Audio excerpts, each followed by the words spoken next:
Let's have a look.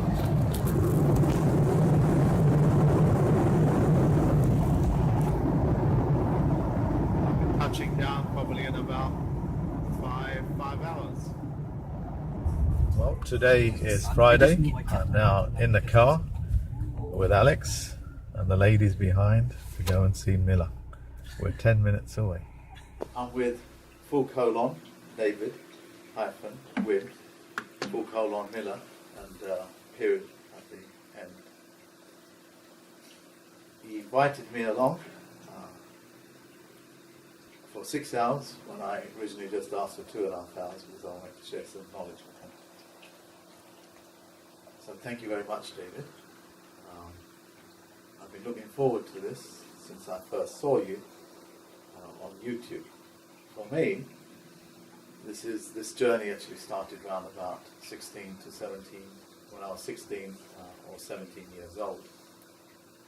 And at that time, my theology teacher, George Christian Azariah, was teaching me Egyptology, theology, and he was a linguist as well, so he was teaching me languages. And he was married to the great-great-great-great-granddaughter of Simon Bolivar, postmaster of South Americas.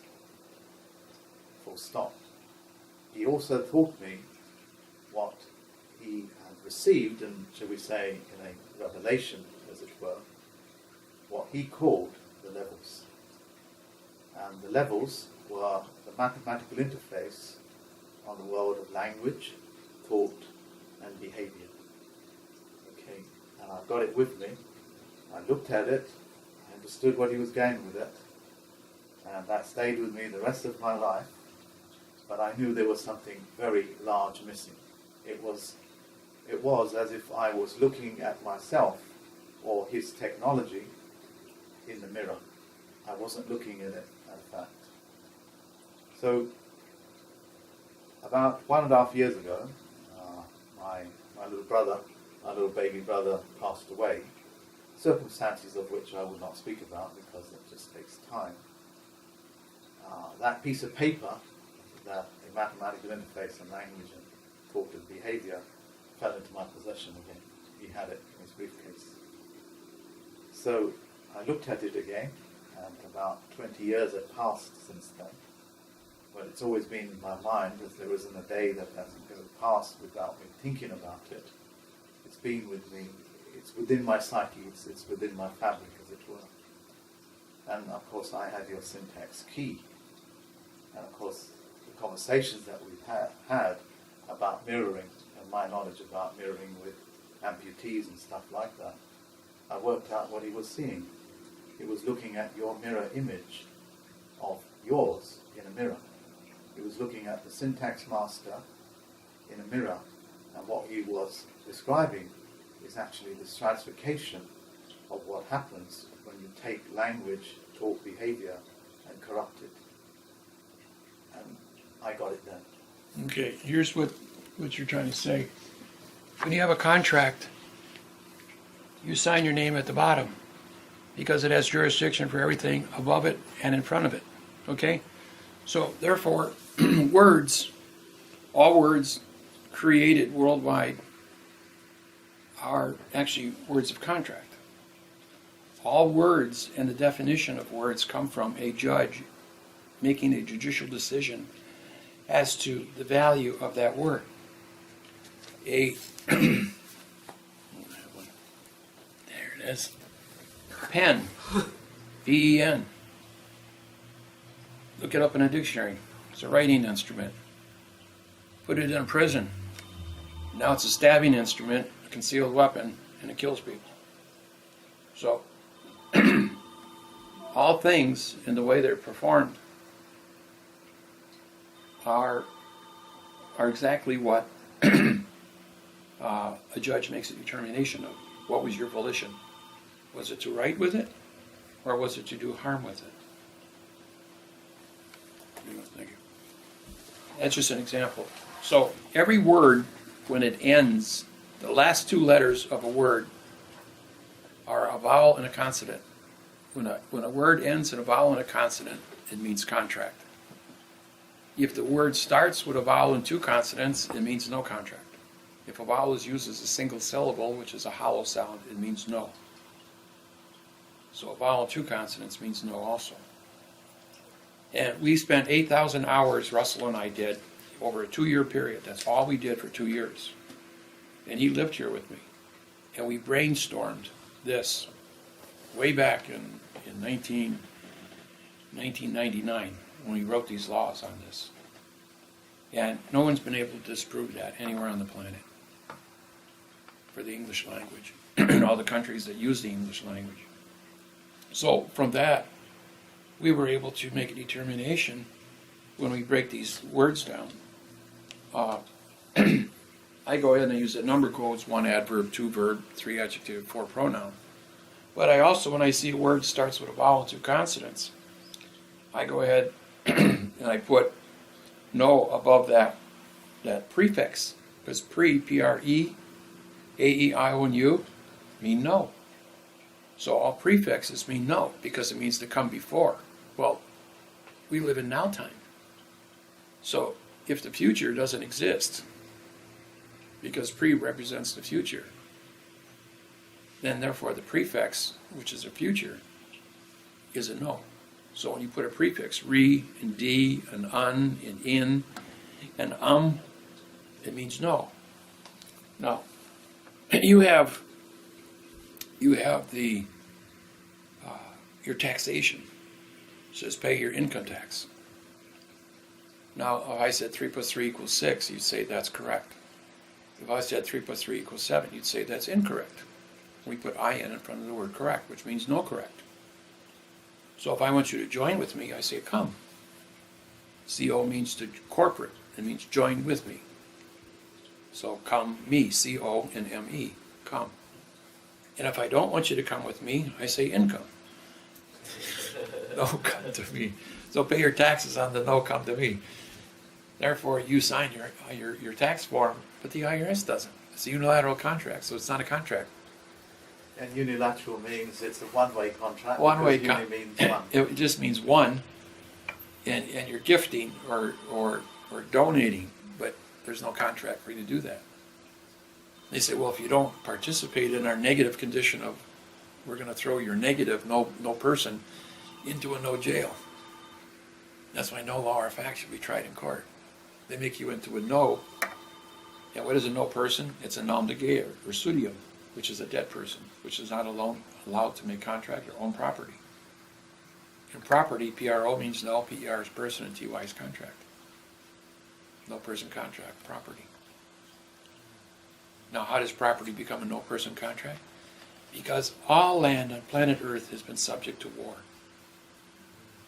which means it's ailing, A-I-L-I-N-G, corruption from the beginning. So if we're going to have signs, simulations, signatures placed anywhere to tell people what to do, the sign is going to be trespassing, because all the grammar, laws, rules, regulations, and codes, and 4 billion codes are written in adverb, verb, and say nothing.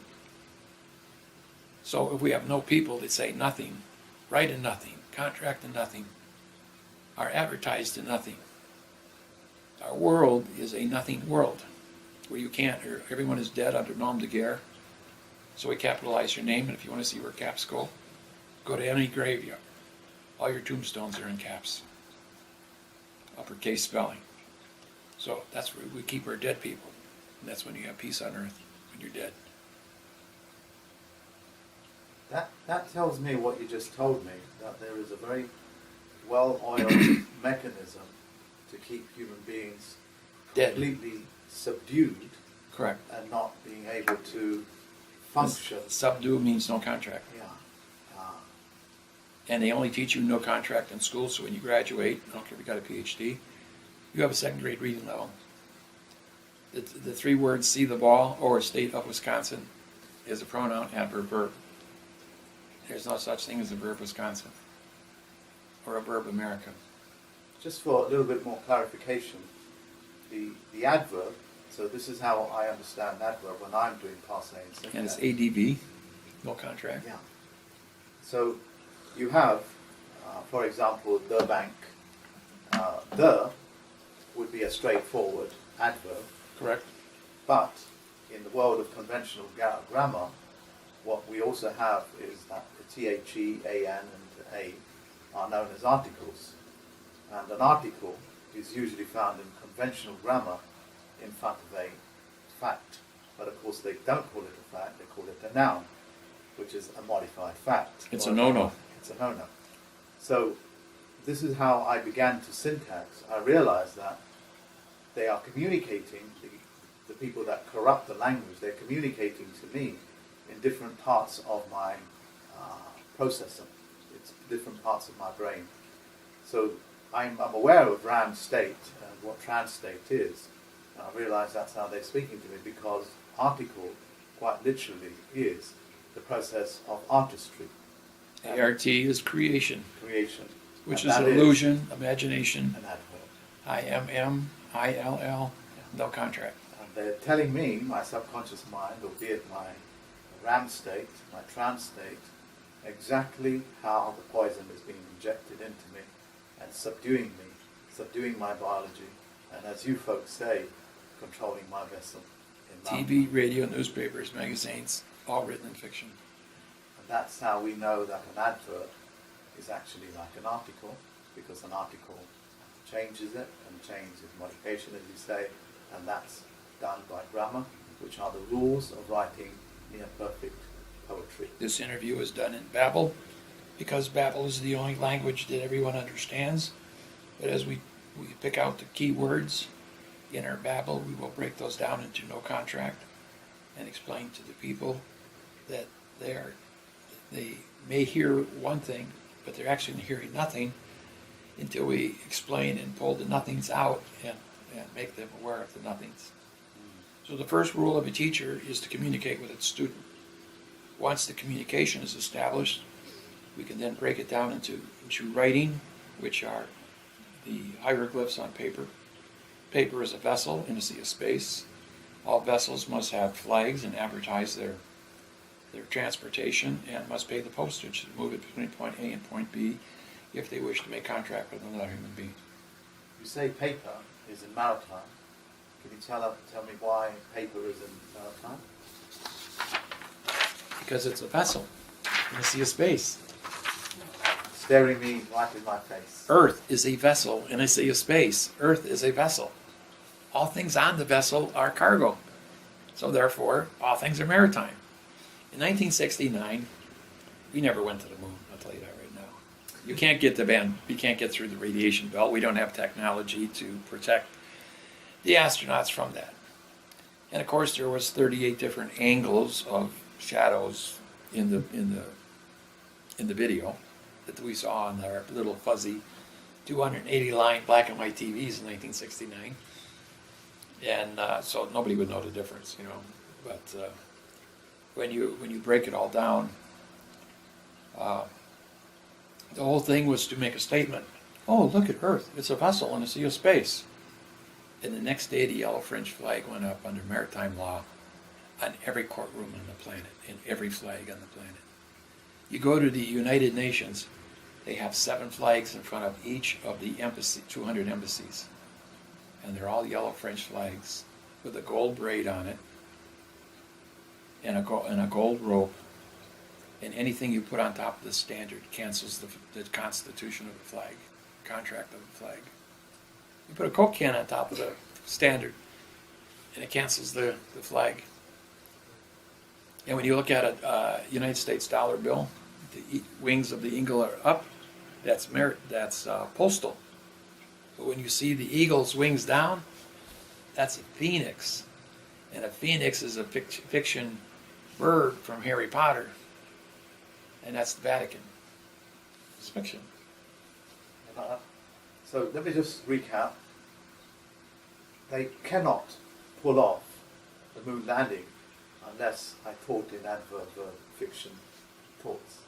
So the manner in which they transmitted can only be done if I was already speaking an adverb world. So I just buy into the images, even though if I was to analyze the images of the moon landing, it would be quite clear that such a thing could not possibly be done because of the shadows that have been thrown. And of course the Coca-Cola can that was in the scene as well, and the string behind it. But because I think in adverb verb fiction world, I think like that, I behave like that, you can sell anything to me that is just an illusion, and I accept it as a fact. And then they call that a noun, which means no more.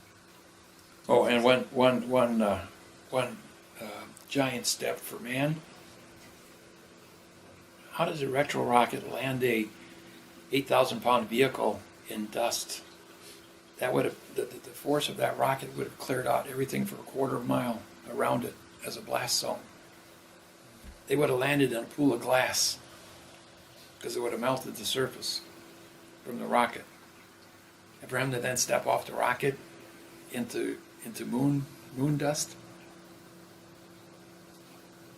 that's totally illogical. So my conscious mind, which thinks in adverb, thinks in articles, thinks that I write beautiful language, but it's all just poetry, because that's what I'm doing, that's what I'm behaving as. But the facts are left out, and there's a great deal of evidence to show any person analysing it that what I'm looking at is just nothing more than a show. Mm-hmm. And my subconscious mind, or RAM state, would know this because is analysing at 120 times faster than my conscious mind. My conscious mind is locked out of being logical because I'm so overwhelmed by the illusion of the moon landing. There is no chance of me, in my emotional state, my conscious mind, performing a single analytic operation using, of course, fictional language. Am I paraphrasing this correct? Yes. Thank you very much.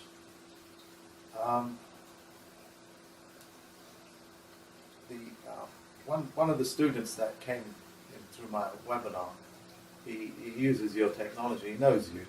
You've spoken to him. A guy called Raven. He paraphrased it beautifully. Raven's from Hawaii.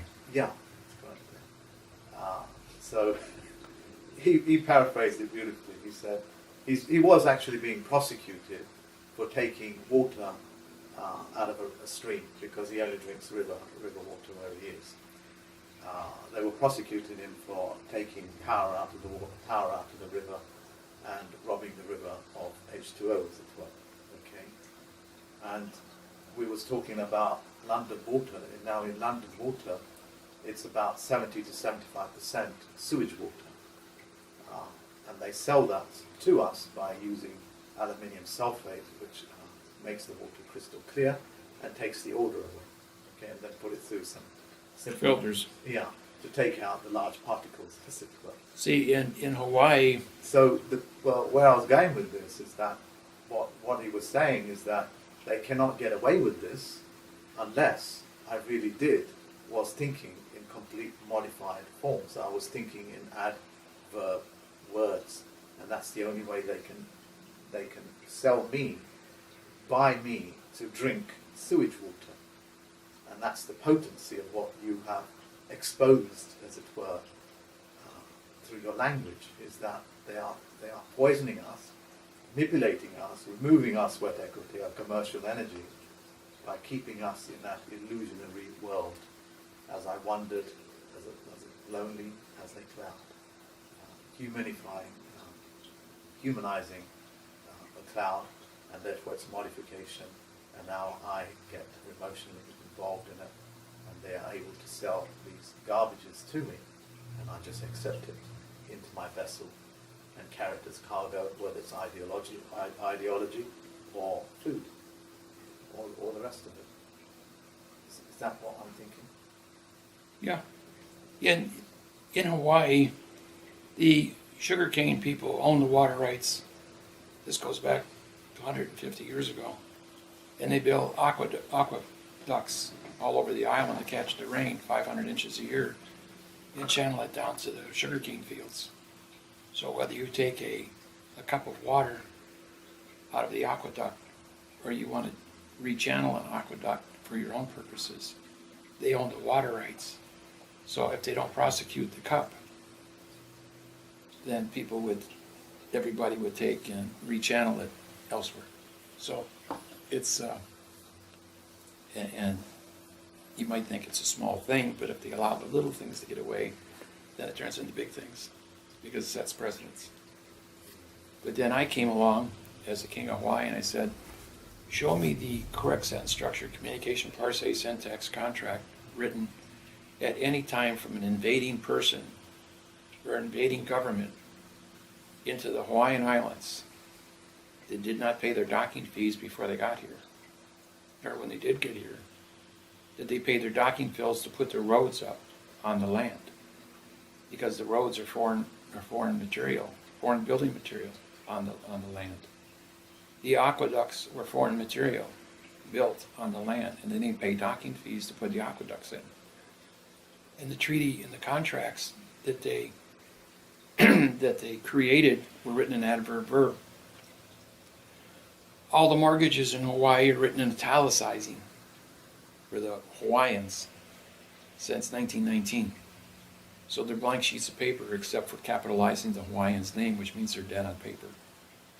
And in 1959, Eisenhower stands up and says all Hawaiians are dead, because all the Hawaiians took the $1 a year for housing and free water, making it a commercial contract, and then going ahead and capitalizing all their names to make them dead. If they're dead and off the land for 20 years, from the 1849 King Kamehameha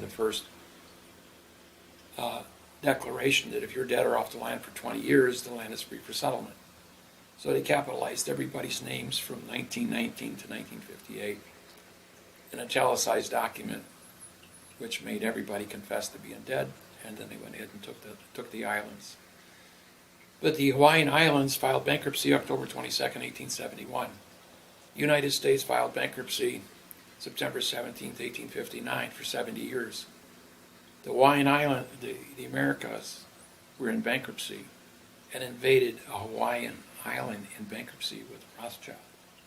That's illegal under international law. So everybody from Hawaii, Germany, Portugal, England, were all illegal in their bankruptcies. And so in 1893, when the United States declared the Hawaiian Islands as their territory, they were in bankruptcy. That was illegal. And when they made it a state, they were still in bankruptcy until November 2nd, 1999. And Hawaii didn't come out of bankruptcy until March 8th, 2013, and then it became sovereign. There are no offshore banking anywhere in Hawaii from any country in the world. There's That's only because of you and what you did by exposing everything. and revealing. There's only Hawaiian Bank and Bank of Hawaii and the Pacific Rim Bank in Hawaii. It's a savings and loan. That's it. There's no, and if you write a check from Hawaii, and I have a Hawaii checking account, and I write it to my bank here in Milwaukee, I got to pay a $20 service charge because it's a foreign instrument from a foreign country. They don't recognize Hawaii, the banks do not recognize Hawaii as the 50th state anymore. Martin, one of the pupils, discovered that himself, and he shared that with us on the webinars. I published that on my website in 1999. And I was elected King of Hawaii because I knew I was the first person to break the history of Hawaii, tell timelines, how the Masons captured the Hawaiian Islands, and then set that up through the post office. And it was the post office, worldwide post office, through the Universal Postal Union in Bern, Switzerland, that set up this thing that established a new world order on October 22nd, 1871 in Hawaii, and start from there and then work backwards to Switzerland, Bern, Switzerland. Well, thank you very much for that. I'm going to backtrack a little bit. Sure. Italics.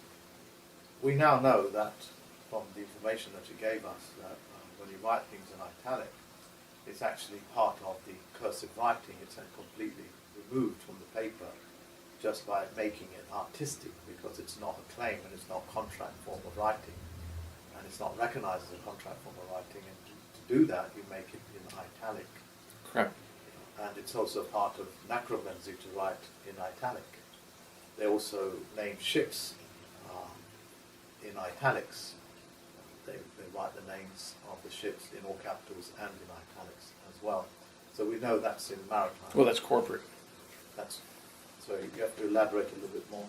Okay, when you write in all caps, it's called a shout. It's a command. And the captain of a ship gives commands. Once you go past 12 mile or whatever flag you fly on your ship, the captain is then the lord of that ship. He can hang people, make them walk the plank. He can marry people. That's his country. I think I came across the word God King. He is the God King of that vessel. That goes back in maritime. Even when you watch the movie Moby Dick, each person came on the boat and they either signed in blood or they put their name and their fingerprint, their thumbprint, and if they could not write and just make an X, they make an X, they put their fingerprint down, which was their notary, and two other sailors would then notarize or put their autograph next to that, two simulating one. So, and that's how, and that was actually put on the film, to advertise that.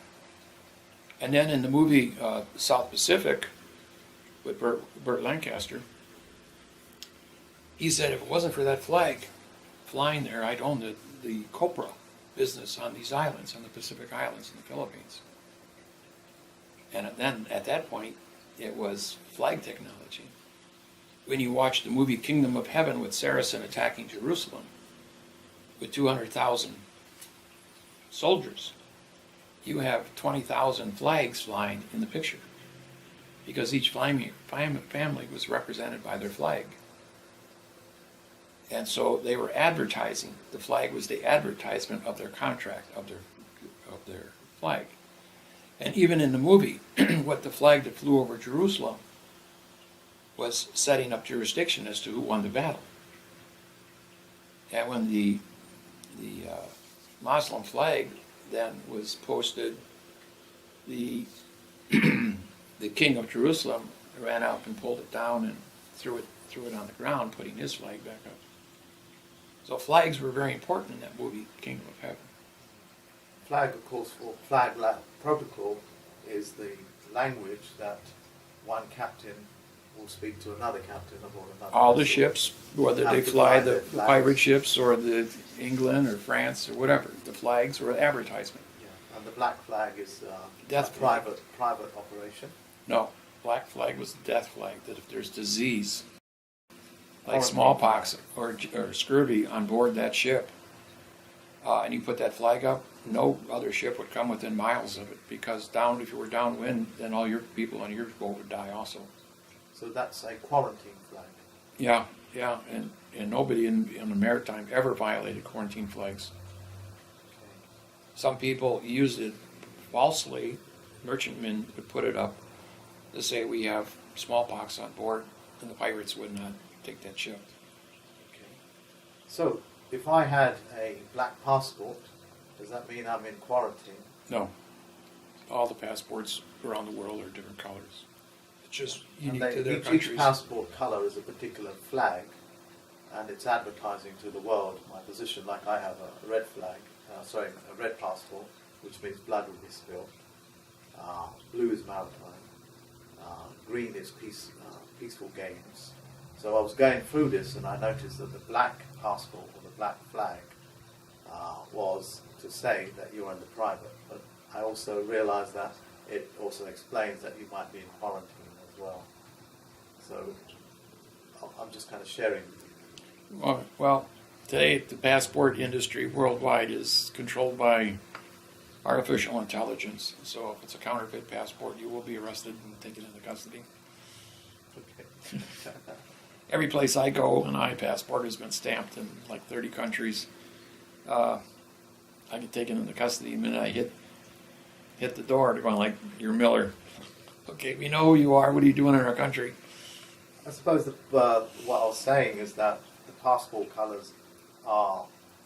Can I look at it as a open statement as to what the ship's captain his intention is, while he moves from one point to another. I'm saying that's what my passport colours are doing, is that they're advertising to the world that if I'm in red, that blood. Color is an opinion because you can't prove red. There's 1,200 shades of red, 1,200 shades of black, 1,200 shades of white. So it is up to us to point out. If you're colorblind, you can't see it anyways. I was on a plane sitting next to a lady, and I says, "Can I have the red pen?" She says, "Where's there a red pen?" I says, "Right there in front of you." She says, "No, it's brown. I'm colorblind." So you have to be able to communicate on the same level in order to have a contract with somebody. And that's how you would bring your passport, or red passport, black passport, green passport, into the fact, and you take possession of it, just as a document allowing me to move from one port to another. See, when a judge, as a judge, we have specific duties to establish. The first thing is knowledge in a courtroom or in a contract. So that the judge will send you through a series of questions. Can you read and write? Did you go to school? How many years of school did you go to? Do you understand how to count? So he's running you through a series of questions to establish a communication. At the same time, he's asking you questions in adverb-verb. And if you're answering, you understand adverb-verb, and you're talking in adverb-verb, and they call that plain language. Plain is an adjective of language, so therefore you're a colorful opinion saying nothing, better known as babble. Under Federal Rules of Civil Procedure 44 and 44.1, all vessels or human beings are foreign to a court. Courthouses worldwide are foreign vessels in dry dock. You need a passport to go into a courthouse. I've read that. You've left planet Earth, and that's why when you go through security to get into the building, you have to have a passport or personal ID before they let you board the vessel, because you're leaving Earth and you're going onto a foreign vessel in dry dock. So when you speak babble, which is a foreign language. Therefore, nobody can understand or see you or hear you. That's why we call you pro se. P-R-O means no, and S-A is speak, no speak.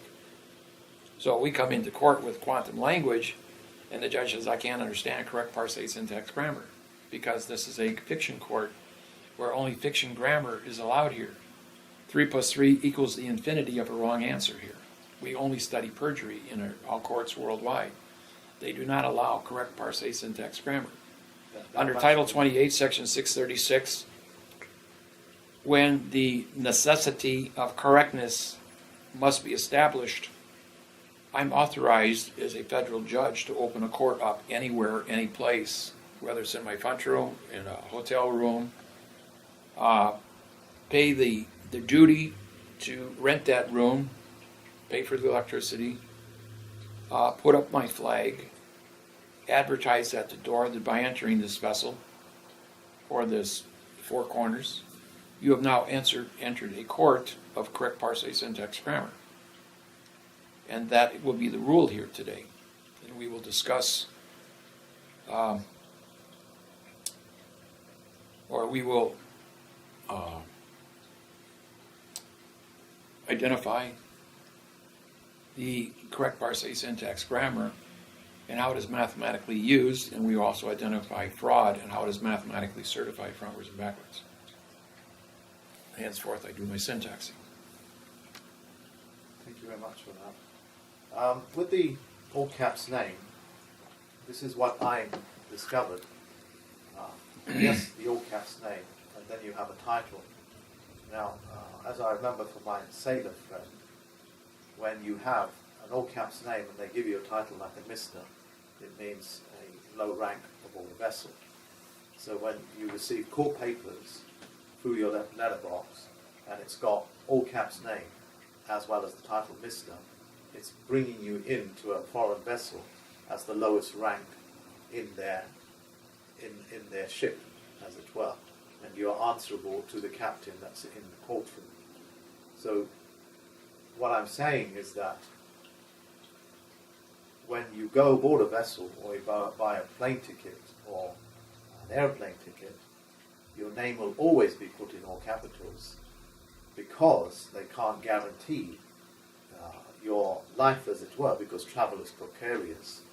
Can't guarantee from one point to another. That's okay. What happens when you buy a ticket?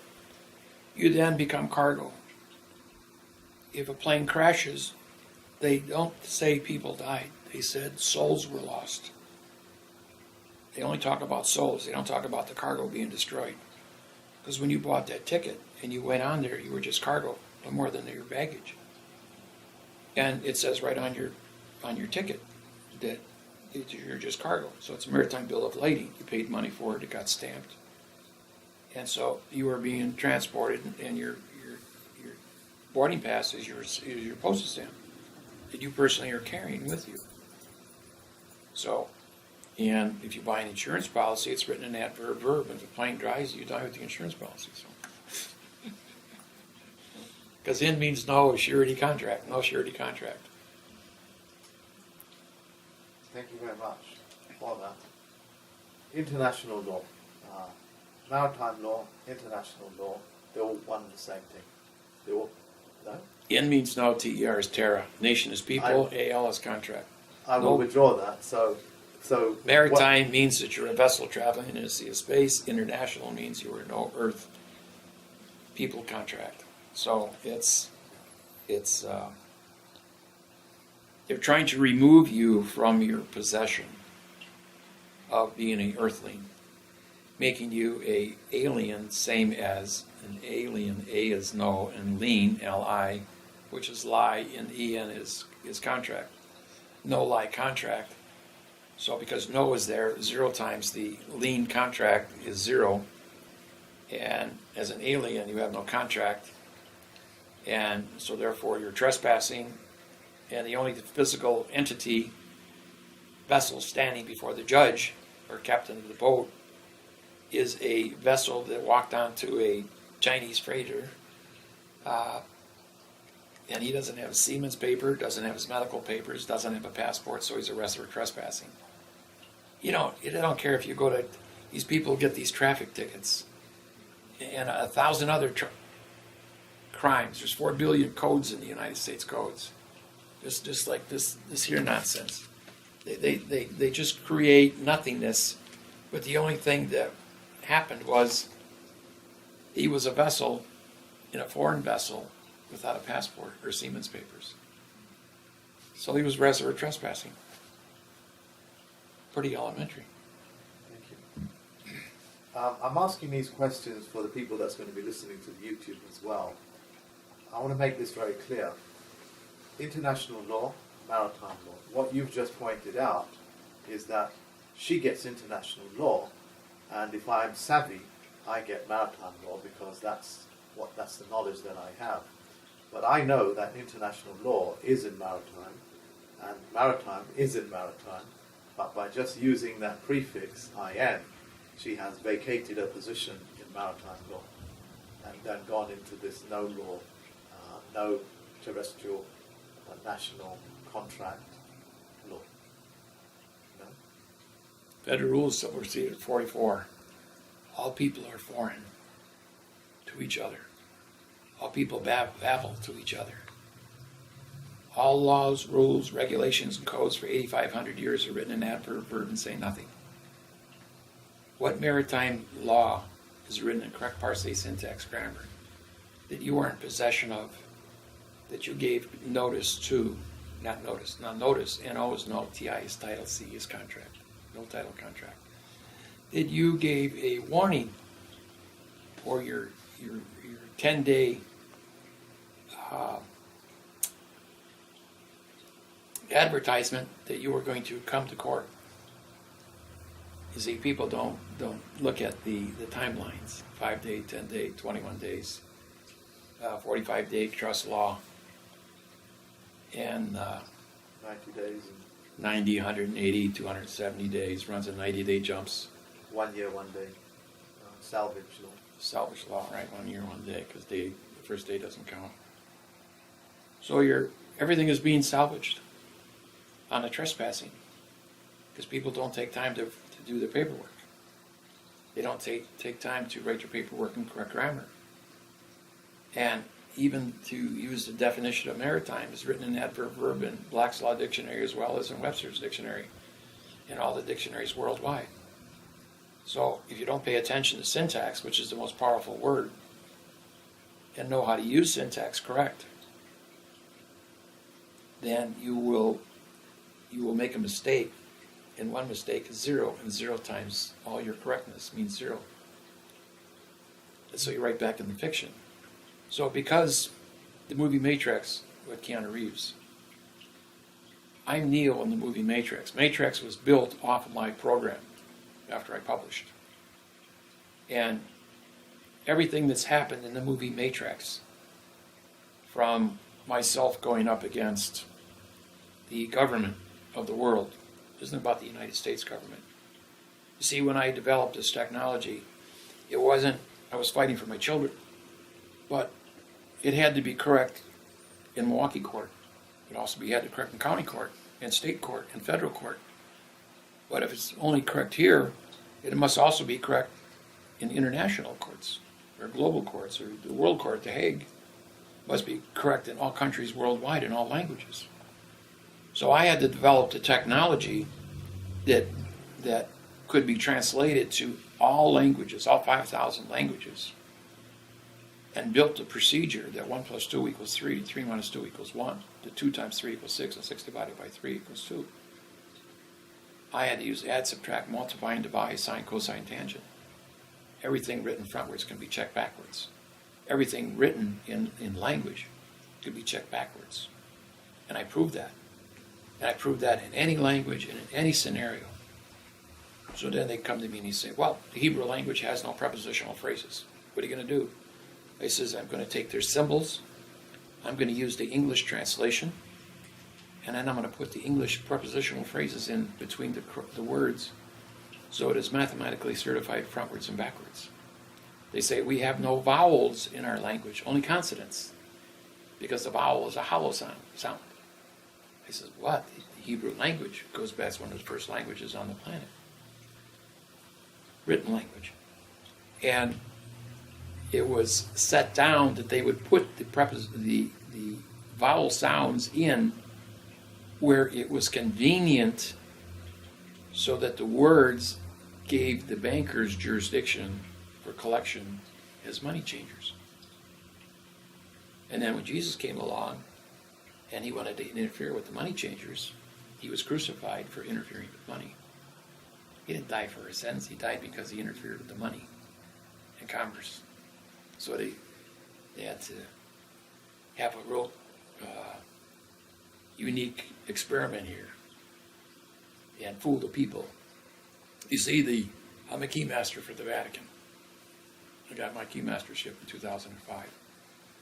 I could syntax the secrets of the Vatican, the written words in Arabic, Latin, English, and I could put all the missing words in, and they realized that I knew the secrets to the cross and what it meant, and the symbolisms, and I could define everything. They couldn't figure out how I knew that, because the cardinals, the bishops, and the nuns didn't know it. And the cross has been around for a long time, crucifying people. The Romans used it for thousands of years before Christ was ever used on it. And the cross is, the top of it is energy, lightning, fire. The left side is wind, the right side is water, and the bottom, that's why the cross is always on the dome, is earth. Earth, the 4 elements of banking, control the 4 elements of the people, their food, their energy, their breathing, their air, and the crops that they grow in the soil. And you will have, and tax all of it, and you will have a bank and build your bank. So Jesus had 2 keys. 2 keys made corporate. And the keys were always on Peter's belt. Silver and gold. No, keys. There's 32 keys there's 32 positive, 32 negative, 64 keys altogether. This is new to me. It's You don't know about it because you're not a bishop or a cardinal. I'm a key master. The symbols on your playing cards are keys. The zodiacs are keys. Tarot is keys. The symbols in tarot. In astrology are keys. And those are what make up the keys.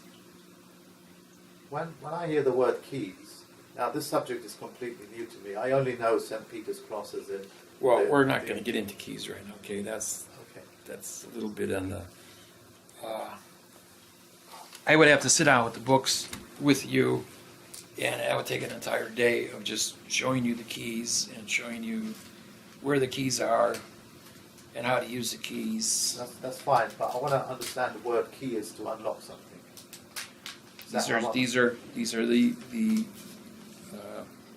there's a TV show right now called The Magicians, and right now they're talking about keys in The Magicians TV show, and I don't even know how they got that on the TV. For one thing, they're trying to put a spin on it with The Magicians, but they shouldn't really be doing that because that's goes with a whole bunch of secrets and stuff. I do need to track back a little bit. The reason why is there's a few spaces here that's missing in my head, okay? And the audience is listening as well. You're gonna open up a lot of cans of worms here, and they're gonna be cross-referencing. There's a lot of cross-referencing. You want an answer to something, a 32-word sentence is a 6,400-word delivery. It takes about 4 hours, just to give you an idea how in-depth I am to breaking something up. Sure.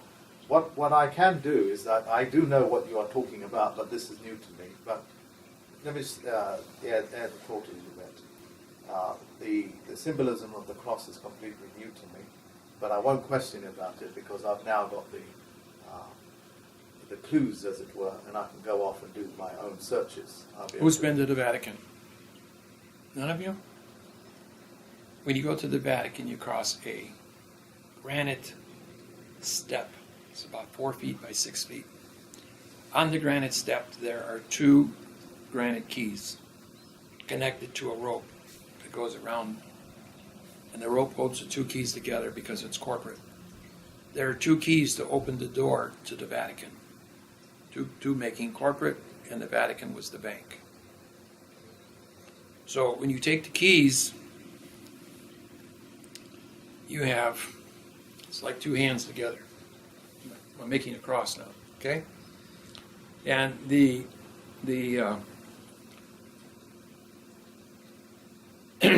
keys are laid on the ground like this.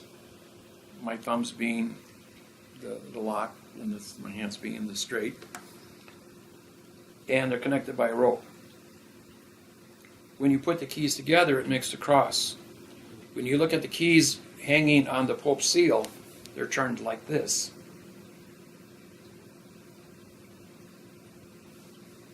And then when you have, and the keys are always on Peter's belt.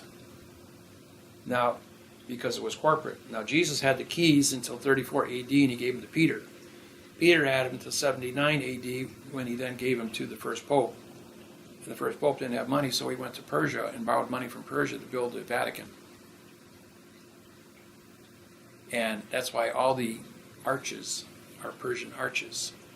And the clock is money, is time, interest. Now, the Muslim religion only has rent, R-E-N-T. They're not allowed to charge interest. Because in means no, and T-E-R is terra, no earth, contract. Because all the contracts for interest are written in adverb verb. It's a lie. And that goes back to the beginning, 2,000 years ago. Thank you for that. I'm not done yet. So when you take the keys, which are faced like this, and you put them together like this, they then create the cross. So the cross is the advertisement of the keys. And that's why there's always 2 towers in all the Catholic churches around the world, because they represent the 2 keys. And if you look at the church, the way it's built, and if you're here in Milwaukee, you go down to Marquette University on 13th and Wisconsin Avenue, which is Masonic, and you'll see the keys. Park about a block on Wells Street and then look at the church, looking down 13th Street at the church, and you see the keys staring you right in the face. And the clock in the middle, which is interest for banking. It's a big bank. And I've been in the gold vaults at the Vatican. When I established myself as a key master, and I went up to this nun. She was 86 years old, and I had my book with me. I says, "You ever see this?" She says, "Yeah, that's Federal Judge David Wynn Miller's book. He broke the math interface on grammar." She says, so I pulled out my passport and my driver's license and I held it up to her. She says, "Oh my God, it's you. Can I have your autograph?" And she closed up her information booth, and she then, because she had been at the Vatican for 45 years, she then called all her bishops and cardinals that were friends of hers as an entourage for 3 days. We went everywhere around the Vatican. Everything that was closed to the public. All the back rooms up in the dome, in the gold vaults, and down the basements, or the catacombs, and everything that I saw, I could translate. And I never met anybody that could translate, put the missing words in. And when I walked up to see Cardinal Sedana, the clown, Swiss stripe security guard says, "No, you can't." So I pulled out my little piece of paper and I folded it, made the cross, the keys. He says, and he bowed to me. He said, "You're a key master." And he went, "God, Cardinal Sedana." See, that's... And we wrote a treaty together. We wrote a treaty together, and he's going like, where did you come from?" Well, after I published the Lord's Prayer on my internet, and Pope Paul read it, he said it was the first time in his life he ever understood the Lord's Prayer, because it was written in frontwards and backwards in correct grammar. And so he invited me to come to the Vatican. And then when I was there, they opened, in 1999, they opened a seminar in Austin, Texas, to teach David Wynn Miller's syntax grammar and syntax the Bible for the cardinals, bishops, and nuns, so they could go into their churches. And every time I walk into a church and I start syntaxing, they charge me for trespassing and kick me out of the church. I kicked out of 9 churches now. Statements like that leave me speechless. I don't have anything to say. But Well, walk into a church and start syntaxing the Bible or the hymnals. The hymnals of all churches are Parse. You want to learn Parse? Pick up a hymnal. It's all written in Parse. Right there, plain view. And music is mathematics. So now you got mathematics and Parse all written together.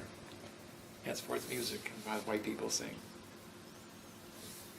And anybody that was successful and wrote a hit song, like Michael Jackson or the Beatles, they understood Parse and mathematics, and rhythm, and frequency of the mind. It's 4 elements of becoming successful in music. I play violin, 2nd year, Milwaukee Symphony Orchestra when I was 12, and piano. So I don't think anybody knows that. I think that's the first time that's ever been said, and I've watched all your videos. My granddaughter now uses my violin and plays violin and guitar and piano. It's pretty good too.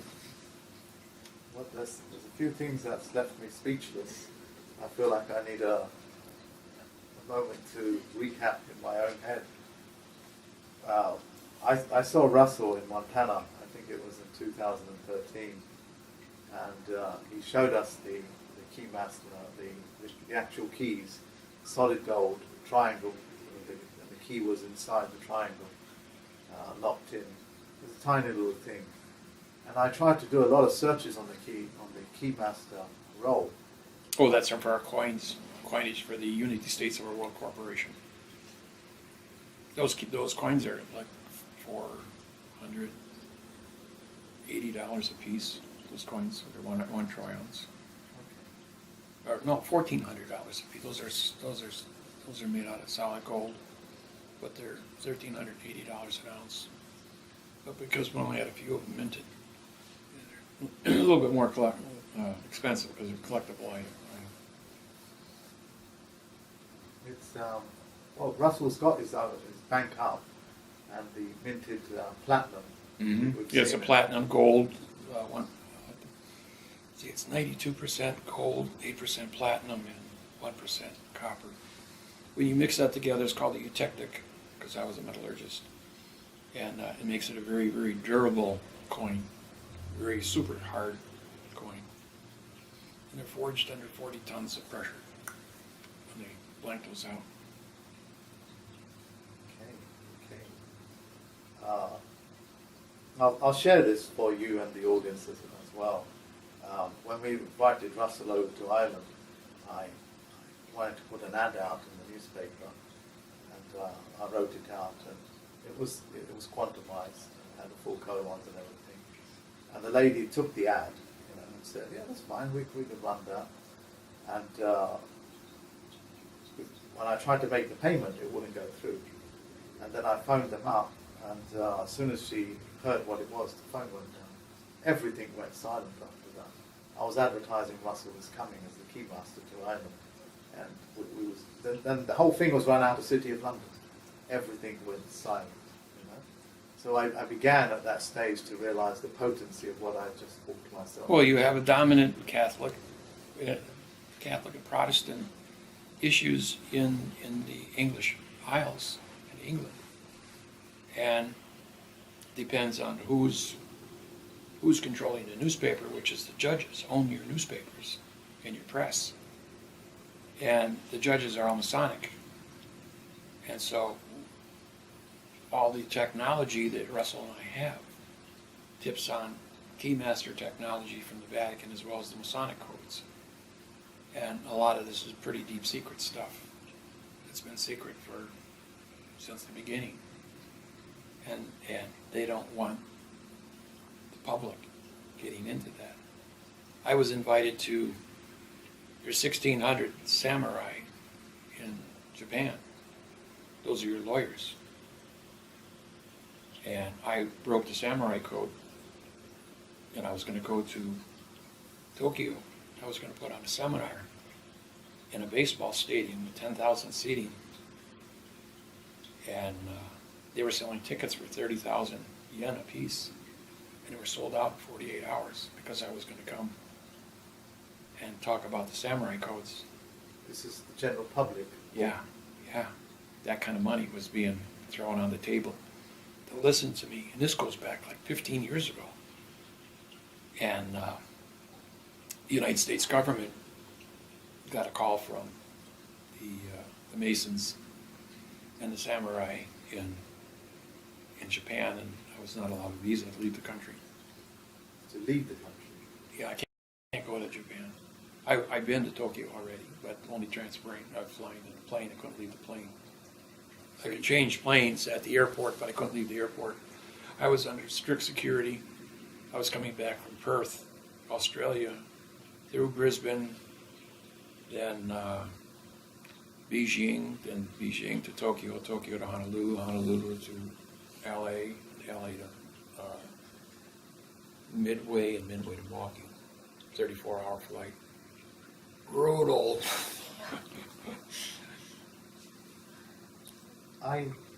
So you broke the code on what samurais do. Well, I syntaxed it. I put it in the missing words. Their writing is in symbolic form, so you broke that as well. Yeah, I translated that into English and then put the missing words in and rewrote it in the Chinese language. I mean the Japanese language, and of course they went ballistic on that. And it, now I get what you're saying. Okay. there's secrets. There's a lot of secrets that people don't just talk about. And there are in plain sight. They're all in plain sight. Well, just because I did it didn't mean I published it. They wanted their secrets. They've had their secrets for thousands of years. So did the Chinese language. There was 12,000 dialects of Chinese. Mao Zedong brought it to China, the Chinese and Mandarin Chinese. And I broke the code in 45 minutes, something that has never been done in history. They said they couldn't do it in 9 months with a team. When I took a day to myself, and I was running around at the university, took a cab over to university from the hotel I was at the Bird's Nest. And I went to Beijing University, and I walked in there and I wanted to talk. I said, does anybody speak English? There was I said it out loud, and the whole hallway was between classes or something like that. And there was a young guy who was about maybe 28, 30 years old, was a professor in English and Chinese. And he could speak English. I could ask him where I would go to meet somebody to talk to him about the math interface on Chinese and English. And I started talking to him in correct grammar. He didn't go to his class. We stood there on the steps for an hour and 15 minutes, and his class sat there. And he was just completely blown away by meeting me because he knew of me, and that he met me in person by just an accident. And I was invited to come back, and when I came back the next day, he wasn't there. Somebody put a kibosh on it. So they wanted to protect the integrity of their adverb-illusion. But then when the banking industry found out about the correctness of this, they wanted to have their people have a monopoly on this technology, because you control the banking in correct grammar, you control China. So then you have to start educating people all at once, all over the universities, colleges, and high schools. That statement that you just made makes the synapses in my brain fire. The audience is listening on YouTube as well as I'm filming, and I'm just going to take some sentences out from what you say. Is that once you're in control of your language, you're quite literally able to control your maritime law and banking. Exactly, and all your international trade. Nobody can cheat your country anymore. And that includes the individuals going from one port to another. That's why China won't accept U.S. dollars anymore, because America's a verb on the money. And theirs is gold standard. Yeah, they've been on the gold standard for 6,000 years. It's one thing about gold: people live and they die. The gold just keeps passing along. Do you know that there are 2 million metric tons of gold bullion missing from inventory around the world in the last 900 years? Last 900 years. 900 years.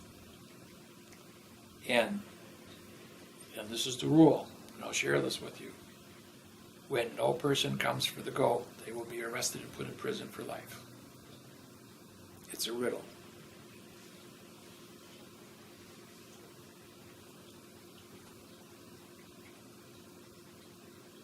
And that's why nobody's been able to recover. Because you've got 12 billion no people on planet Earth. And the gold just sits there, and it's insured by Lloyd's of London, and all the insurance policies are written in adverb fiction. So how does fiction move? Authority, authorization, authentic. What's the symbol for gold on the periodic table? AU, authority. So until mankind learns how to be correct and use correct grammar, and have the authority to use correct grammar, and doesn't create wars or use gold for war, or to buy armies for war, then mankind will learn peace on earth. And the gold will be used for trade and communal reasons. Correct. And help people, educate, so people don't live in sewers and are homeless. Or just like Star Trek with Roddenberry. You follow the whole series, it's all about not using money, but using intelligence and correctness to share your intelligence for the betterment of all things. It isn't an issue of communism, where it's a commune. It's an issue of a good standard of living for all people, good medical, and that it's free to everybody, and everybody participates and do the best they can, because it's the right thing to do. Yeah, let's go with Tesla. You were sharing about their death rate. Oh, yeah. Well, the cover story is that an asteroid exploded above Tantasca, in Siberia, but they had built, and this was kept classified by the military, and they had, because I'm a federal judge, I have access to classified material, and in certain areas, and because I was always doing the research with the syntax, I got off in other areas. But they built the death ray, and when they fired it, it created the blast that killed 38,000 people in the area, and laid all the trees down flat, and vaporized the facility where they had built it. Now, this only took place a few years back. 1906. Oh, okay. Then I've got the grand dates. Yeah, that was 1906. And then Tesla came from Czechoslovakia, I think it was, or Poland, where they have a museum, and there's a vault. All the secrets, we believe he was from 500 years in the future because of the technology he was in possession of. And a lot of the things that he invented were sealed in this vault. And it's really deep underground, so nobody's going to get to it for hundreds of years because the world's not ready for this technology. It would be, people were stupid with nuclear weapons, and with this death ray technology, that would completely, it would kill the planet. So, especially to put it in the satellites and artificial intelligence, the movie Terminator would take place. So, there's something that I don't understand. What? It's okay, that's going back to Jay Leno and David Letterman. They wanted to know the four most influential people, and Nikola Tesla got first billing. I got second billing because the mathematical interface and grammar would stop war on planet Earth, legalize all contracts that have been fraud for 8,500 years. And then third went to Bill Gates for the internet and Microsoft and computers, because he was a good marketing agent. And now 60% of the people in the world make a living off the internet. And then fourth went to Louis Pasteur for medicine, because he solved over 1,000 diseases with inoculations. So it was nice that I got second billing. Even I agree with Nikola Tesla and his technology predated me by 100 years. So, and now that my website has got 4 or 5 billion people and it's written in 150 languages worldwide, and there's no competition, no plagiarizing on it. So the world, the scholars, everyone that's out there is making a statement that when you have a procedure that's correct, plagiarizing it would be incorrect. And I've been in control of its expansion without disrupting the world economy. I've been managing this technology for 30 years and not creating a disaster that would virtually bring the planet to a standstill. We do it in little bites and educate people accordingly. Even though you put this up on the internet, people will look at it and there'll be curiosity, but they still have to study. And the judges all agree one thing: human beings are lazy. They will do the absolute least amount of work to get through anything. And there's only 1% of the people control 99% of the people because they do the work. They're go-getters. That's why there's millionaires and billionaires. And they're the ones that the 1% runs the world because they built the technology. And when the government came to my house here, it's a little house in the hood, I guess they call it here, the hood. And I've been here 30 years. When I moved here, there was 2 black families on my street. Now there's only 2 white families on my street. The whole entire neighborhood is black. But I've been here 30 years, and all my neighbors know I'm a federal judge, and I help people when they knock on my door and they have a legal problem. And I don't charge anybody. I do it for free. And when I first bought this house, there were 9 boys in the street playing baseball. And this thing had 39 trees on it. It was completely overgrown. The house was a wreck. And I'm out here pulling weeds and trying to cut down these trees. And the 12-year-old boy walks up and he says, "Hey, you need some help?" He says, "Yeah, I pay $5 an hour." And this is back in 1990. So that's a pretty good wage for a 12-year-old. And a few minutes later, one of the other boys playing baseball walks up and says, "Hey, what are you doing, Johnny?" He says, "Well, I'm working for Mr. Miller here, and he's going to pay me $5 an hour." He says, "Well, can I have a job and work too?" I says, "Yeah." I said, "We've got all these trees and all brushes and all these hedges to take down and everything. I got to chop out the basement floor. We got to tear down all the walls and redo the whole house." So within, I'd say about 20 minutes, all 9 boys were working for me, paying them $5 an hour.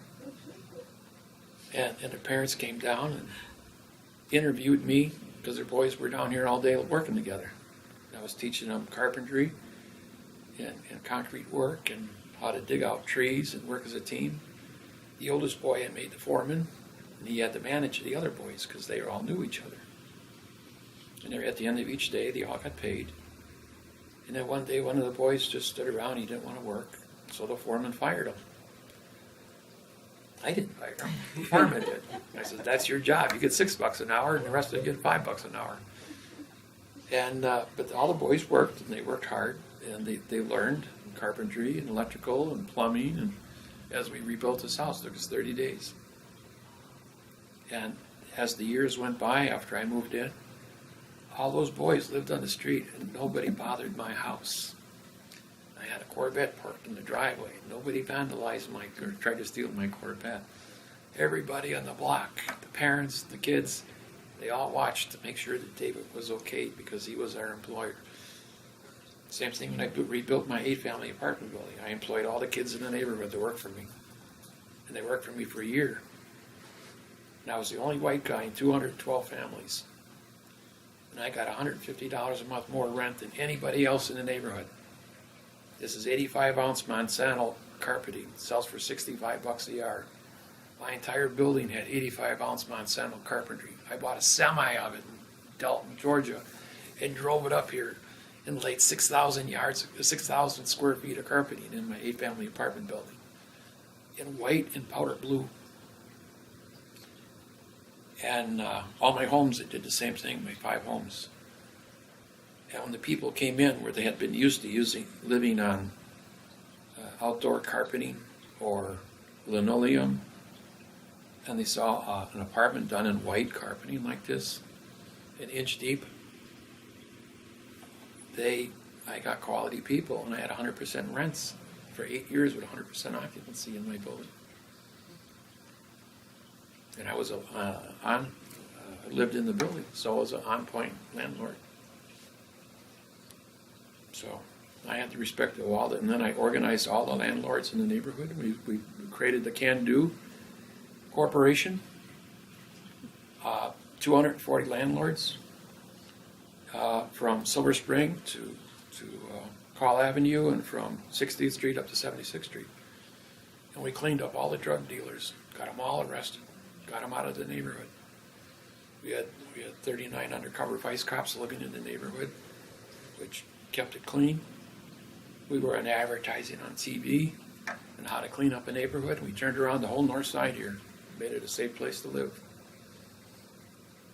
And I was the president of that organization. Heartwarming story. Yeah, it's fantastic. Between doing it for grammar and doing it for, I had all this grammar going on at the same time, all my legal stuff, while running my real estate company and working full time at A.O. Smith, putting in 60 hours, 70 hours a week.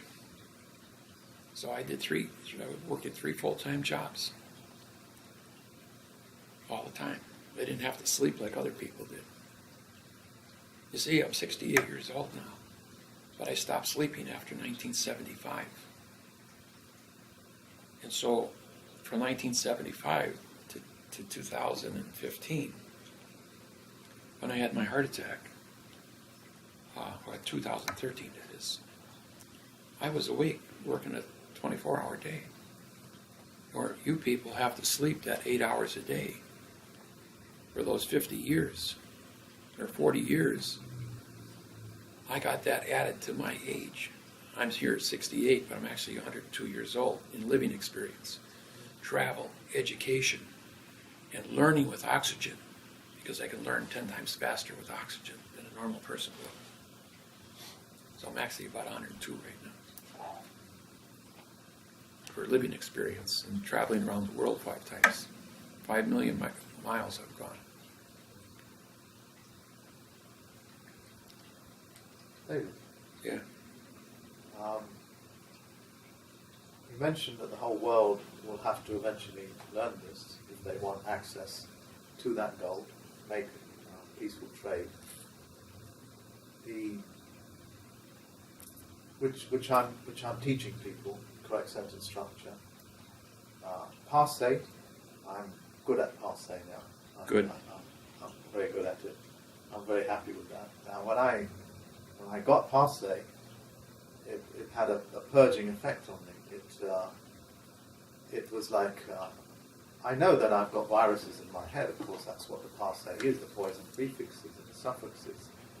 So I've got that out of my head. And then when I worked out the adverb, fiction world, what actually constitutes an adverb, I realized that there is almost like a chain of custody moving from one point to another, just like Al Capone's bookkeeping got him convicted. But you know what they did with Al Capone? Bookkeeping? The IRS copied his business format and created the IRS. And that's how IRS, you see, he sold fire insurance to brick buildings. And if you didn't buy his fire insurance, your building blew up the next day. It didn't burn down, it blew up. Who would know? So the IRS took his business plan and made it their own. Yes. Now I get it. We don't pay your taxes. We take your house, your car, everything you own, and we throw you out on the street. That definitely sounds like a way a virus would think and do things. Yeah. So with the passe, I realized that it's all right in front of my face. And the syntax, it's all right in front of my face. There's only 5 patterns in grammar. 5 patterns. I've been trying to work on those patterns so I can teach it. I haven't cracked it. I've cracked the... Oh, it's real simple. I'll give it to you right now. You have... Get this down. You have... the first pattern is 1, 2, 1, 2, 1, 2. Adverb, verb, adverb, verb, adverb, verb. I've got that written down. It's just right here. I've Okay. got it written down. It's just that It's for the camera. Sorry? It's for your cameras. Yeah. Okay. Yeah. Thank you.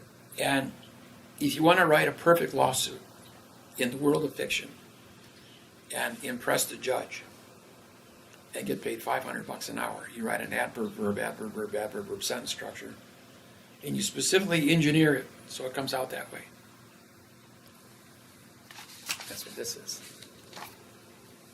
Then, if you want to, the second one is an adverb, adjective, pronoun. Adverb, adjective, pronoun. Adverb, adjective, pronoun. Well, adverb, verb is a quick step. Music. Adverb, adjective, pronoun is a two-step, country western two-step. Then if you do a pronoun, adverb, verb, pronoun, adverb, you do pronoun, adverb, verb, comma. Pronoun, adverb, verb, comma. Pronoun, adverb, verb. And you do three-word phrases. 4-1-2, 4-1-2, 4-1-2. You're doing a polka. So then you've got 3-3-3-4, 3-3-3-4, 3-3-3-4, or a 1-3-3-3-4, 1-3-3-4. And they draw it out for a waltz. But it's music. And everybody's got this music in their head the way they want to color and write. But the first word is always going to be a pronoun. and then they're going to follow it with a 1-2 or a 1-3-4, and they're going to keep doing that as patterns in their sentence structures and using commas. And then when they don't have a comma, they will double space to break the continuance of evidence on the page. Now there's an attorney, district attorney, he's been in Petersburg, Alaska, which is an island, 27 years now, 30 years. He writes the first three words together, with just a single space, and the next four words of each sentence are double space.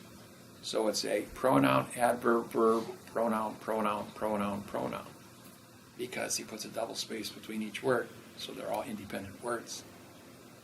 And he does this in everything he writes, so it says absolutely nothing, and there's no continuance of evidence. Then, several years ago, they used to single space everything. And when computers were, before computers, you would type and you would do single space. Then what they did is there was roughly 200 to 250 words on a page. And they got paid $100 a page. Well, we need a pay increase. So instead of writing a 3/4 inch border, let's go to 1 inch border and put 200 words on a page. Now let's go to a quarter inch border and put 150 words on a page. And then we got to get some more money out of this thing. So we're going to go ahead and we're going to do space and a half. Now we're going to get 100 words on a page. Now we're going to go double spacing.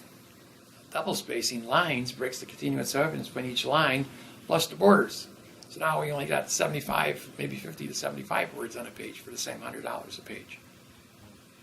But because of inflation, we can bump up and get $200 a page or $300 a page. You see, this is how they got a pay increase, by putting less words on the page. They didn't say, well, we got a double space because it's easier to read. No, that's to break the continuance of evidence. So they were using the styles and putting and to break up sentences so that the sentences would never have a legal phraseology. Double spacing, putting numbers within the words, dropping in dates, because dates use numbers. Now, when you use a date, you have to have the tilde. Tilde is your S on the side, which means location. A date is a location. The address on this house is a location. It's not a value.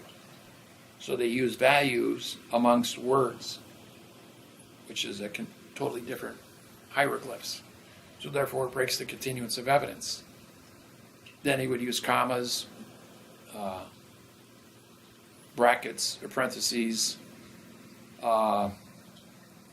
put a parenthesis around S's at the end of words, because that added 3 spaces or 4 spaces between words, and it would break the continuance of evidence. When it comes to numbers, you have, now it's 2018, so they're going to do 2018 CR, which is criminal codes in capital letters, 00123. Next time you see it, it's 2018 space CR space 00123. Third time you see it, and every 45 days they have to change this number. It's going to be 2018 space lowercase CR. And now they take the second space out, and it's 0123. And they can keep doing this using uppercase, lowercase, and spacing. And each time they change the reference. Every 45 days, yes. And I've witnessed that myself when I was in Queen's Bench. One number came in, and the clerk of the court dismissed it with another number. Yes. So there was a break. And the people, if you don't know you're being cheated, the case was actually dismissed because they changed the number. And so you're being charged, prosecuted 2, 3, 4, 5, 6 times for the same offense.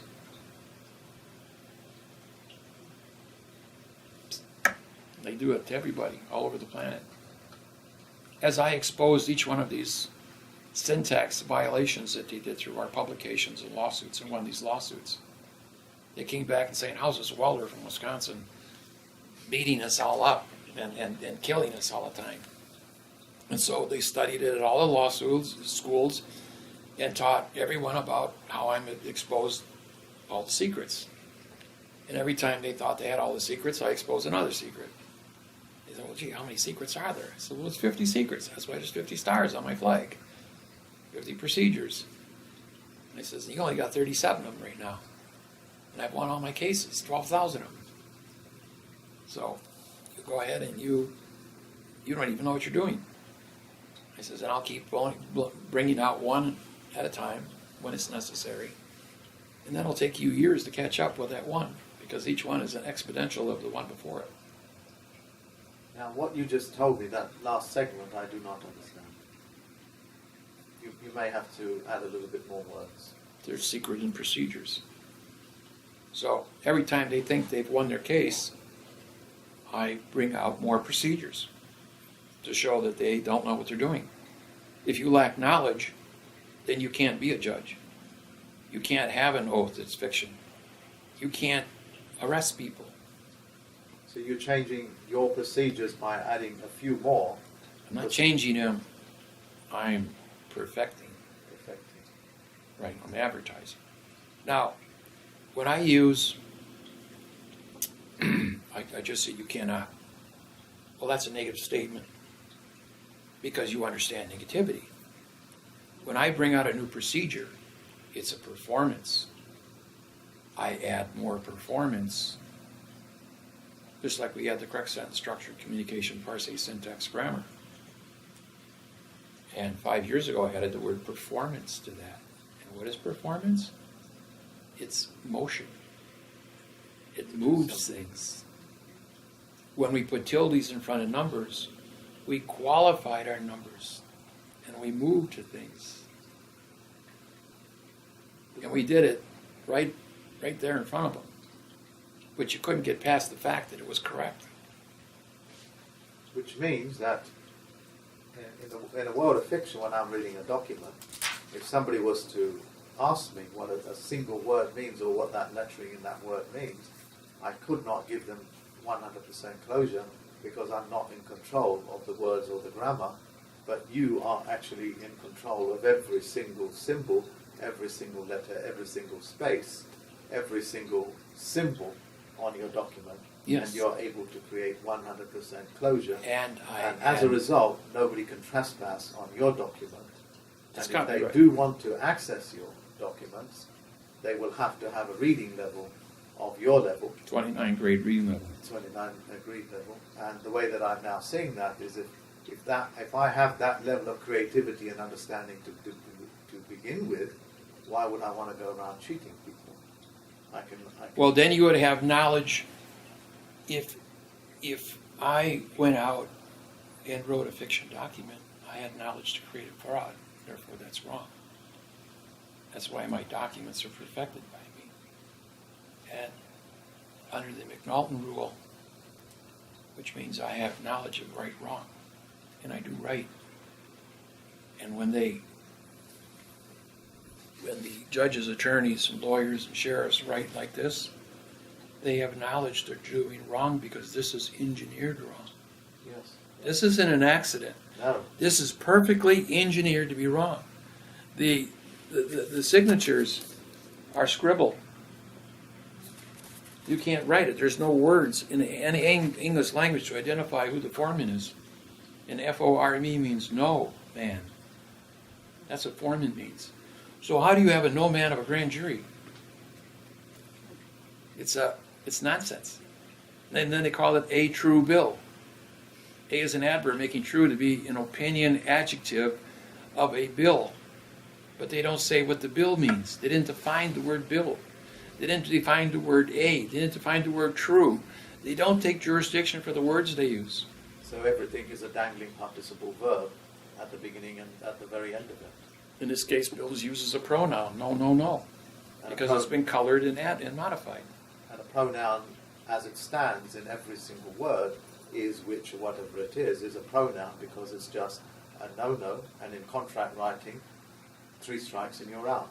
Never use a pronoun in contract writing. I can't call you a we, can't call you an I. and as a result they substitute names, and that's voids contract, and that's what pronoun means. Am I thinking correctly? A pronoun is a no, because it's been modified under perjury. If you don't assign something to a word using a prepositional phrase to establish it, that's why every sentence I write starts with for the. Because the is gender neutral.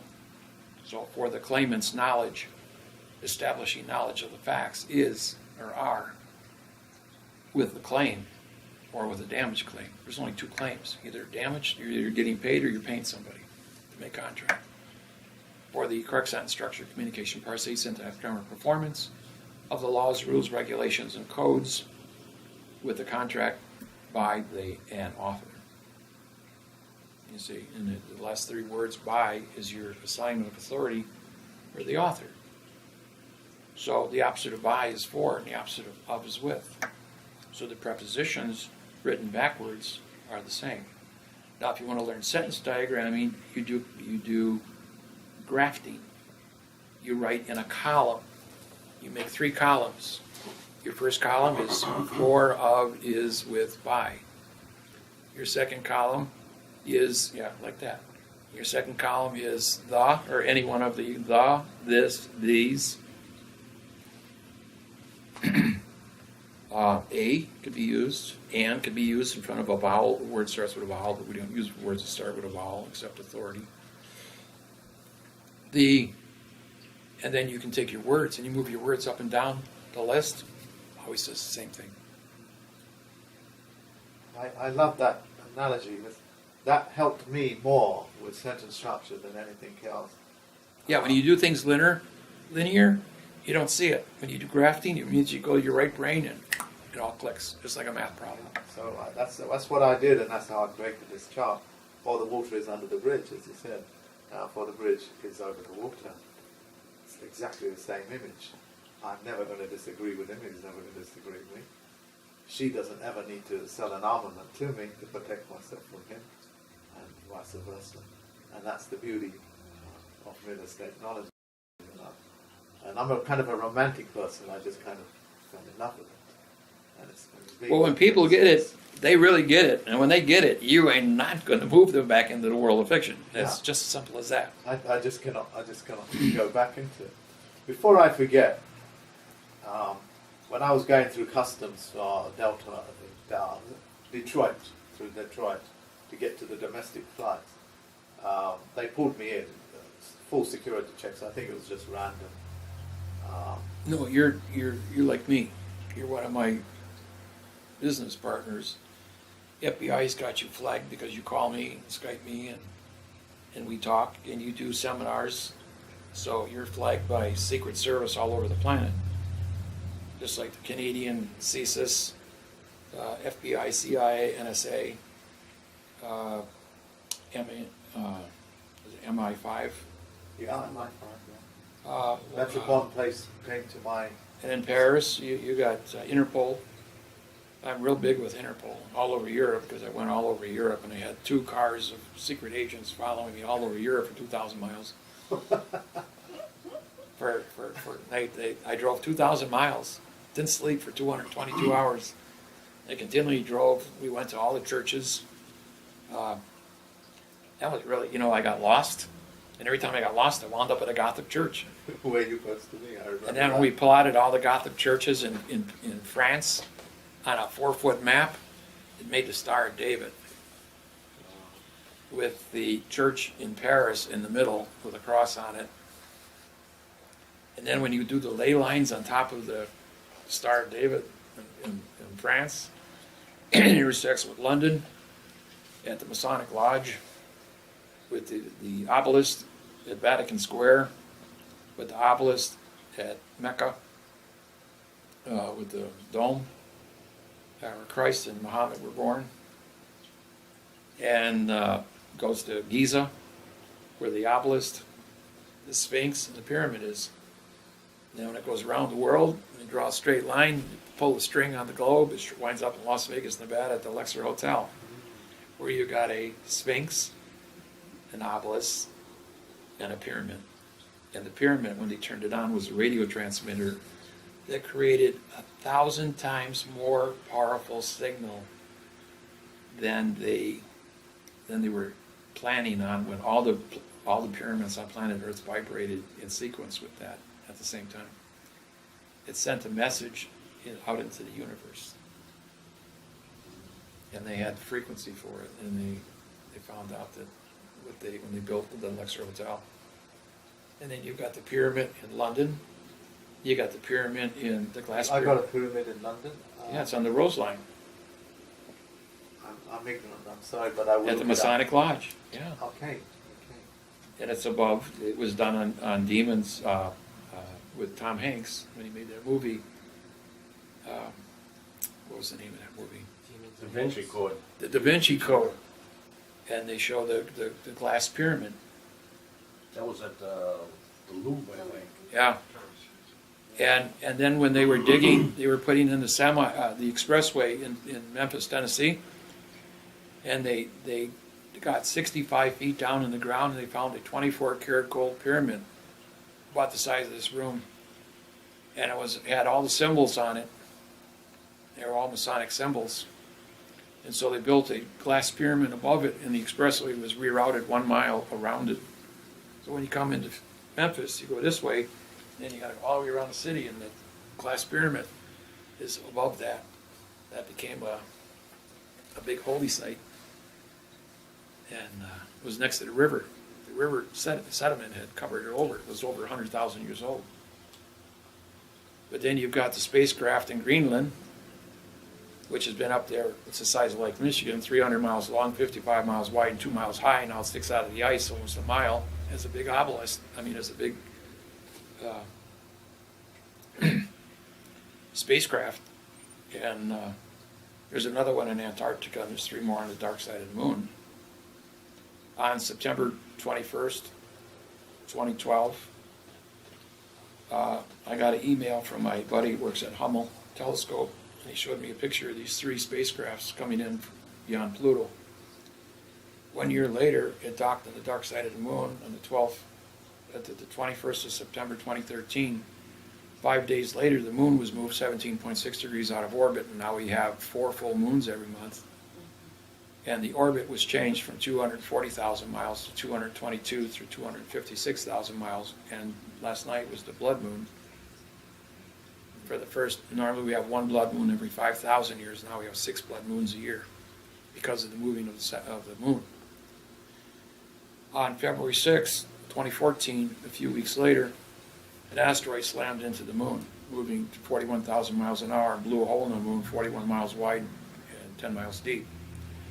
If the moon had not been moved by putting a dampening field around it into the new orbit, the asteroid would have hit Nebraska. 2 miles below Nebraska is a lake of water 2 miles deep. Now we're going to go into physics. An asteroid moving through our atmosphere at 41,000 miles an hour would heat up to about 4,000 degrees because it would be iron as it burned off. But because of its energy impact, it would have penetrated through the 2 mile surface and hit the water under Nebraska. That lake of water goes from the Gulf of Mexico all the way to Canada. At 900 degrees, water boils at 212. And when water boils, it turns to steam. When steam turns to hydrogen and oxygen, it separates at 900 degrees Fahrenheit and burns. At 1250 degrees Fahrenheit, water explodes. The hydrogen-oxygen reaction becomes rocket fuel. So that's how you put satellites. So the compression speed and impact into the water would have detonated the water at 1250 degrees, expanding at 1.3 million to 1, and creating a fireball which would encumber the entire planet, killing all life on the planet. Plants, humans, animals, everything. Even bacteria would have died. And so, and what is water?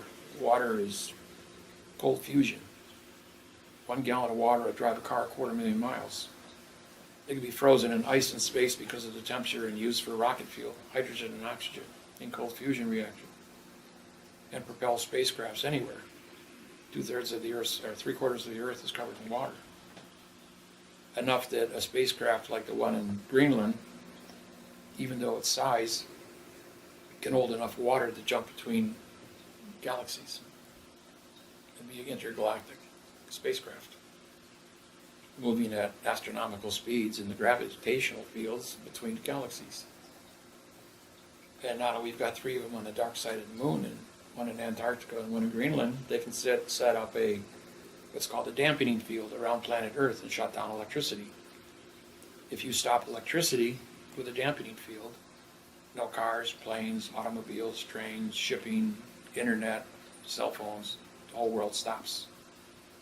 The world's 12 billion people, there's no way to get food to the population areas of California or all of our high populated areas. Without electricity or fuel, you can't drive anywhere, so you'd be restricted to walk. And the entire planet only has a 10-day food supply. And people can't get the food to market in time. Steam engines would become relevant again. Diesel engines are relevant because they don't use electricity. So they built Caterpillar diesels to run across the glacier from western Greenland to the spaceship. And the spaceship has 200 decks, 100 feet each. I had a program up on my website for 3 years before the Air Force found out about it and took it down. What year did they take it down? 2005. Well, I'm going to search through historical. They washed the internet. It's washed up. The only thing that's up there is a strange object in Greenland right now. Yeah, I've seen that. And that's before the glacier melted. And we're 13 years past the glacier when it started melting and exposing the spacecraft up there. Google And took it off. Huh? Can't find it on Google anymore. Oh yeah, strange object in Greenland still's up there. No, but I mean on Google you could see it. Oh yeah, they erased it. It's If erased now. Before that, you could go on to That's Google what Maps makes and you could work actually about see You it go there. on and go, what the heck is that? That's just a glitch in the program. I said, that's no glitch. And that was the And all of a spacecraft. sudden it disappeared. All the maps have been redone. See, because the existence of that spacecraft disqualifies all religions on the planet. Yes, that's. I remember you saying. Now, my argument, and what I said to the government, well, when ET shows up with a 300-mile spacecraft, what are you going to do? Babble? Or are you going to call Dave Miller to talk to him in correct grammar? It's mathematically certified. And I can translate their language into a treaty that is mathematically certified because no one ever went to war in the history of mankind over over mathematics. And throughout history, they have, if you watch Alien,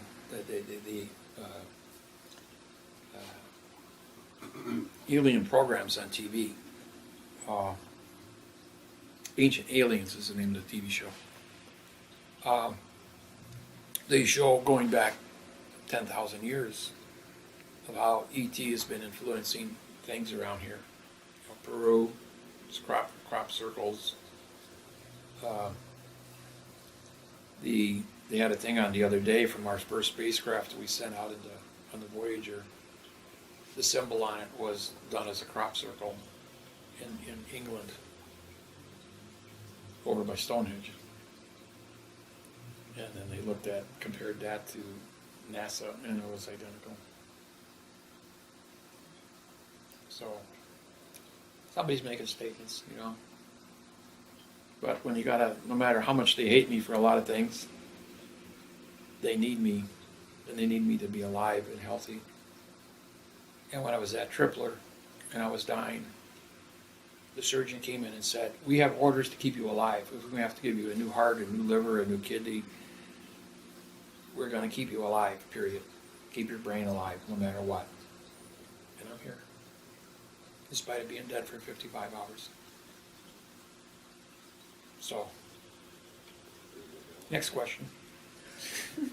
The reason why I mentioned the customs is because when the customs looked through to me, he was smiling at me, And he looked through all the paperwork and stuff like that. And yes, yeah, we know that. They looked at the flag, the stamp. I had my book, your book with me. Yeah, we know that. We call it dictionarized language. He said. Mm. Yeah. And he asked me some basic questions, and said hello and thank you very much, and that was it. I had my stamps cancelled out my stamps. So You were postmaster transporting your vessel, Yeah. and they were fully aware that you were moving legal. I wanted to share that with everybody. So I've had so much experiences with your flag, with your technology, that the evidence is so overwhelming. I just can't ignore it. I don't bother surprising myself anymore. When I sued for correct language and correct name with the Inland Revenue, we call them HMR there. I only had the capacity at that time to point out 3 mistakes on their document. They vacated. Mm-hmm. Third time, I did it third time, I was able to do more, but they kept on vacating. And then I realized just by pointing out a simple, even one error, and letting them know that I was a live-life claimant, therefore not under the excess cubic charge, they just simply vacated. Did the same thing in Australia and New Zealand. And then so many closures, and I got you to thank for my safety, essentially. I'm giggling with a sarcastic laugh because I just can't believe, if you know what I mean. Yeah. When I did the health talk, by that time, through Russell's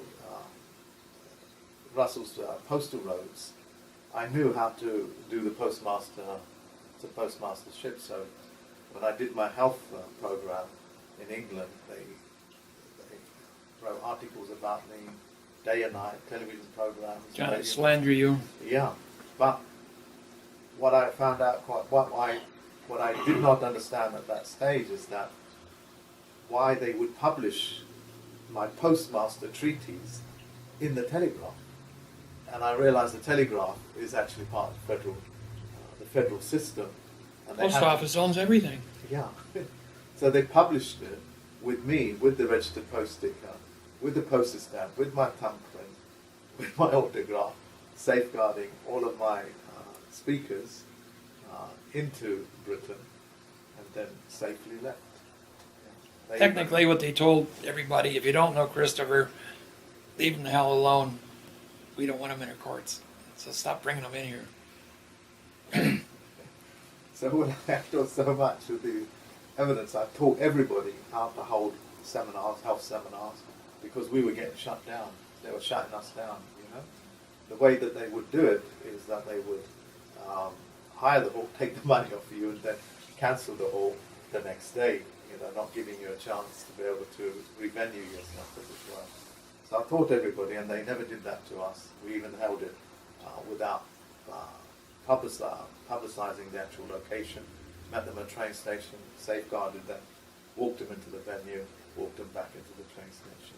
13 years ago, I mailed Russell to France through Montreal.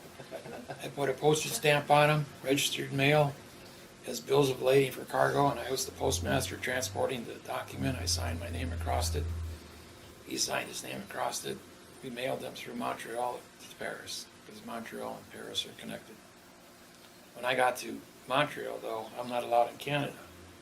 So I was under four guards and held in security for 2 hours. Russell, he was taken off of my plane and walked with 4 guards on a red carpet through immigrations and customs right onto the plane and said, "You sit here until the plane leaves." They didn't even let him sit in the gallery or in the waiting area. They put him on the plane and said, "Here, you sit here." And they had a security sit there with him for 2 hours until everybody boarded the plane, and then we flew. When we got off in Paris, as we're landing, it was announced over the PA system that the Paris airport just went on strike, and all the customs and immigration workers walked off the thing, so all the supervisors were in charge. And we just had 10 747s land, 4,000 people, all hitting the gate at the same time.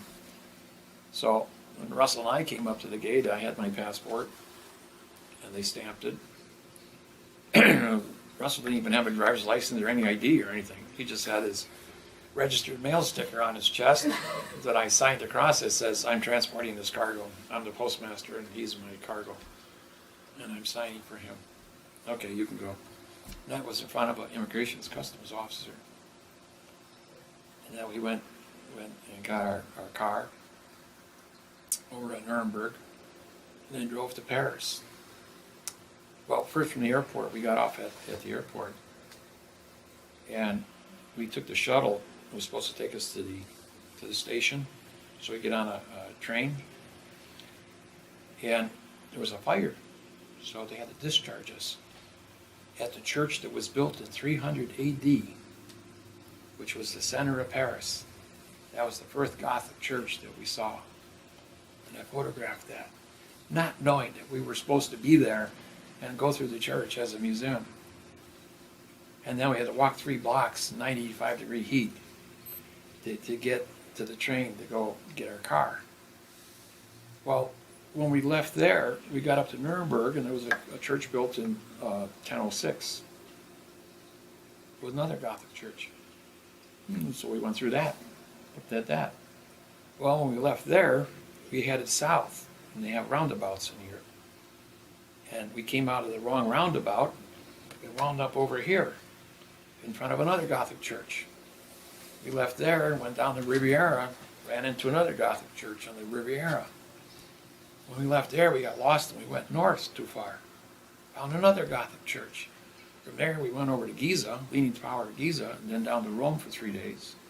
Then headed north to Venice, and then into Switzerland to Bern to meet with the Universal Postal Union. And then when we left there with the bank treaties, they wanted us in Zurich, Germany in 2 hours. We didn't get there until 6, and the bank's closed at 5 to get the bank open for us. We walked in, took care of business, gave them our bank treaties for Germany. Then we headed back, and we went south, and then we changed our mind. We didn't want to go through Paris because of the traffic issue. So we got on the wrong side of a roundabout, and we wound up at a Gothic church again over here. And as we're heading back across northern France, north of Paris, to go back to Nuremberg, my buddy says, well, there's another one north of us here. Why don't we go see that one too? So we drove north and went to the 7th Gothic Church. Then when we got back, the spelling of all the cities that had the Gothic Church are P space A space R space I space S space. It was coded on all the maps where the Gothic Church are to create the Star of David, 300 miles wide. And every 5 miles along the lines, the ley lines, there was an obelisk as a straight line. And we were actually following the Star of David around France. And every time we got lost, we were in front of a church. 24 hours a day. Sometimes it was 3 o'clock in the morning. And we get out, park our cars, there's nobody around. We get in to go through the side door, photograph the whole inside of the church, find the keys in each of the churches, because we knew where the keys were. You eventually unlocked the keys because you knew where the keys And when I was in Sydney, in Brisbane, did the same thing, went to the Catholic churches, found the keys. In Melbourne, Perth. What year would this be? Well, I spent 3 years in Australia. And about 3 months in North Island, Australia, and New Zealand. And spent a week in Fiji, a week at Guadalcanal in the Solomons. They brought me to the Solomon Islands to fight the case of 1,129 Solomon Island people who were genocided in 1929 by the British Admiralty. I wrote the lawsuit for that. I did a 3-day seminar. On the 3rd day, the ambassador of the Marshall Island, of Solomon Islands found out I was on island. And I was supposed to check in with him first, but it was already published, videotaped, and was in the press. I had a big press article this big. And the British and the Canadians were there, Australians were there at the seminar, and when they saw me syntax the genocide of 1929, the Admiralty's orders, and showed there's written an adverb verb, said nothing was a lie, that they committed murder. There's no statute of limitations for murder. So I wrote a 9-page lawsuit in quantum language and took it to The Hague, and we won the case. And The Hague ordered, because of genocide, $880 million paid to the Solomon Island survivors in Guadalcanal. Nobody would touch that case since 1929. It was paid in 2012.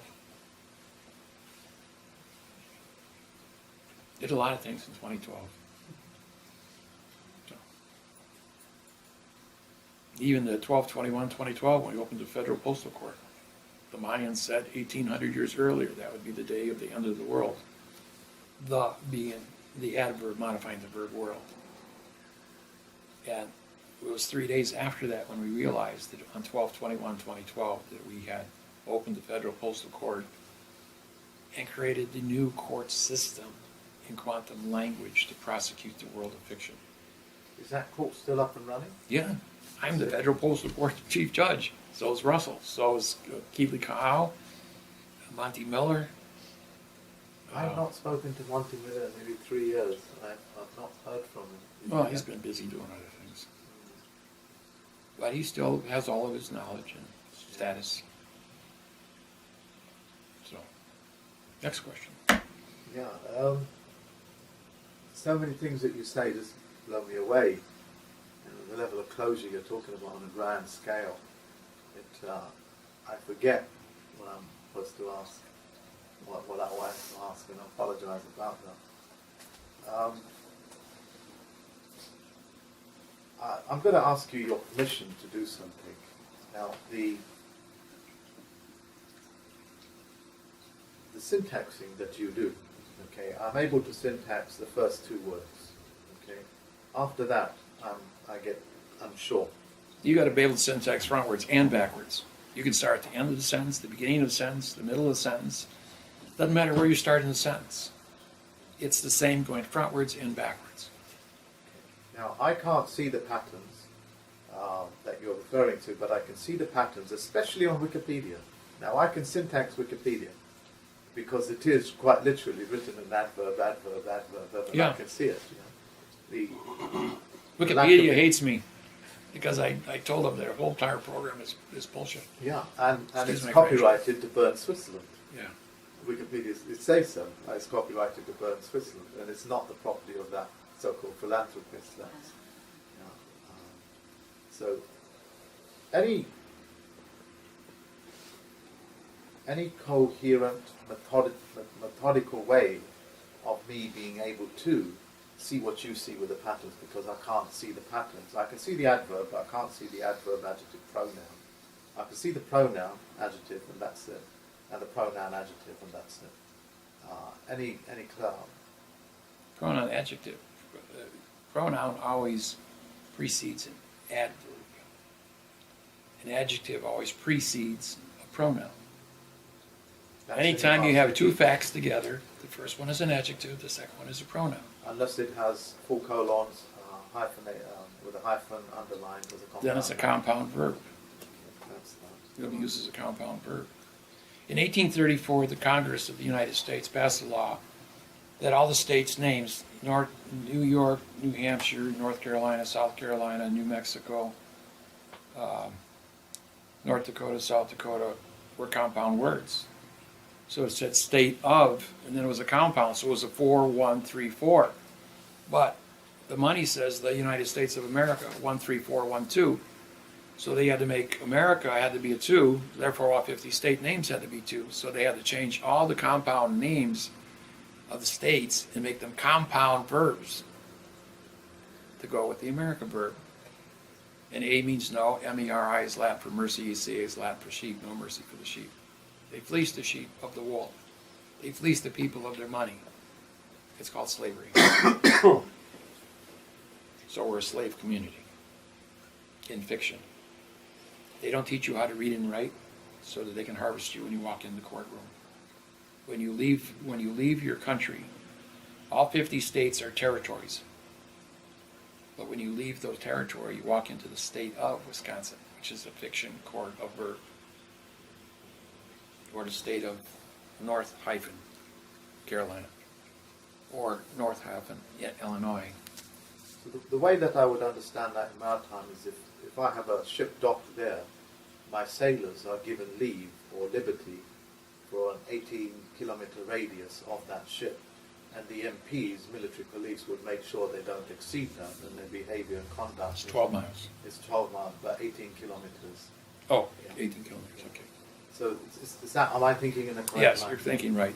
Thank you very much. In Hawaii, when I brought that to the attention of the Hawaiian government, being the king of Hawaii, I said, well, you got all these holes here, and you don't have any jurisdiction to foreclose those. Sheriff doesn't have any jurisdiction to go on Hawaiian land and foreclose those houses.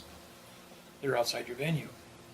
So the next thing the fiction government did is they authorized the building of police stations all over Hawaii, even in remote areas where nobody lived, to blanket the entire island with 18-mile radius overlays so that the sheriff's department had jurisdiction. I remember that you said it before. Thank you They very did much. the same thing here in America. If you look at our map system, every time you see a name on a map, it can be in the middle of a desert. When you go to that location, there will be a building as small as this function room with mailboxes inside of it. And everybody within 12 miles of that building, that's the county seat, the post office. There may not be anybody working there, but they'll So have that's a, the county seat, did you say? yeah. What does that mean, county seat? Oh, okay. They could, because it's all these buildings that are put up as post offices are then courts, and courts have sheriffs, so they can work a 12-mile radius off that point. That's why it shows on a map that we're claiming this as a post office, because the post office claims all water and land in America. So they had to blanket the entire, even when you go out west, there's nothing, complete barrenness. Nevada's got that. You can fly over it, and you look down, there's nothing, not even any roads, but you'll have a post office every 12 miles, or 18 kilometers. I'm going to use Google Maps to see that. Even if they have a mailbox, because a mailbox is a federal building.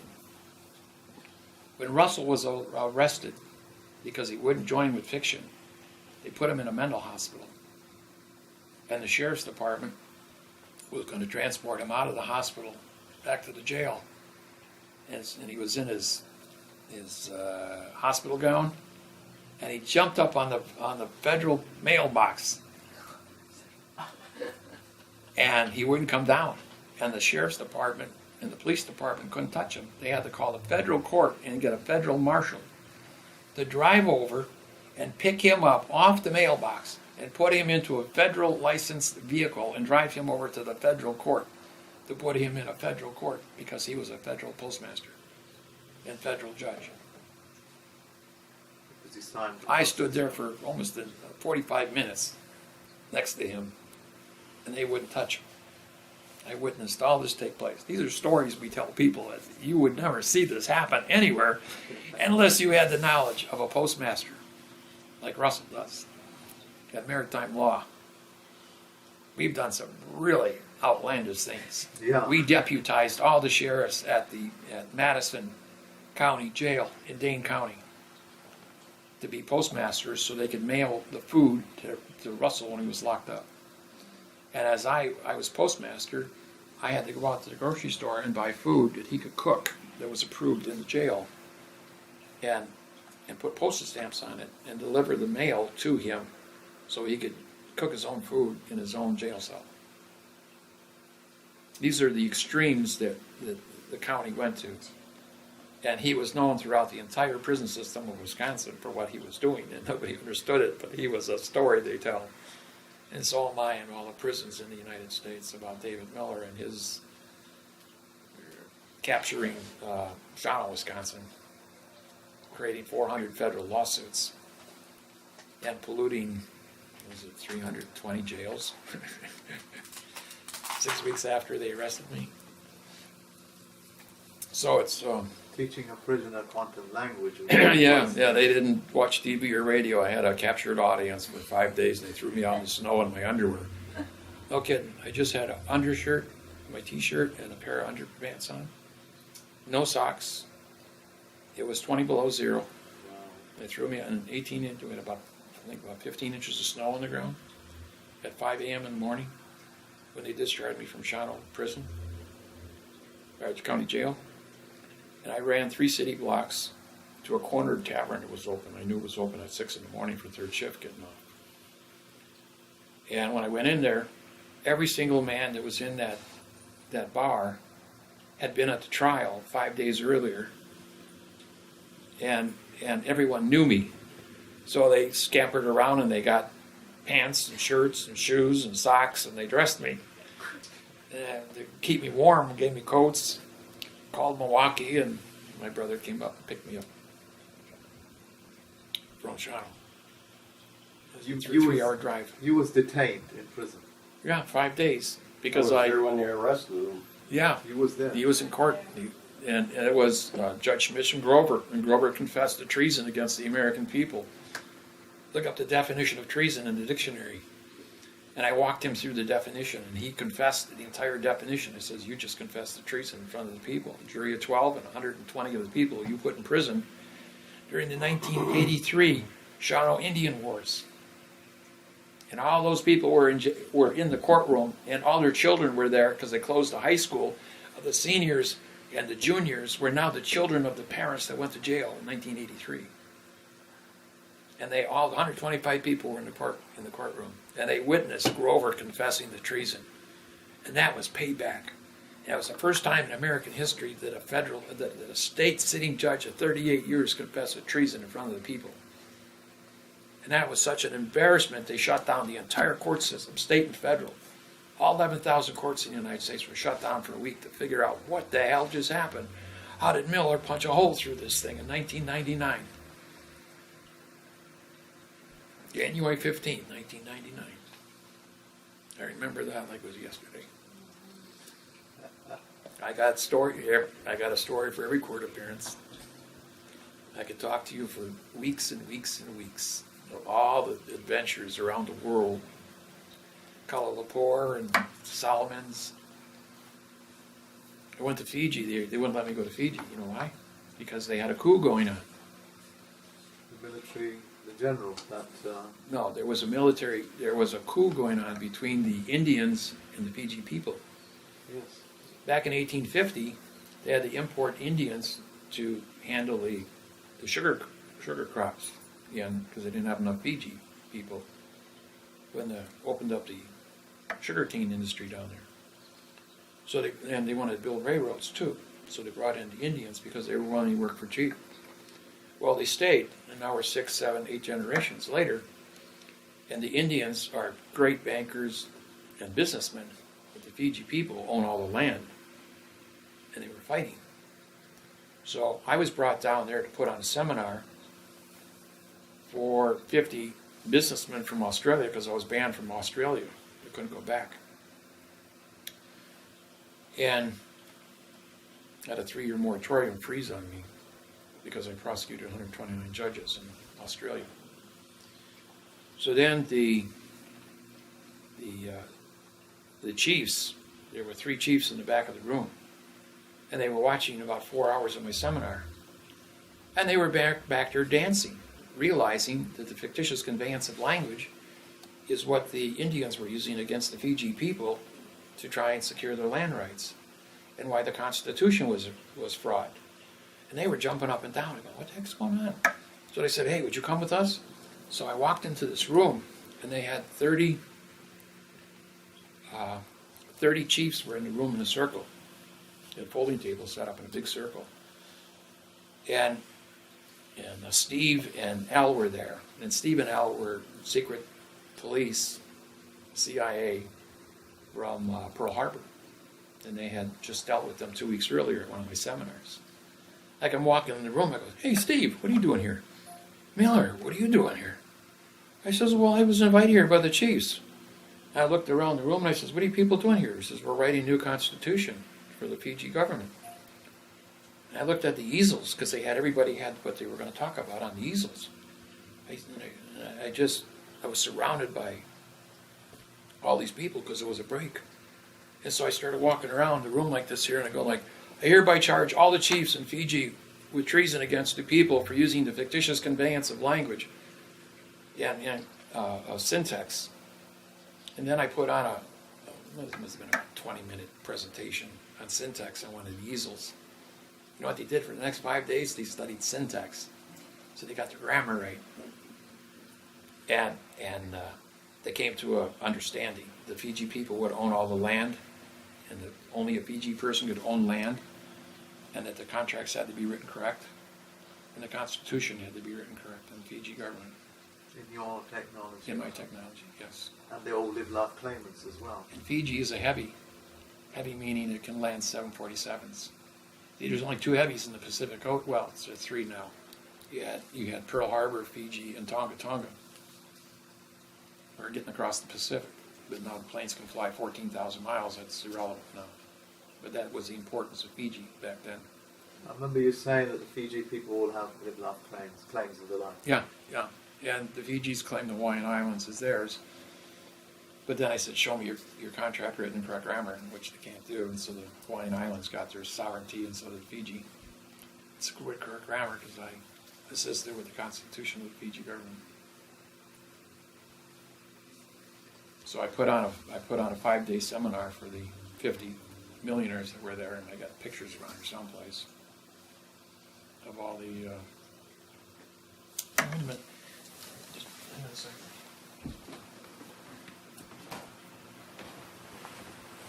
I got to ask him about the pyramid, because I've never really figured out why pyramid is why it's an energy generator. This is a photograph of us at Turtle Bay in Hawaii after the Constitution was signed. Okay. A little dusty. You can pass around. All the names are in the back, and the dates and phone numbers. Where are you, David? I'm right there, right in front. I'm missing something. Must be the dust. Oh, there you are. Yeah, that was 2000. I think that's what's say 2000. What was that? Oh, it was about 2002, wasn't it? This was in Hawaii there. He looks like a native. This is 2009. This picture was taken. This was the rewrite of the new Constitution. We improved it because we had, when we wrote the original one in 1997, we used the word "to."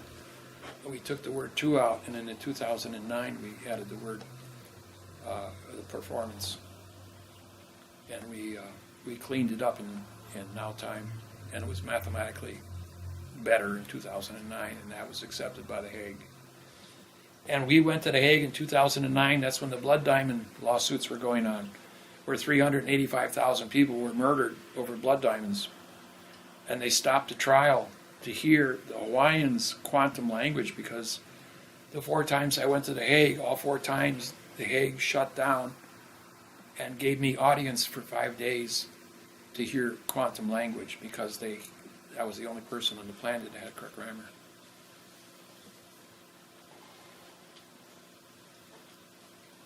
Before I forget, David, the pyramid. I don't understand why the pyramid is a... Radio transmitter? yeah, I don't It's a understand. crystal. It's a diamond. There's the same amount of, it's an 8-sided diamond. Diamonds have 8 sides. It's carbon. We're carbon-based people. The hardest substance on our planet is diamond.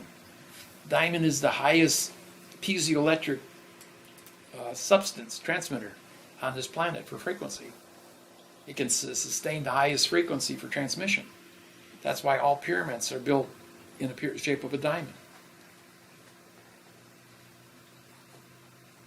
Thank you very much. It's all physics. Yeah. You study metallurgy and physics and the periodic tables and everything, it all goes back to diamonds. It can maintain and hold a great level of frequency indefinitely, is what you're saying. how can I say this? A 1 cubic inch quartz crystal run on a green holographic laser is a 64 gigabyte storage facility. 1 cubic inch of quartz crystal will hold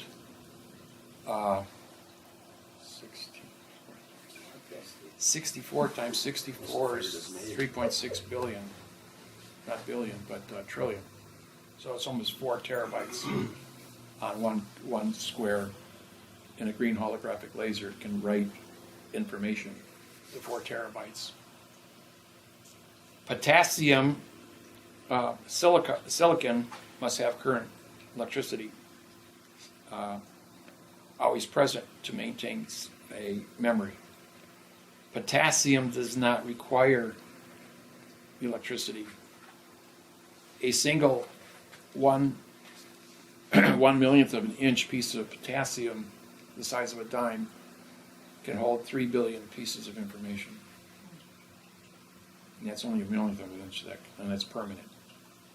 So you could take Encyclopedia Britannica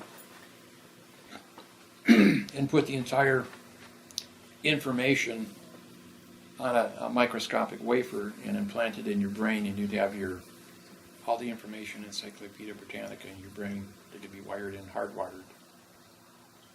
And if you had layers of it,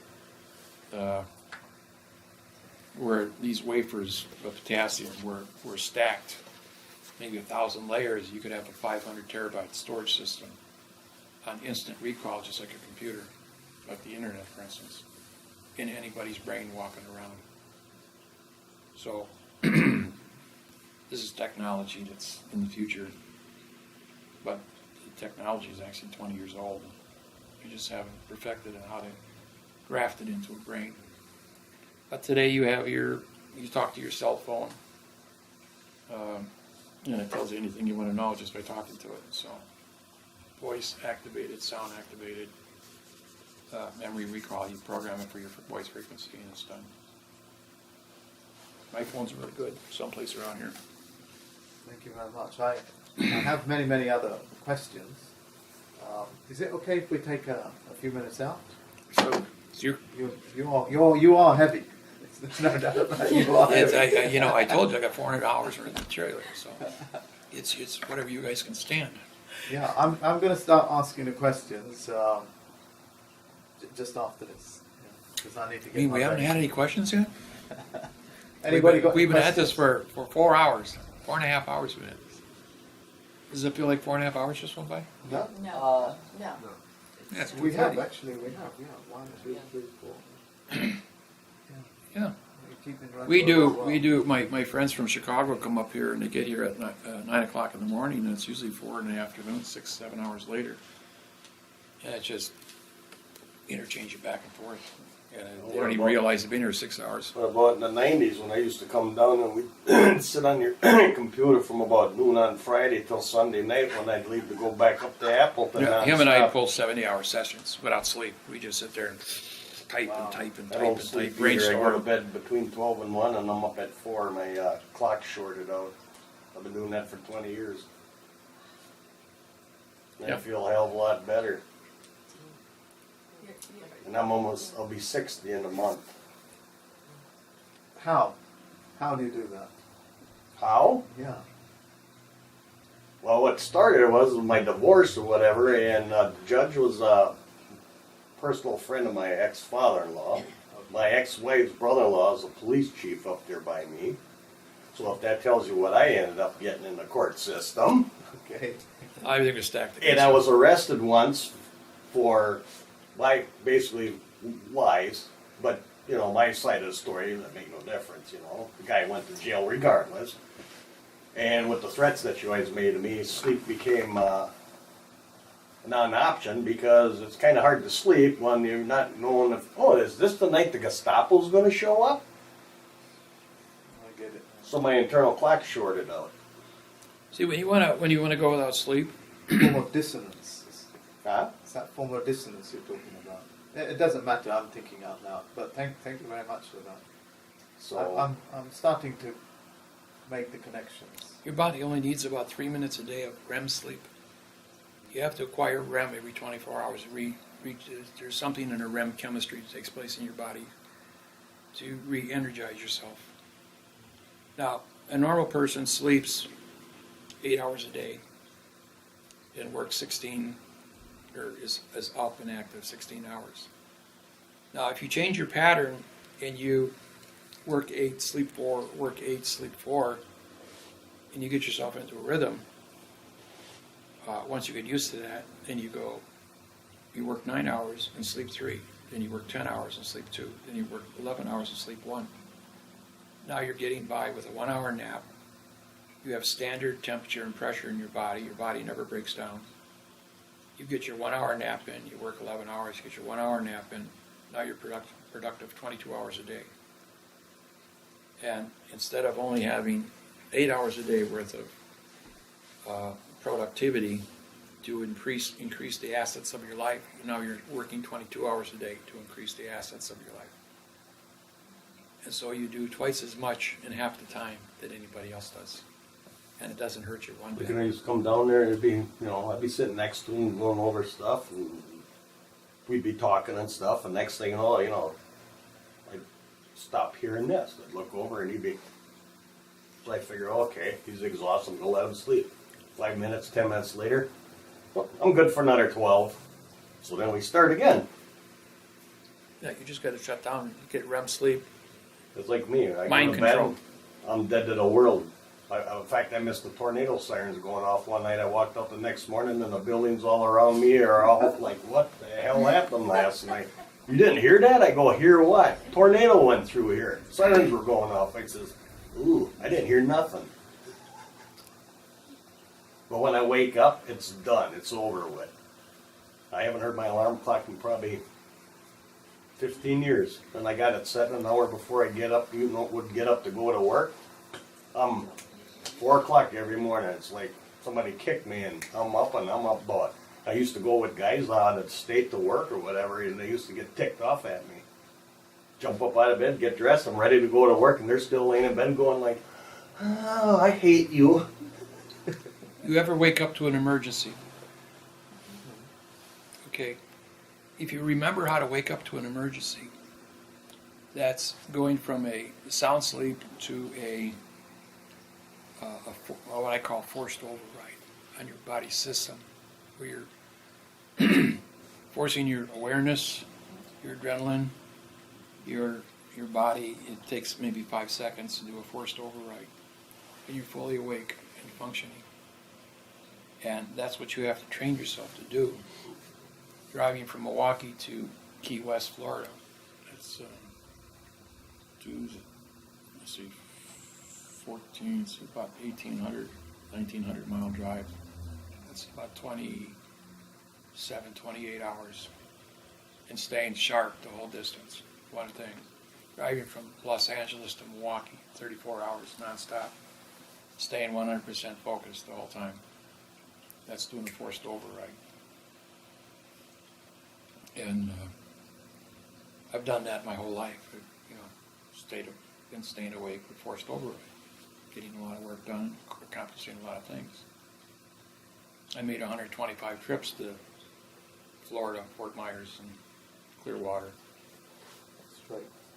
I just straight drive it. I'll get up today and look outside. It's cold, 7 degrees out, snow, and I say, well, it takes me 18 hours to drive from here to Fort Myers. So tomorrow this time I'll be sitting on a sunny beach. I just get in my car and set my mind to it, and 18 hours later I'm on a sunny beach in 85 degree heat. That's will. That's our answers to how we can live here. And you go down there and you spend a week. You relax, enjoy. You hit the tiki bars and at night and walk the beach and get relaxed, and get in your car and you drive 18 hours, come back, and go to work. And going to work, you're relaxed because you had your vacation. And after, it could be a few weeks later, and I want warm weather again. So you get in your car and drive 18 hours, and it's warm weather again. Simple as that.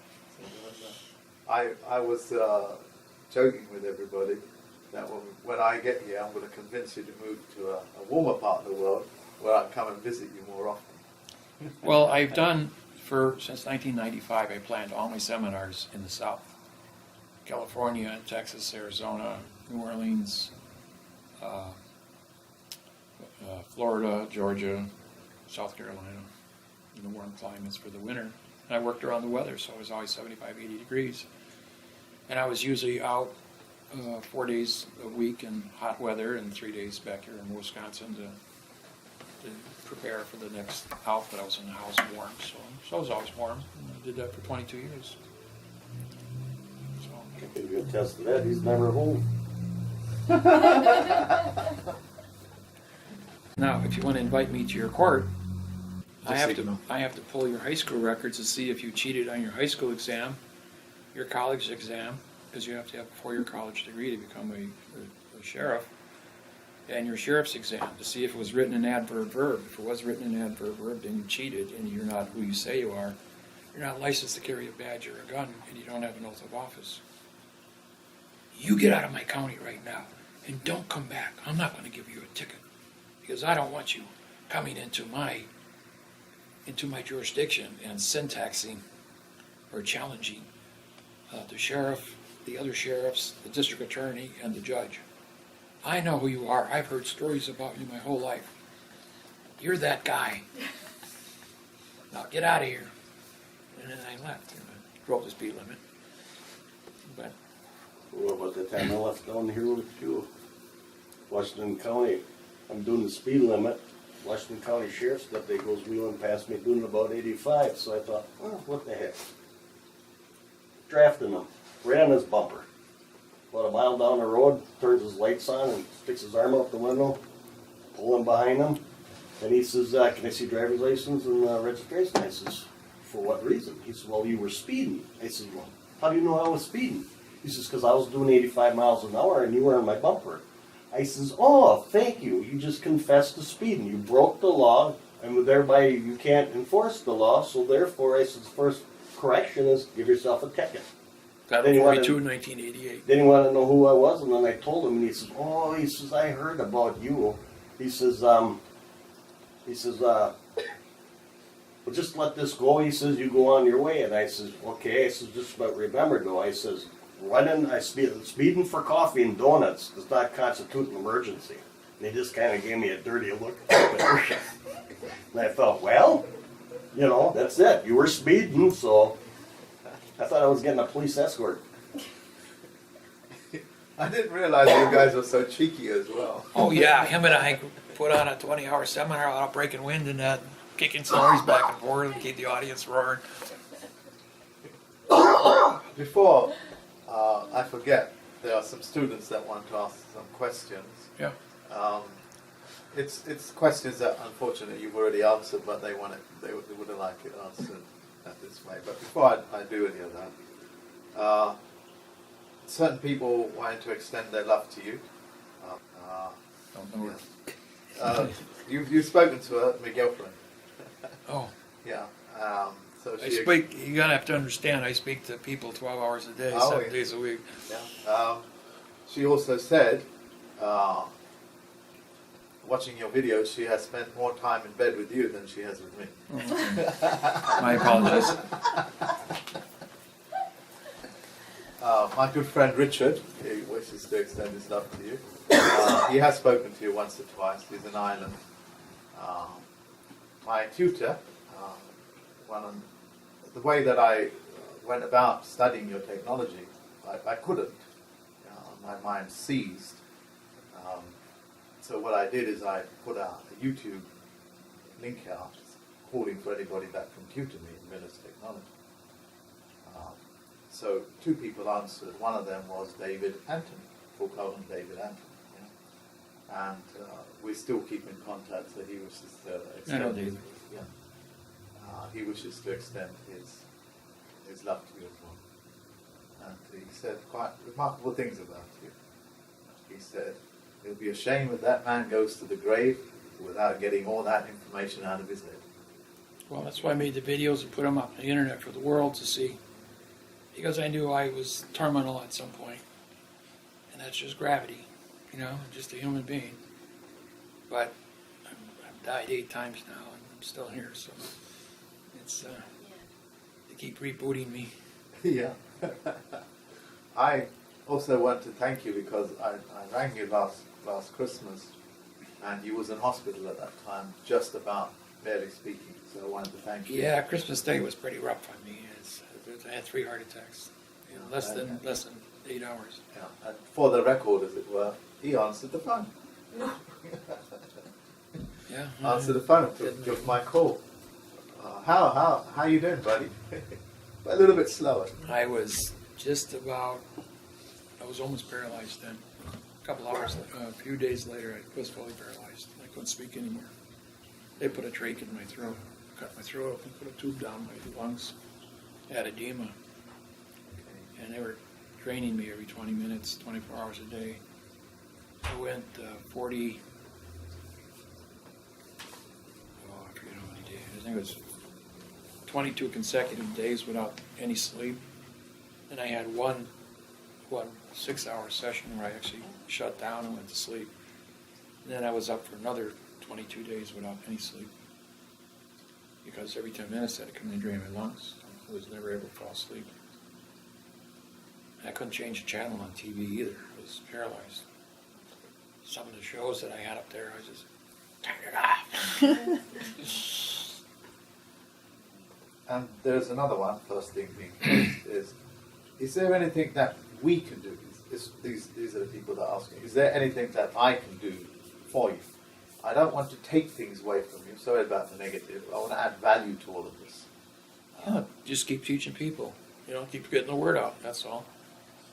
To people and. Anything else? What's that? Anything else? We also have. Well, the video. frequency You know, machines. if you want to watch, you know, most of the people just go back as far as 2012 to watch the video.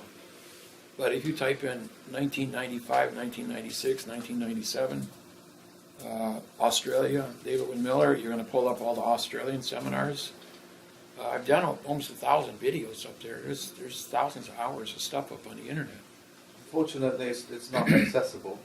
I have tried many things. It's not accessible. But such is life. We got A lot of stuff was taken down by the government because it compromised them too seriously. So I'll ask these questions. This is full cold one. Bernice. I don't fully quite understand the question, but I'll ask it anyway. First question. I know the syntax grammar of the Constitution. Which one did you do? Was there 2? She's referring to the 1776 Constitution of the Organic States of Americas and the 1871 Constitution. Did you do any one of them? Did you write? Yeah, I syntaxed all the seminars. I mean, all those constitutions over the time, and as far as publishing them on the internet, no. I syntaxed them just the same to prove that they were a lie, and because everybody was always trying to make, you know, which way the flag was being hung or what something said in the Constitution, and I said, no, that's irrelevant. I says, it's still written in adverb and it says nothing, means nothing. I says, so don't put any value in that. I says, it's just the United States government, 100%, 240 years has been in fiction. I says, how does fiction rule the world as a military force? And use, then you go back to the animal kingdom. The judge says, well, the fox has a right to eat, the chicken has a right to eat. Enough said about rights. So might controls right. So they're saying, we might be adverb verb fiction, we got a bigger gun. But they won't invade China or Russia because they got just as big a guns, you see. So it all comes down to the world of fiction versus common sense. And because there are no laws, rules, regulations, or codes written in any language on planet Earth, you have to put volition on trial. Why did you do something? Did you do it for because it was correct? Was it honest? Or did you do it because you were trying to extort money from somebody? Now, Ian, And that is what you're doing when you go into the language, because you only touch the language. You're exposing the volition of a person's thinking. we don't go after their established, look at a law library, Marquette Law Library is the size of a city block. And it's got tens of thousands of books in it of case law. They're all 100% fraud. And after 10 years in the law library syntaxing, I finally got caught one day syntaxing. And a lawyer stood over my shoulder and watched me put the number codes on. And he goes like, what are you doing? I says, I'm syntaxing this. I says, it's fraud. So he went and got the dean of the Marquette University and four county Milwaukee sheriffs. And they took me in the dean's office. He says, you know what the word syntax means? I says, yeah. He says, who are you? I says, I'm federal judge David Wynn Miller. And he goes like, hands me a paragraph. He says, can you syntax this? I says, yeah. And I identified it, just like I do these paragraphs here, these documents. And he looks at it, he goes, can you rewrite this in correct grammar? I says, yeah. So I rewrote it in correct grammar. He looked at it and he says, took my picture. He says, there. He said, within 10 minutes, every guard at Marquette University had an 8x10 glossy of me to at their shack and said, if you see this man, have him arrested for trespassing on Marquette University property. He just disqualified every book in the library, every book in our law library, all the courses we teach here at Marquette University. If he talks to our students, they can sue us all for fraud, for teaching fraud. And so I was posted off at Marquette University campus. And every campus I've been to across the United States does the same thing to me. When my daughter was in high school, they invited me to come and teach the math interface on grammar.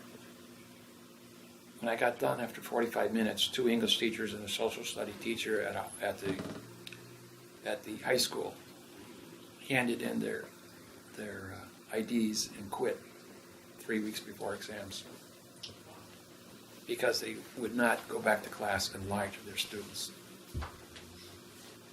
Russell had the same thing with his high school teachers. 38 years English teacher. He met her in a restaurant in Riverton, Wyoming, and she resigned after he did a presentation for her. What's that? I need to talk to you. I'm from Lander. You're from Landers? Mm-hmm. What's a Russell list? You know Russell? I haven't met him. How old are you? I'll be 50 in June. Cool. I don't know how old he is. Russell's 44. Oh, So, 43, he's 25 years younger than me. So that makes him 43 years old. Yeah. Well, now when I come to Landers to go fishing every August, and we can get together. Take you fishing with us. We go up to Wynn River, trout fishing, or the Yellowstone. We fish at the volcano there. Fish out of the volcano. No, there's a Dickinson's Park. I forget the name. Dubai's. You go to Dubai volcano there. We got a lot of good pictures there. We're catching 15-inch rainbows all day long, fishing 65 feet down with sinkers and off the bottom. Jackie, the other gal that's taking your course with me, she lives in Du Bois. Okay. Yeah, Russell had a bank in Du Bois there in the little town. He did? Yeah. Oh, that was maybe 15 years ago. He had a bank. Yeah, he also opened up a bank in Du Bois. When I got into banking and postal. He needs to get connected with Jackie because she has visions of what's supposed to happen in Du Bois. Well, Du Bois is just a little cow town. Not even a cow town. It's just a little tourist stop, actually. Only maybe 1,000 people live there. I think 1,090, something like that. Yeah. Tiny. Good food though at the restaurant. They got that really big country western. But I've been to Du Bois a dozen times. I've been all over Wyoming since 1995. Beautiful country. Oh yeah, I like it. Fishing is awesome. This next question is more self-fulfilling than anything else. What he's saying is, since the words were changed, is the 1871 Constitution one for the debt slaves or for everybody? I suppose I could answer that, which is, it is all about slavery and it is about harvesting people. That's it. Harvesting people, yeah, but it's still all fiction. Yeah. Don't forget, syntax we didn't actually come out and advertise until 1992 on the radio. In 1992, when I did my first radio show, there were 2,500 organizations in the United States suing the United States government. And so the FBI had to investigate all these organizations because they constantly were harassing the government. But they were doing it in fiction. After I did about 6 weeks of radio shows, there was only 10 organizations left. They totally wiped out everybody in the United States. Nobody knew syntax, and they knew they were lying. So you can't sue a lie with a lie. And then the Republic of Texas was causing such a big thing, and they arrested all seven of their officers, including the president. So the Republic of Texas, with 50,000 members, called me up and said, "Can you come to Dallas and get these guys out of jail?" So I flew into Dallas, and I told them, I says, "You bring these officers, and we'll hold court. I'm a federal judge. And if they can make an argument in front of me, then you've got to let them go. If they can't make an argument in front of you, then they don't exist at all, and you got to let them go." So they assigned 7 marshals to bring the 7 men to my seminar that I did. And they got there about noon, so we pushed all the tables to the side, and they took one side of the room, I took the other side of the room, and all the people, 45 people that were there were our jurors. And in a 35-minute presentation, they lost all their arguments. How does a italicized 1834 Constitution, written in adverb verb, constitute republic, which means no people contract? It said nothing. And you have 50,000 members suing for nothing. I says, and then they put a box around it, which is an enclosed area and can't be considered. I remember that from the gallery. And you know what they said? The marshals looked at them and said, "You guys don't exist. I don't know why we're bothering with you. You're not going back to jail. You're free to go right now. You can call your friends, have pick you up." I got them all out of jail, and the Republic of Texas was disbanded and has never been able to get back together again. They meet every year, and maybe 10% of the people show up from all over Texas. And there's always my students in the audience saying, "Have you written a quantum constitution yet? Have you got this thing straightened out? Do you people know how to use correct grammar?" The answer is no, and everybody gets up and walks out, and it's over in 15, 20 minutes. Yes, I've seen that on YouTube. The next question, I don't understand it, but I'll read it out. It's from Foucault Jason, Foucault Matthews. What is Parsee Graph Treaty? I've never heard of it. And where may I find it and a copy of it? Would you know what he's talking about? Yes. He wants the Masonic codes on Parsee. And he wants to know how to graft, to understand how to break down words through grafting. He goes, grafting is the way I teach sentence structure now. So he wants me to show him how to break down single words. Well, it's real simple. In all words, if they end in a vowel and a consonant, it means contract. If they start with a vowel, it means no. If it starts with a vowel and 2 consonants, it means no. If it means no, it's disqualified. Now, when you read a document, when you read something,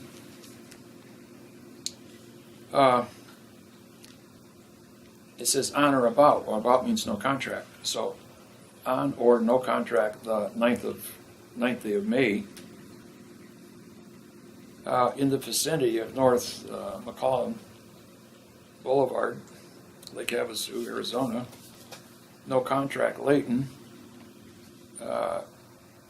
pursuant to scheme or scheme or no contract, to no contract, knowingly no contract, any benefit by no contract. You see, you start reading no contract instead of what the word is, and the charging document says they have no contract to talk about to this person. And then his name is nom de guerre as a dead person. So how does a dead person is not allowed to make contract? A dead person is not allowed to own property, and a dead person can't be prosecuted.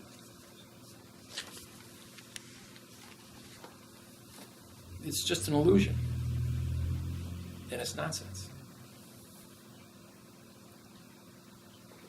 That's why I identify the no contract words. I could teach him that. He's a student of mine, and he wishes to write contracts now with Alibaba. Get on my website. There are no contract words on my website, unless I'm explaining about this word is a no contract word. And that's found in the dictionary in the book. Thank you. There's a question here. What is the definition of the word capital? Is written as in all capital. It means shout. Yeah. S-H-O-U-T. And a shout, of course, would be a capital S, a capital T, capital O, capital P. If it's in German, it will be in all capitals, and it will be bold, which means cease in fiction. I know what shout is, so I'm just explaining it for the camera. Okay. In the first sentence of the page titled Sea Treaty, that's the full question. I don't fully understand it, perhaps you do. Sea treaty. Well, you have an S-E-A treaty and you have an S-E-E.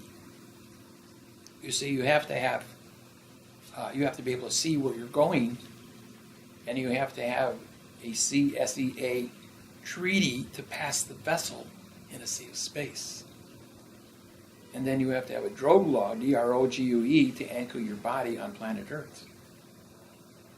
As a country, that's required of our organization, Russell and my organization. So we have our sea treaty and our sea pass and our drogue law, our postage, our banking, our constitution, and it's all done through registered mail. Same person. Is the Federal Postal Court website going to be put up online again? The only reason, the Federal Postal Court website, because Leighton has the access codes and he's in jail. You see, so he didn't, it's on a 30-day rotation, and he didn't pay his 30 days, so the carrier took it down, not the government. It's just been, it's whoever pays the fine, whoever pays for it with the access code can put it back up. Fourth question from him.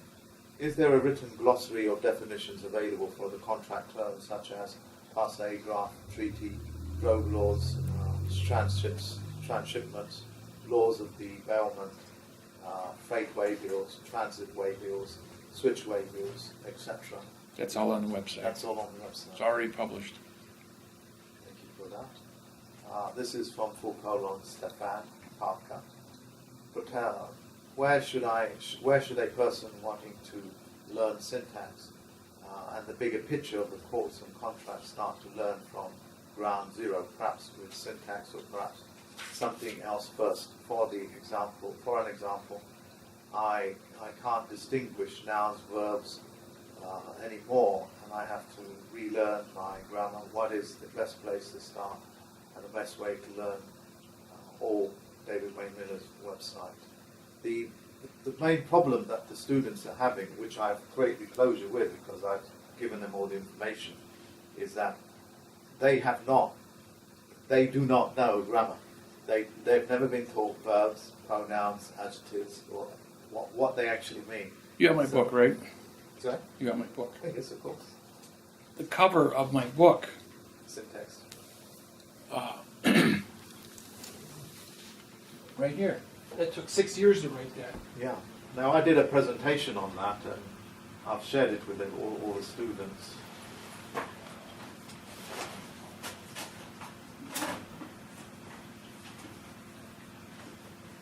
Yes, Alex. you gotta remember too is, like the guys at work. New ones. Plastic. Very nice. I've got to buy some of these off you as well. Yeah, can we buy some today? Sure. You know, the hardest, I tell everybody who gets the books, the hardest thing you got to do is make sure somebody don't steal them from you. Can I just pause a minute? Could you speak up much more louder so they can hear it? Oh, Because you guys are gold, made out of gold and all right. silver. Well, like, Yes, you are. like the Yeah, guy. these are the only books. These are the only books written in the world that use the correct grammar syntax. Thank you. I think I've got one now.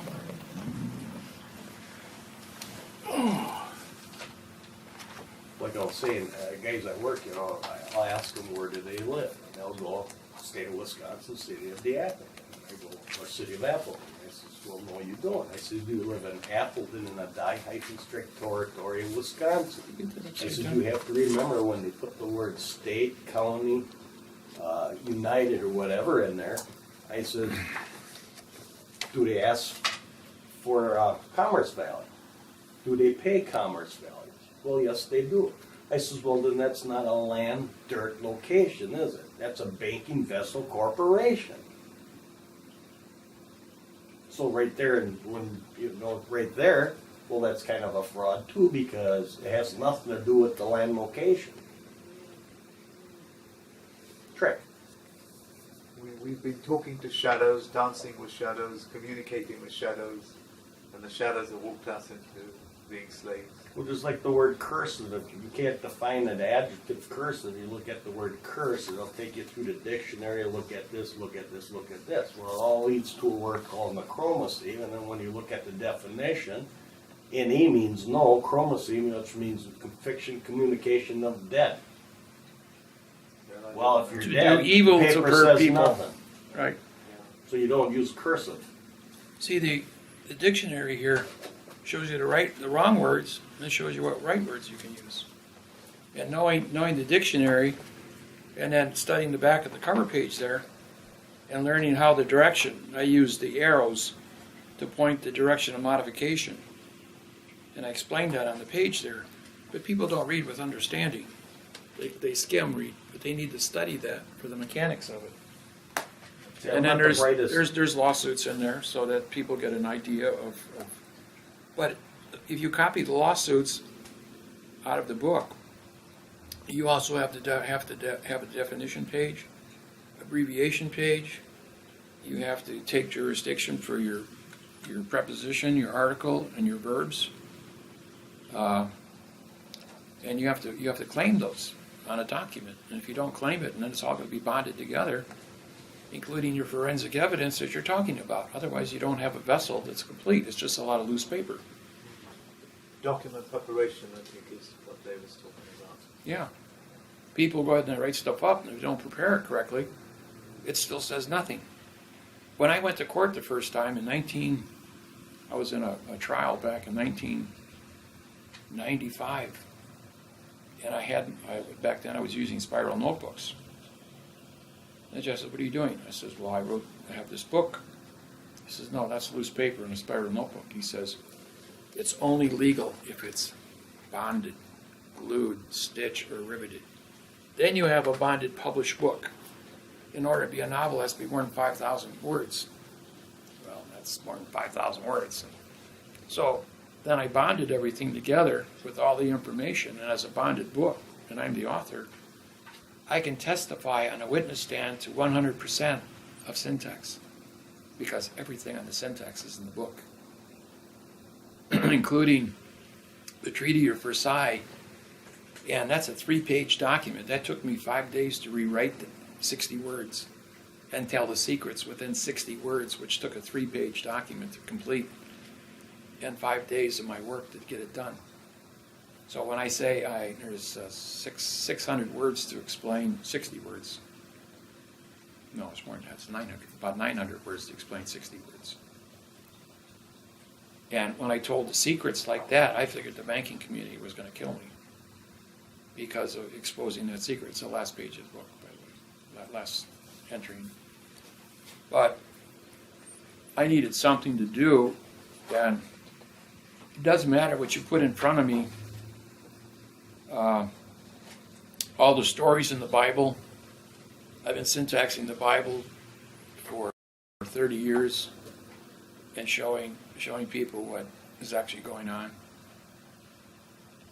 And we do this little exercise with the Bibles, and I've done this about 400 times now, where you hold the Bible and I shake your hand, and then you open the Bible anywhere and point to it.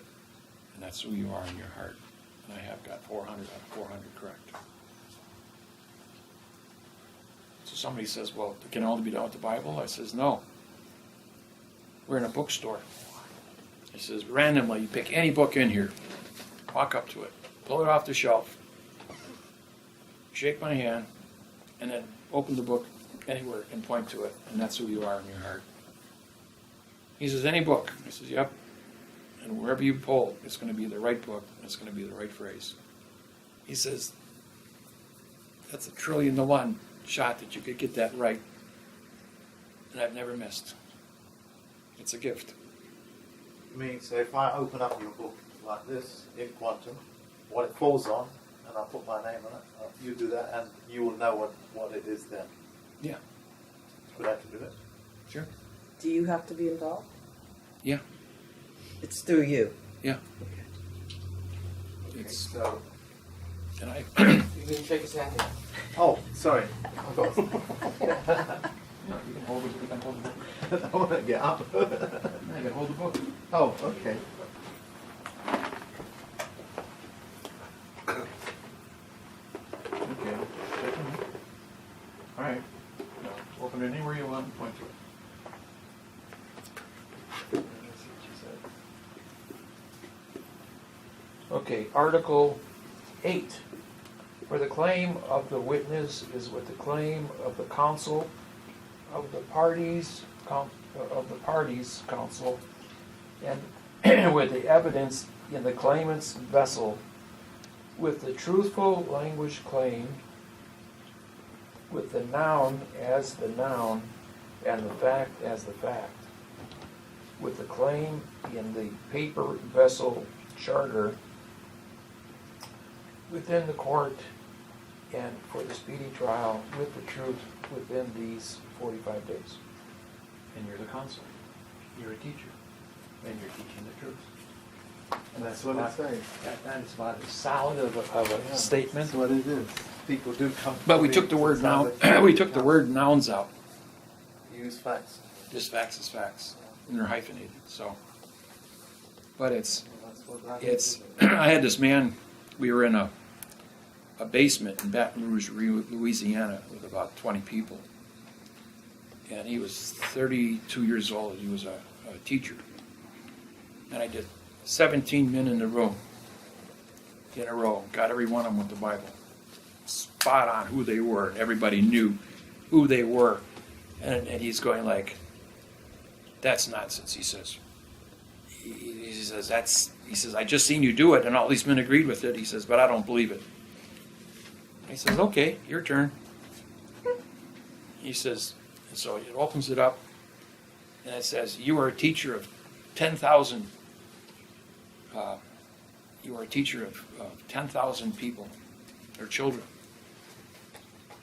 is what he pointed to in the Bible. I says, what do you do for a living? He says, I'm a teacher, fifth grade teacher. And I have 8 classes a day, and I've been doing this for 10 years. So that adds up to 10,000 children, that you teach 10,000 children. That's He goes like- numerology. That's numerology. He just fell apart. I mean, the guy started crying Yeah. because he pulled that out of the Bible at a random selection. Just the Bible had 1,000 pages, and it was that kind of something that happened to him. Then I'm in Hawaii, and I did a Hawaiian family. And there were 14.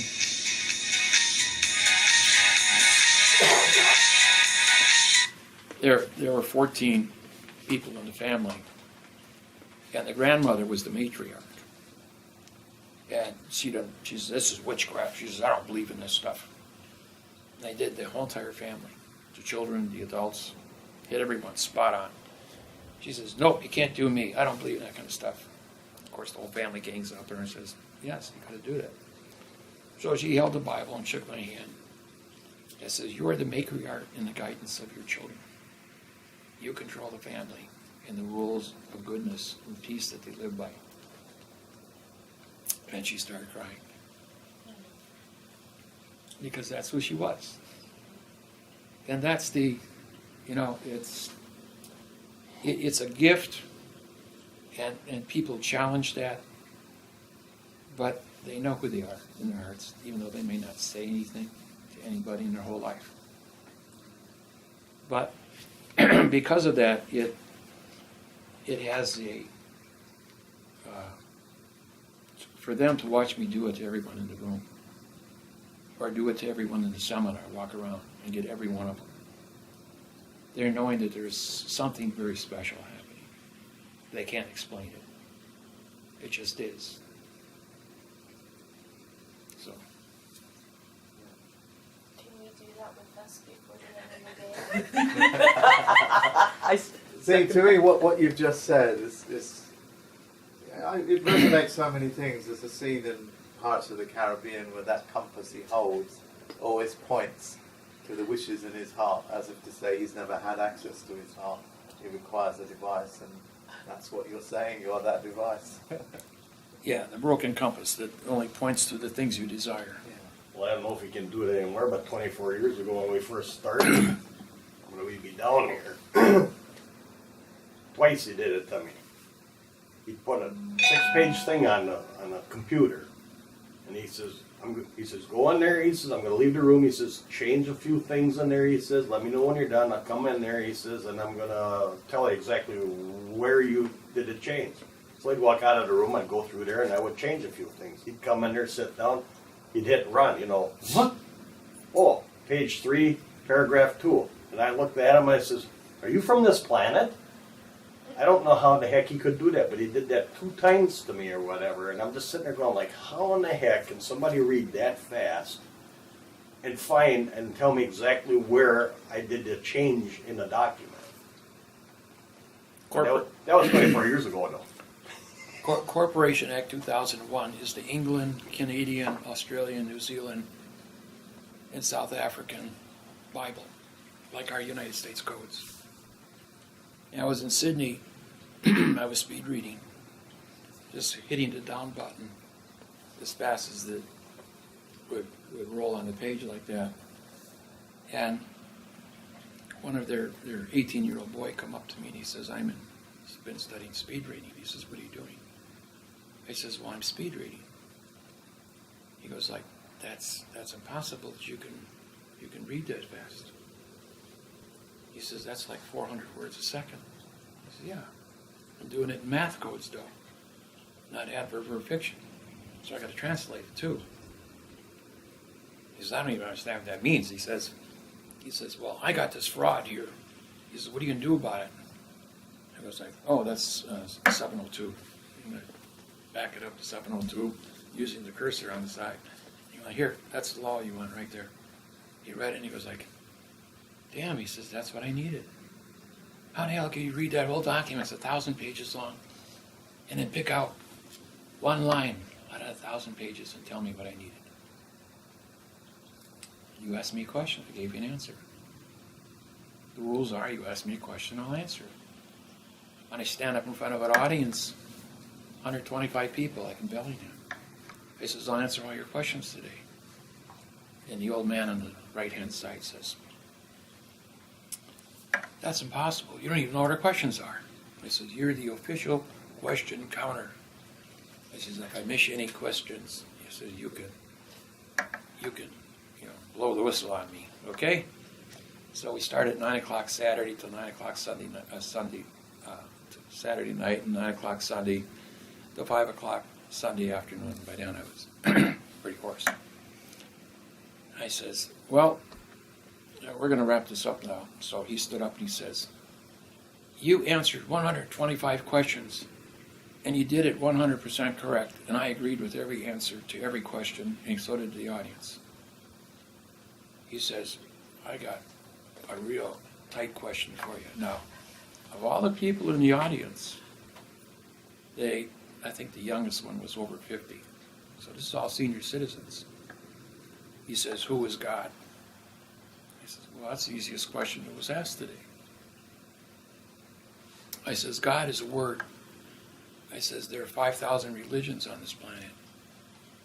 I says, but the definition of God is a creator. I says, and you look at God as being a good person. And you spend over 1,000 different research positions. You read the Bibles, you read the Quran, you talk to your ministers, you talk to your family members. So you do all kinds of research. And it comes from 1,000 different definitions. But your definition of God is unique to you and you alone. Her definition is different for 1,000. And yours is different. And yours is different. I said, so to come to the definition of a 3-word God, you also have to spend the same 1,000 hours to know what the devil is, what evil is, what is wrong. And that's called choice. That's called perspective. And you get to choose between right and wrong, good and evil. And you choose to be good when you stand in front of the mirror and say, I'm going to be a good person today. And I'm going to do good things. And another person that is evil, well, our jails are full of people like that go out and do wrong. And they think they're going to get away with it, but they really don't. Crime doesn't pay. And so, what is the definition? The definition is subjective interpretation based on the 1,000 definitions that you personally have achieved in your life, that you can stand in front of a mirror, look yourself in the eye and say, I know who that person is. That's what I believe in, and that's why I go to that church, or that's why I hang around with these people. And the audience, I says, and so that is the definition. Who is God? God is you and the definition you give it. I says, and we have 5,000 languages. If you grew up in China, you would speak Chinese, and you would come to your 1,000 definitions in Chinese. If you were Japanese, you would do it in Japanese. If you were Korean or Russian or English or German, you would come to your definitions in your language and the sounds that you make to come to your belief system. And the world, 99.99% of the people in the world are basically good. They have children, they love their children, they love a partner, and they don't go out to do evil, not intentionally, like the guy that shot up over Madeline Bay there and killed all those people. That man was mentally disordered. Okay, so the definition is who you give it, and the audience applauded. And I said, is there anybody in this audience that disagrees with that definition? And everybody said that was the best definition they ever heard for the definition of who is God. It's self-awareness. And it says God will help those that helps themselves. So you have to educate yourself to acquire that position. He says, all right, I'll give you that. One more question. What do you know about women? I says, absolutely nothing. He says, see, you can't answer every question.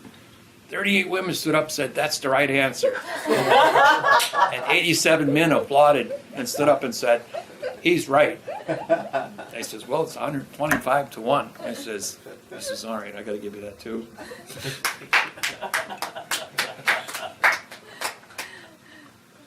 So, next question. Is that okay? Do you want to take a break or anything? I'm good. I can go out all night. How does one file properly what he called quiet lodial title land, as specific as one can be explained? All right, lodial title means it's original, virgin, Tom Hanks on a desert island. He could file lodial title for that little piece of land, okay? All land on planet Earth has been victim to war and fighting. Now, when I lived in Hawaii, Cheryl Marshall had a house. And she was the only person in Hawaii to file a Lodial, Lodial, Lodial patents on her land. Because we did it, we were the first person. Took 6 months to write a 186-page contract to describe that. The GPS location, that no contract, or all contracts written since the history of written language in 1800 on the Hawaiian Islands was an adverb, verb, and fraudulent. Before that, for 1,000 years, there was no, this was virgin jungle, where no one ever lived there. And so we wrote the first Lodial title for the land. It still sits in the books today, is the only one. Now, Oprah was buying up billions of dollars worth of Hawaiian Maui land. And when she found out we had filed Lodial title in quantum language, she stopped buying and started selling. Because she realized she was buying fraudulent grammar and fraudulent contracts. And then she looked at our mortgage contracts, and they were all fraudulent that she had. She could blow the whistle, being who she is as a billionaire on a TV show, but she would lose her properties, and they would take her off of the TV because the judge owns a TV station. So that's the long and short of. I suppose what he's asking, how would he go about finding the Lodial title? You don't have it in Europe. You've been under war for 6,000 years. In the U.S., I think some of the ladies wanted to know that as well. There is none. We killed the Indians, stole their land. It's all alien, everything. The only thing that, anywhere that's called a borough, it means the land was purchased. Like in Long Island, for a basket of beads, New York City, there's sections of boroughs, there's Commonwealth. Borough County, we're spelling it as B-R-O. EU. Borough. Okay, all right. It's borough, B-O-U-R-G-H. So, cities are called, you have cities, towns, boroughs, and each one of those hold a specific title of how it was acquired, either by purchase or by war. All of California, people are wanting to get Lodial title, but there was a Spanish-American War. We went to war. Other areas, Indians lived there, and they killed the Indians, went to war with the Indians. The Great Plains was purchased, so the land along the Mississippi, Missouri, were classified as boroughs. But when the military came and went across the Great Plains with the Great Plains Indians, there was fighting, so the land was tainted because they killed the Indians. And then all the titles that were written in the Americas from the year 1500 to current time were written in adverb verb. So all the titles are corrupt from the beginning. All the land grants were corrupt. The surrender of Lee to Grant at the end of the Civil War was at the point of a gun. Title 28, Section 1359, collusion by use of force cancels the contract. The contracts were written and the surrender was written in adverb verb. The Japanese surrender was written in adverb verb, says nothing. But at the point of a nuclear bomb going off, everybody quit. That's all he could say. They quit. Then they put the American flags up in the South on the Capitol buildings. And I did one seminar in Georgia, Atlanta, Georgia. And I explained that all the contracts are fraudulent and that the Articles of Confederacy are still a sovereign country because you left at the end of the Second International Bankruptcy in 1859. And so your battle cross flag is legal. And it was hoisted on all the capitals in the South the next day. Then the North screamed, and the carpetbaggers screamed that they put up the Confederate flag on the buildings, and the Supreme Court ruled freedom of speech cannot be challenged, or freedom of expression. And the flags flew until just when Trump took office. I guess he took them down. Mm-hmm. There was some loophole they found, but it was still all fiction under presidential order. So essentially, they can't get quiet loyal title, No, not even through quantum language. no. Because the land has blood spilled on it. Thank you very much. Worldwide. China, the steppes, Russia, India. After Gandhi left, 2 million people. After Gandhi, the British left, the 2 million people died in 5 days from civil war. This particular question is the amino acids blood type. You have 12 blood types. You have 8 amino acids. That's 96 to 1. You're going to find out what your amino acid is. Does anybody want to question that? Because I've tried to work it out. And you ask a doctor, they will not give you. You can go and find out what your blood type is. Everybody should know what your blood type is, I just know for a what point of mine is, medicine. And because of that, and you only have 1 amino acid for the brain. If you know what that is, you can buy it at the GNC store or have it manufactured, and you take a 400% dosage, which is usually about 400 milligrams per day, and you'll increase your IQ 1 point a day.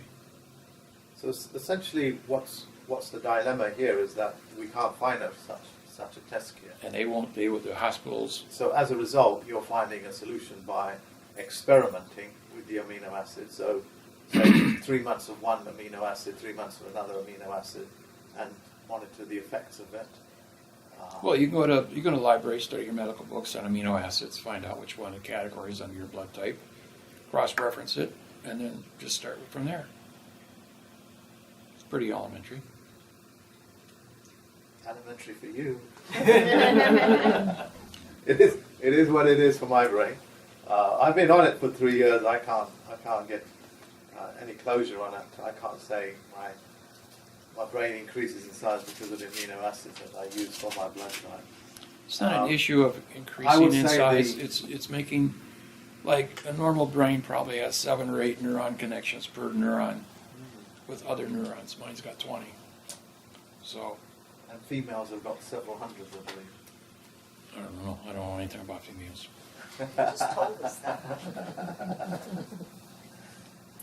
Okay, I think I know where you're going with that. Alex, do you have anything to say with that, because you've been working on it? Yeah. I mean, so, I know I'm BB positive. Okay. So just get a book on B positive blood and find out what your amino acids are in your group. So what's prevalent in my antigen? If you know an anesthesiologist in blood, they can identify that for you. But since I made that public on the internet and with these videos, the medical profession is told the anesthesiologists and the doctors don't give out that information to people. So if you probably have a friend, they'll do it privately on the side and do your test results. Then you could probably break the code on that. So what are they testing for? Oh, they're testing for the specific amino acid for your blood type, for the brain. But interacting with what? I'm not an anesthesiologist, so you'd have to contact a person that makes a study of blood to get that information. I had a mentally retarded person. He was damaged in a bicycle accident. His father was a surgeon. This was in Denver, Colorado. And he was like a 3-year-old at the age of 25. And I made the statement just in the audience. So the doctor pulls me over on the side and he says, well, my son's mentally retarded. Can I make him smart? He says, yeah, it's real simple. And I gave him the formula. And so he went and he tested his son. He got the amino acid, had it artificially created in the lab. I came back 14 weeks later. The boy had already graduated from high school, was in college, and got up and did a presentation in front of the same audience 14 weeks later, as being as sharp as any of us in this room. And it got his brain back. So I know it works.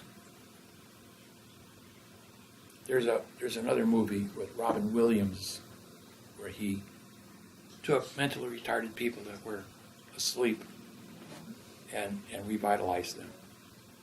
And because it was a threat to the hospitals losing business because they get paid to keep mentally retarded people locked up, that they shut him down. What do you think this machine here does? I'm at the hospital. I have myasthenia gravis. There's no cure for myasthenia gravis.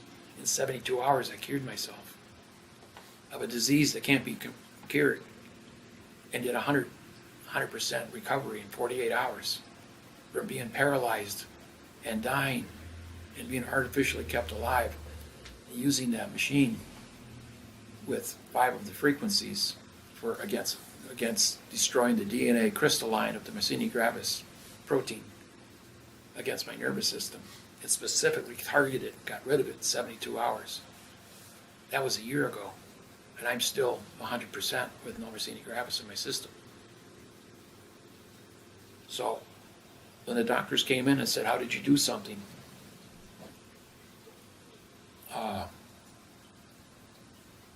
I went in at 205 pounds. I came out at 155 pounds. And they drained blood out of me every 20 minutes, every hour. Vials of blood, size of my finger. I went in at 12 pints. When I hit 7 points, I was dying from suffocation. I didn't have enough red cells in my body to even heal, breathe, or recover. So I ordered three pints of O-negative Rh factor blood put back in me. I did a 100% recovery in 48 hours. Was able to get up and walk. You look like a Holocaust victim when I see them when they come back. And so, Didn't even- and so the surgeons came in, 3 of them came in, and 2 of them said, don't show anybody that machine and don't use that. And the third one says, why not? He just saved his life. He was a terminal patient, and that machine saved his life, and he's alive today. He said, well, don't tell anybody you got it. They'll close the hospital. With that machine, you could heal all 1,000 patients in this hospital in a matter of hours.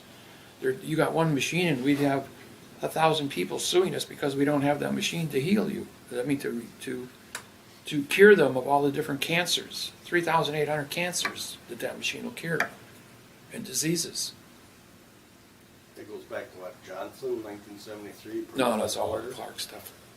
And so I explained to him how controlling DNA and targeting DNA crystalline, and all crystals function on radio frequencies.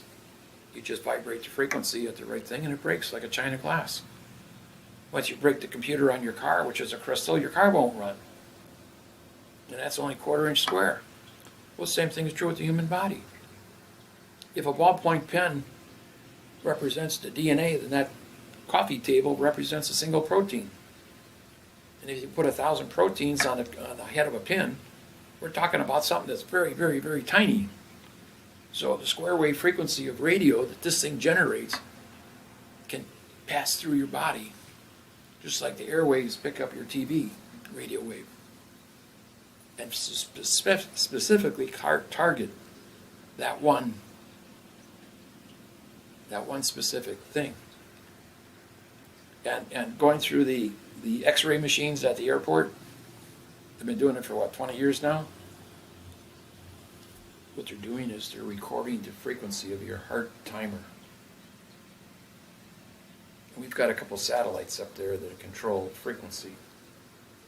It's the only thing in everybody, because they've mapped out 100 billion people in 20 years, and all their frequencies of the heart.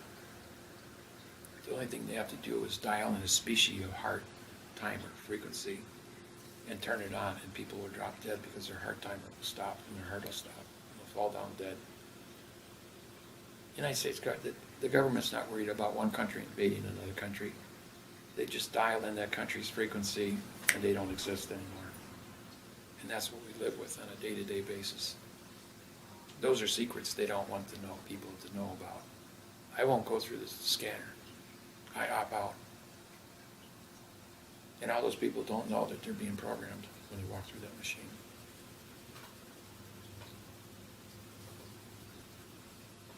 with 2,500 flights, 5 million miles. I'm up at 40,000 feet, all the radiation I'm picking up at that elevation.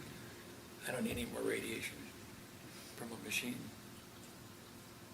I opt out as well every time. A lot of people do. But I do feel that there are attacks happening, Yeah. absolutely, from previous times of going through it. Myself, I've never opted out. Boy, they got your number. You got mine too. People don't know they don't know. I know about it, but my dilemma is that in London, because I know contractors that do the fittings for doorways and things like that in the underground, overground stations. So they have very large frames, about that big, and they're all scanners. So we're being scanned anyway. So I don't particularly really care, if you know what I mean. So that's my position on it. Are you guys okay with this? I want to ask some more questions. So you go. Well, we were still on the brain. I wanted to ask what level of oxygen you supplement and how often. I don't. No, I've got everything memorized already. I haven't. Oh, that's while you were studying. Yeah. And it was just atmospheric or hyperbaric? No, I had oxygen cylinders because I was a tool and die welder for 17 years at my So while you were disposal. studying, I also had oxygen here at the house because I have my own welding system in the garage. So I've had a welder, and I've had oxygen cylinders since I was 17. More than that, way back before that. Well, since I was 21, I've been using it to current day. So if I'm going to get into a steady download, I'll put on the oxygen and boost my learning curve so I can get a lot of work done and memorize it. but that's just at atmospheric pressures. Oh yeah, it's not. It's just you said it. It just bleeds in, real light, But you feel it in your brain when your oxygen levels not 14, when it goes up to 25%. You feel it in your brain. So you don't do the pulse, you do I the free flow? Yeah, just free fall. That's all.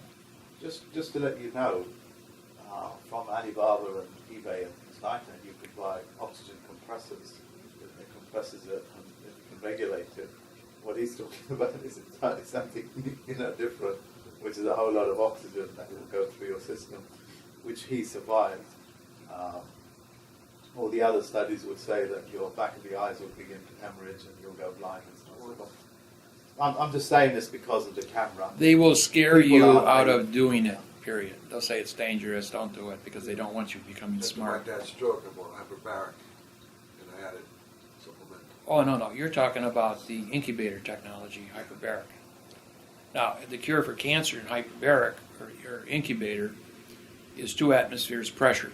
That prevents your body from blistering your lips, your genitals, your rectum. You need 16.8% oxygen, but you're going to be at double atmosphere.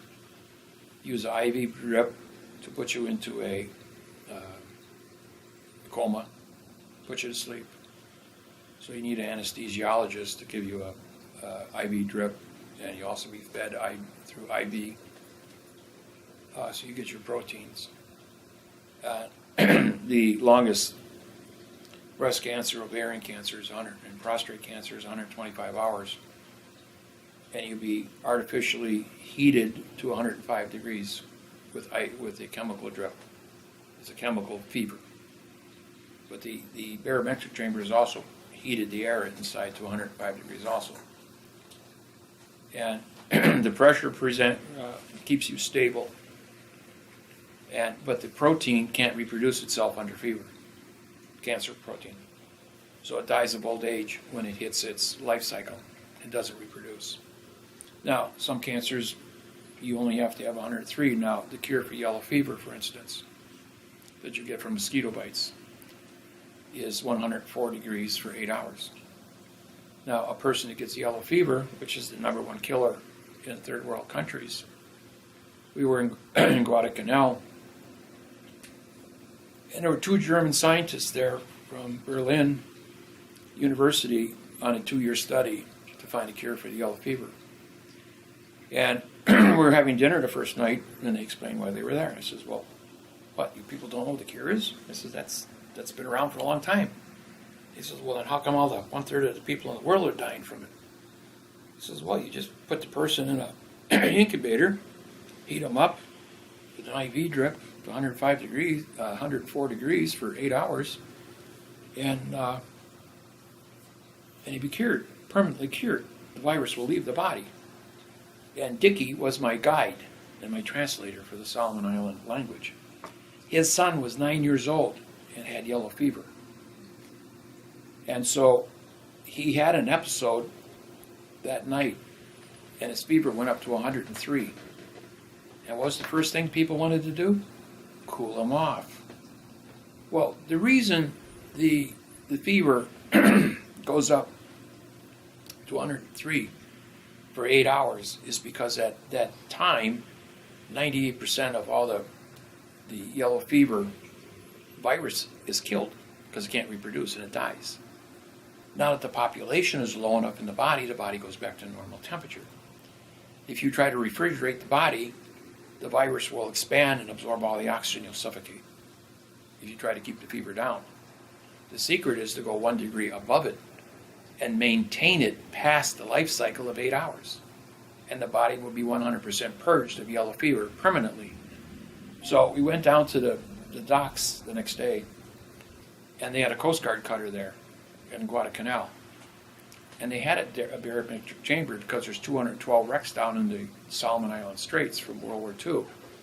And a lot of divers get down there and they get the bends, so they've got to use this machine. So they agreed with the doctors to put the little boy in there for 8 hours at 104 degrees and heat him up to 104 degrees with an IV drip. And at the end of 8 hours, he was cured, and he never had another episode. And I still get postcards from the Solomon Islands that he's a full adult now, and he hasn't had any more trouble with yellow fever. And so they were only there for 10 days, then and went back to Berlin, not 2 years. Okay, so we're back with Miller again, Foucault Miller, and he said to us, I'm happy to spend another day and another day. Yeah. Which is a Saturday and a Sunday. And You keep asking questions, I'll keep giving you answers. Thank you very much. And that's what we're going to do. We're going to quiz you as much as we can. And I'm going to try to move it into the general and the Pacific and the general and the Pacific as much as I can to get as many detailed answers as I possibly can. Okay? If there are certain things that you don't want to answer, you just say... I use a 3-iron when I play golf. Sorry? Oh, I see what you mean. It's called a demur. You can say things like next question or no comment or whatever. I think you know what I'm talking about. Yeah, I know. I can't answer questions where any of my court proceedings or confidentiality with clients and stuff like that. So. Nobody asks those things. Okay, so we can get started. For myself, okay, the defensive work rather than the people that are doing the harm are still doing what they're doing, and they just reform themselves again as another company or something. So when we serve them documents, they vacate the position and then we start up somewhere else, which means I'm always constantly defending myself. As you said, they get to kick you, but you can't kick them. No, well, okay, I'll explain what's going on there.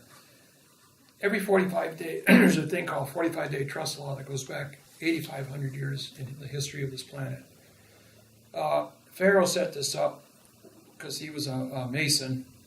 As you know, the Masons built the pyramids. And this also goes cross-references with the Chinese going back to written language 6,000 BC, which is about 8,000 years now.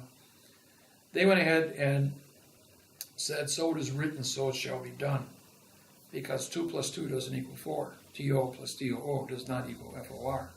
Or TWO, and the symbol, the hieroglyph 2, which would be a number, so I just gave you 2 numbers, one spelling and one written, doesn't equal FORE. And I can do that 150 times. And before I would show you a correct, the number 2 plus the number 2 equals the number 4. Right. So when you hear words spoken, just like I use the terminology, the bandage is wound around the wound. Okay, now that's a fiction sentence. Wound and wound are spelled the same way. Wound is one condition, it's a condition of state of binding. That's the definition for binding, but it's used as an adjective. The second one, wound, is used as a dangling participle verb, which is actually a fact because it's a physical entity of injury. So when you're reading it, because the words around it modify, both in an adjective format as well as the wound itself being modified by an adverb, changes the definitions. The actual definitions are fraught. So just when they say the bridge is over the water, that's adverb, verb, adverb, verb, adverb, verb. When I say for the bridge is over the water, now I have a prepositional phrase, but I have to take jurisdiction for is. And I physically have to take the is out of that sentence. Put underneath there, is equals the verb thinking. And now I can, and I have to say for is a preposition, the is a article, and the word water and bridge then become facts. See, now I took jurisdiction for my parts of speech that I'm using in syntax. Now I have a contract. And when I write it backwards, for the bridge is over the water, or for the water is under the bridge, over and under opposite prepositions, and we do sine, cosine, tangent, add, subtract, multiply, and divide in mathematics, and now I have a mathematical interface. It's certified in grammar the same way as it is in mathematics. So, in a contract that comes under Maritime Law, Title 46, Chapter 1, Section 1, says that you must give closure for the volition of what you are doing. Well, closure means you have to define your words. It means you have to have a dictionary. If you use a title site with a number, you have to give it a name. You have to give it a definition for that number. If you're just putting a number down, like you said, USC, which stands for United States Codes in the world of fiction, but USC doesn't mean anything. Because you're from England, if I say USC to you, you're like, well, what's that? So, because you don't understand it, and it's an abbreviation, and I didn't take jurisdiction for it, or write it out anywhere on a paper, I can put as many numbers as I want to after that, so you don't know where those numbers apply to where it's going to go. And in the world of fiction, everything is done in secret codes, abbreviations, because it's all criminal. It says nothing. So everything is a presumption as where it is, where it came from. And presumption, assumption violate due process. Well, do is an adverb-making process of verb. PRO means no, and cess is contract.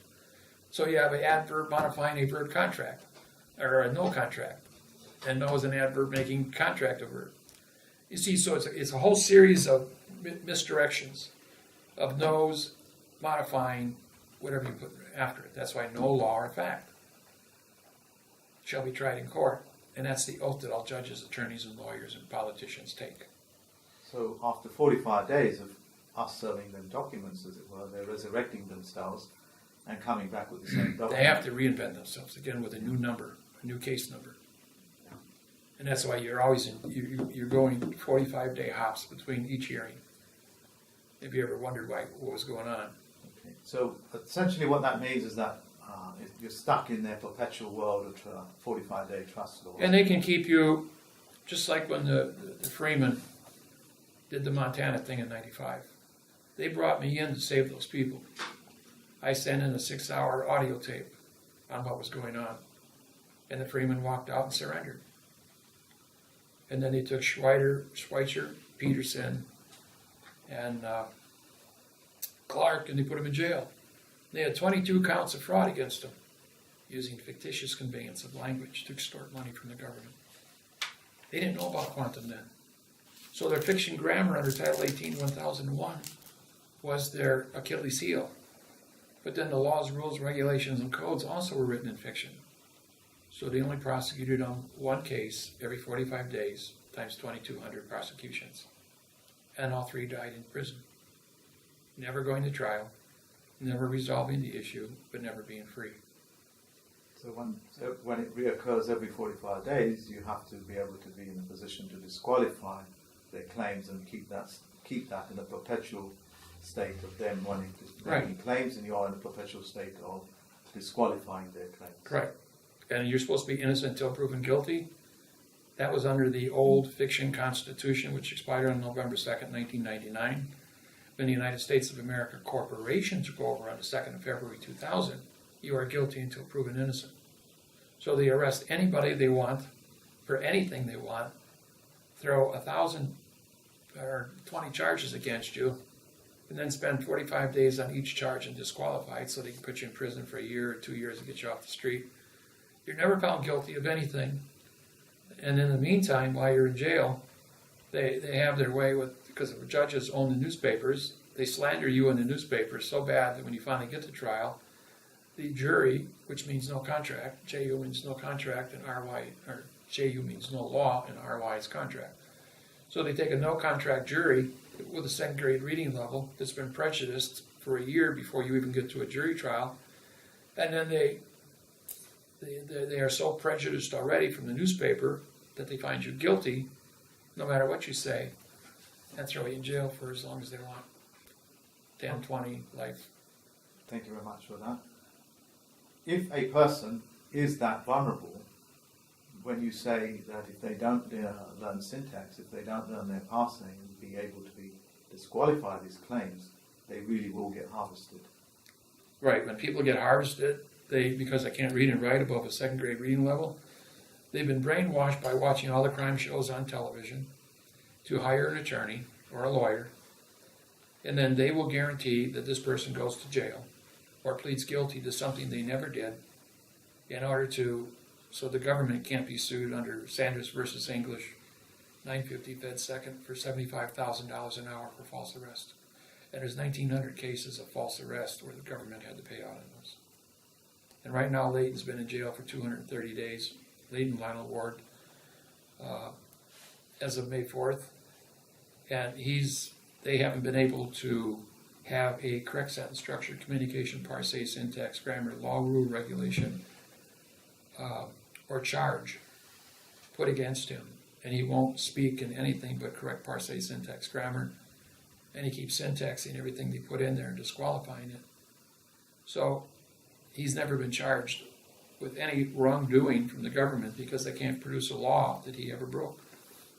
So because of all that taking place, you multiply 230 times 24 hours a day, and that's going to give you about 7,000 hours. I don't know, what's 24 times 70, 75,000 times 24 times 230 days. About $400 million right now is what the damages are. Now you're saying, is $400 million a reasonable number? Yes, it is. Because he is not allowed to buy a lottery ticket and win the $500 million Powerball. And that's why that money is legal at that number. Because his rights to purchase things by... And there's 1,800 lotteries a day held in the United States. So because he can't buy a lottery ticket... He can't participate in the economy. Right. And so therefore he is being kept away from his ability to do commerce and his ability to make that kind of money. So therefore, stripping him of his freedom allows him to sue for false arrest, and now they have to get him to confess to even jaywalking, so they're not guilty of kidnapping a citizen, and there's not even a law for that written in correct grammar. We're dealing with you are dealing with a straight kidnap, and he's being held to ransom almost. Yes. For him to treat you with them by signing their... And if he says anything in fiction, or treaties anything in fiction, he has 500 plus lawsuits in quantum language, prosecuting fraudulent banking, fraudulent government practices, fraudulent government laws, rules, regulations, and codes as a whistleblower. Now becomes null and void, and they can prosecute him 500 times and put him in prison for 5,000 years. And he fully understands that. When we spoke yesterday, he was mentioning that you're going to trial. February 24th, yes, 9 o'clock in the morning. Can you tell me a little bit about that, or are you able to I can say? tell you that it's going to be a public trial held at the London Bridge Convention Center. We've got 90 subpoenas, not subpoenas, the summons sent out. The newspapers, the TV and radio have been invited from Los Angeles and several Phoenix and a lot of separate communities in the area. From what I understand, they've also subpoenaed President Trump to appear. So when you say they, it's not you that's subpoenaing, bringing him in? I wrote the summons for these people, but the case is about Leighton Leonard Ward.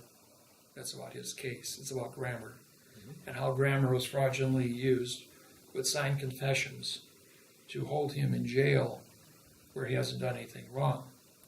They have said that his right to freedom of speech is denied. His right to freedom of grievance is denied as a citizen of Arizona to go into a county court or go into a county recorder's office and file documents.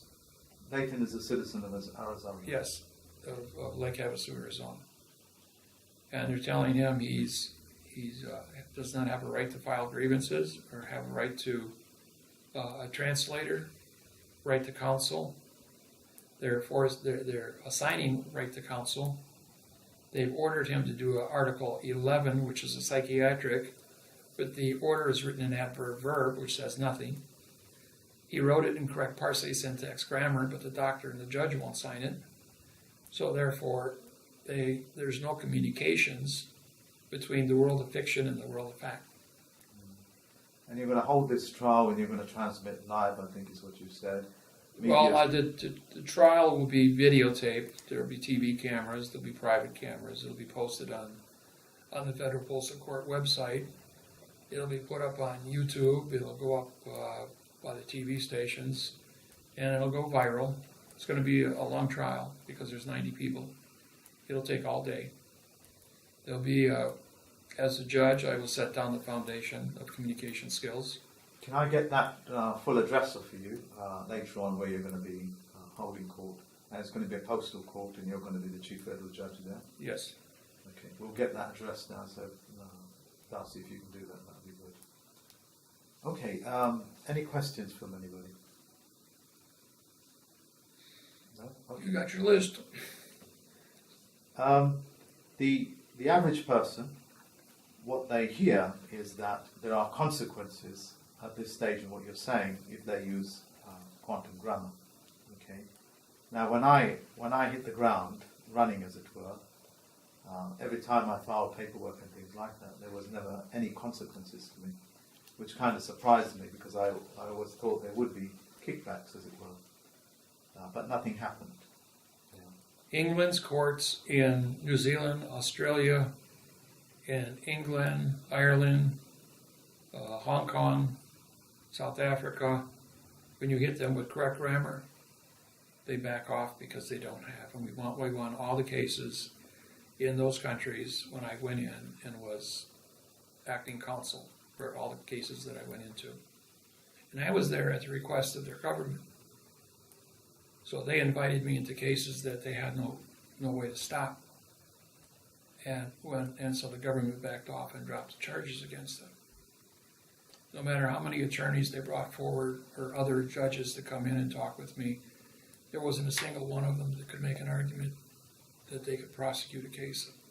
So the people that they were trying to hold had to be set free. And to this day, all those people are still free. So it would appear that I'm in a fortunate position myself, because I think I've filed probably loads of documents and I've got them to vacate whatever it was. You're also a public figure. You've been doing this for, 5 years now, publicly? Yeah. And you have you've been out there all over Europe and the United States, and you're networked. And for them to touch you, they're going to have a flashback. This is going to come back to them from 100 different organizations all over the world, the English-speaking world. That's going to yell foul play.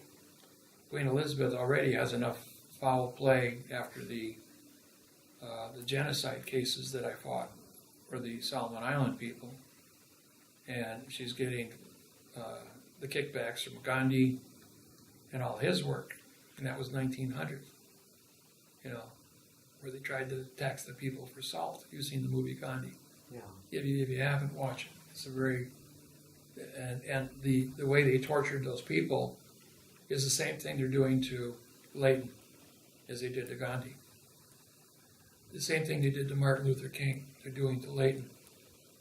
Anybody that stands up against this organized crime group of fiction, judges, attorneys, and lawyers, they slander the press and the people don't know, and the 60-odd criminal shows that they have on TV, where they go out there and they show people doing crimes and arresting them for crimes.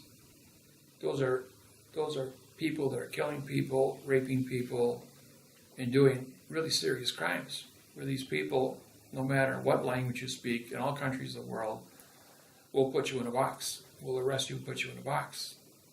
But the laws, rules, regulations, and codes that they are never spoken.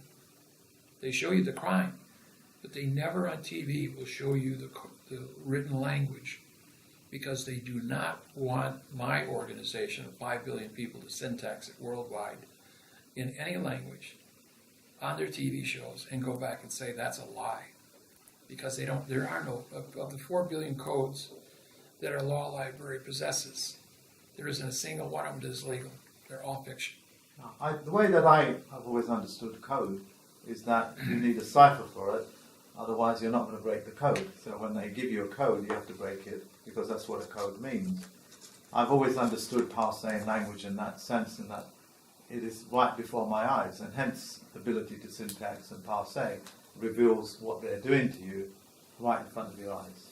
As you pointed out when you got that document in Hawaii, and just said this is the physical evidence that we have of their crimes, first-hand knowledge. Yeah. Well, thank you very much for that.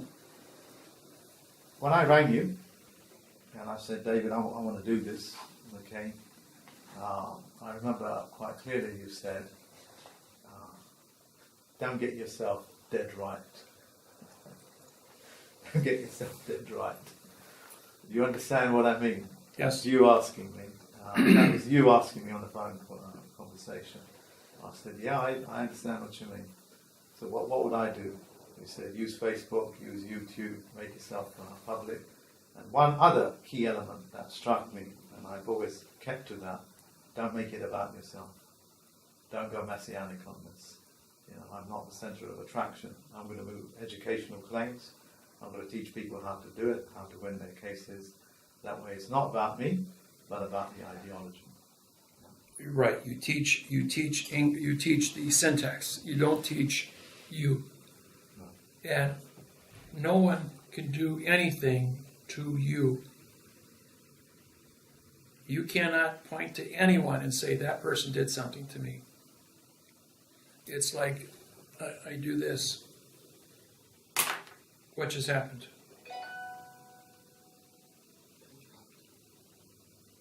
Correct, the pen dropped. You can't say, I dropped a pen.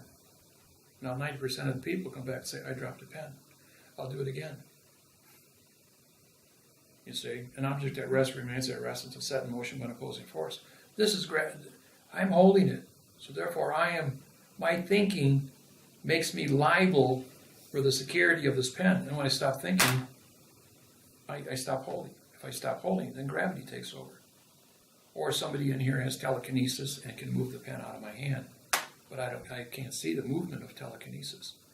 So therefore, I can't point my finger at who caused the telekinesis to take place. So, no accusations. You can never talk about anybody but yourself.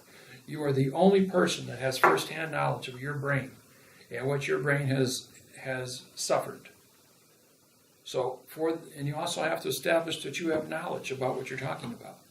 You have to establish that you can read and write, that you know what the topics are that you're talking about. So, for the David Wynn Miller's knowledge of the facts is with the claim of the correct sentence structure, communication, parse, syntax, grammar, with the laws, rules, regulations, and codes by the David Wynn Miller. If I read it backwards, it says, for the David Wynn Miller of the correct sentence structure, communication, parse, syntax, grammar, is with a claim of the facts by the David Wynn Miller. It still says the same thing, frontwards and backwards, because the person moving the sentence has to have knowledge, and the person ending the sentence has to be the author, because they have authorization. That's why you sign at the bottom of your document, because they have jurisdiction for everything in front of it.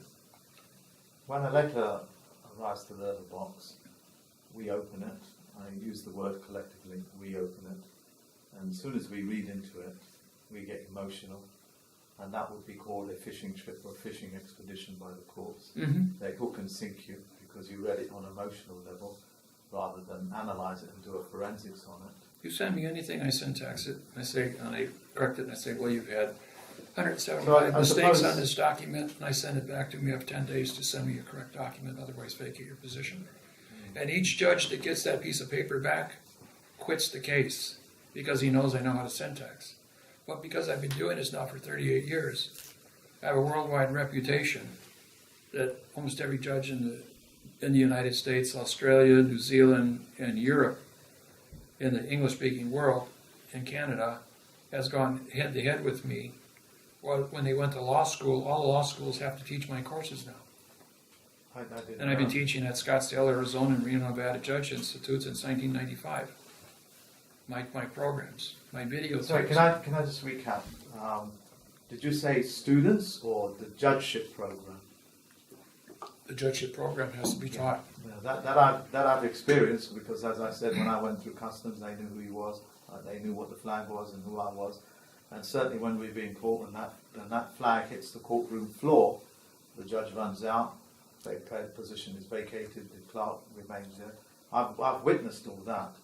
The point that I'm making is that when people read their documents, they fall for that hook, line, and sinker.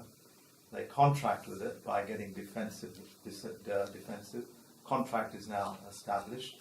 Now that you've done successful interpretation as to what that letter means, they've essentially walked you into contracting with them, and therefore it's just... There's still no contract because even if you couldn't syntax and you only do one law, the law of double spacing, all lines are double spaced, so there's no continuance of evidence from any one line to the next. So it's just a lot of straight lines and curved lines on a piece of paper called art, like the pictures in this room. It's just artwork. So there's no linear thought. Exactly, there is no thought. If you read, what is a sentence? A sentence has only one verb in it, and there's only two verbs in the English language, is and are. I have, in 2 million words of research, I have never found any two verbs except is and are. And if somebody says that they have a verb, then I guarantee you that sentence that they pulled it out of has probably 10 verbs in it because it's written adverb, verb, adverb, verb, adverb, verb, adverb, verb all the way through it because it's been modified. So that would explain why, when I won one of my cases, I just simply pointed out the nature of the box and the lack of the autograph. There was none.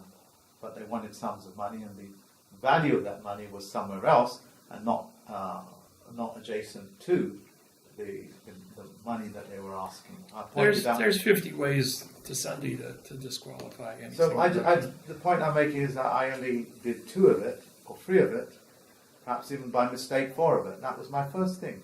And I won that. 0 times any number equals 0. Perjury times any factual testimony equals perjury. And your case is disqualified, and your testimony is disqualified. Just like the movie Legally Blonde with Reese Witherspoon. She gets the girl up on the witness stand, she goes in and she testifies to everything, and commits one lie, and henceforth you got your signed confession. Or you have somebody else get up on any one of the crime shows, they'll testify for days, and then tell one lie, and all their testimony is thrown out. That's in the world of fiction. So on an individual level, their ability to syntax, their ability to parse, their ability to make some sort of forensics show some forensics on the document is enough to disqualify it before it goes any further. Right, and if you know, and when So you... I just want to hear that. Am I correct with that? Because that was my experience. That's been the experience with all Right, the if people you that can I've show a fraud on the document in any capacity, like double spacing or adverb verb or adverb adjective pronoun, and when I do 100% syntax on a document, I show it was engineered to be a fraud. That's obstruction of the facts for the court. And when you are intentionally obstructing the court, that's a Title 18, 12, 15. That's a 15-year prison sentence. And every single case, every single person, all 92 people that are involved with holding Leighton in jail and have sent him paperwork are guilty of obstruction. And I have their signed confessions. So with Leighton, as far as I understood it, when he filed his documents through the county courts, he was now in a position where he would be compensated, or his clients would be compensated Yes. for the damage that occurred. And the banks would have to pay. But the banks, with their billions of dollars and trillions of dollars, can go out and buy justice. And so they take the moving party out of the formula and then do a slander. And every single person that I know that's ever had a run-in gets slandered with the government. That's the first thing they do is slander you. They slandered me all over the newspapers. But then they found out the more they try to slander me, the more they show how afraid they are, how much fiction they have in adverb verb. And people can see quantum versus fiction. And they're watching the videos. I get emails every day. I've just spent 6 months listening to you. You're on my PA system in my house. You're in my car. And I'm listening to hundreds and hundreds of hours of your lectures. That's all I do. So I understand and can see the fraud around me. I'm Neo in the movie Matrix, and I can see the 010101. I can see the code. And it just blows your mind. Yeah. When you can see the code, it virtually changes your life. You can see a liar coming to you. No one will ever put a piece of paper in front of you or ask you a question that you would even bother to answer unless you saw a contract that you had initiated, incorrect grammar, to get that individual to join with you in the first place. Even 2,000 years ago, when the tax man came up to Jesus and said, pay your taxes, he says, show me your contract. Who are you? He asked the question. And the guy walked away because he didn't have a contract. He couldn't walk the walk and talk the talk. The principles of the olden days are the same principles today. I remember watching Victorian-based films, and the individual person on the street knew about contract law, writing their own contract. They knew about the postal systems and how to hire servants of the courts. No, they didn't. No? No. They only guessed. They only guess. They have a couple of things right and about 95% wrong. You see, I have mortgage contracts that were from 1890. They have 3 stamps on them, postage stamps. Each one is 2 cents back then. The bank signed across the 2-cent stamp, the sellers signed across the 2-cent stamp, and the buyers signed across the 2-cent stamp. And they were actual autographs. They weren't scribbled. And I took it to 100 seminars and showed people. And I have an 1890 Postmaster's Codebook, which teaches you how to open a post office in the Wild West, in the middle of nowhere, put up your flag, how to collect to sell your stamps, that the postmaster of that station gets 80% and 20% is mailed back to Washington, D.C., to the Central Post Office. And the mail will be delivered for 2 cents anywhere in the world. In October 22nd, 1871, when the New World Order took over, you could send a document anywhere on planet Earth for 2 cents. And so all 250 countries signed the post office contract to have the letters delivered, or the mail delivered for 2 cents. And when they signed that 2-cent contract, they gave the post office jurisdiction over all vessels. Human beings are vessels. Trains, planes, automobiles, ships, all vessels. In faith law, And we the- are known as For vessels. 2 cents, they took over everything that moves in all commerce on planet Earth. All money is vessels. And then the International Monetary Fund was put together. Is it possible to take a photograph of the mortgage contract that you spoke about with postage stamps? Yeah. If it's accessible, we'll come to your place and just have a quick. Well, I'm going to be here tomorrow. I'll move away from the subject of law for a few minutes. There's a question here from Ingrid, which is about the Ten Commandments. She's essentially asking, when you have 10 commandments that are thou shalt not kill, thou shalt not do this, thou shalt not Thou do shall not. There's your 3 words. that, which is a negative state of condition, and you can never And perform shall- any commandments. And shall is an adverb in future time, making not to be all things negative in the future. The future does not exist. You live in now time. It's for the performance of the killing is with the performance, or no, I'll rephrase that. For the performance of the murder is with the performance of the death. For the performance of the killing under mark, M-A-R-Q-U-E, the person who issues the mark is the government that hires the soldier to go out and defend under the laws of ARMA, A-R-M-A, to protect.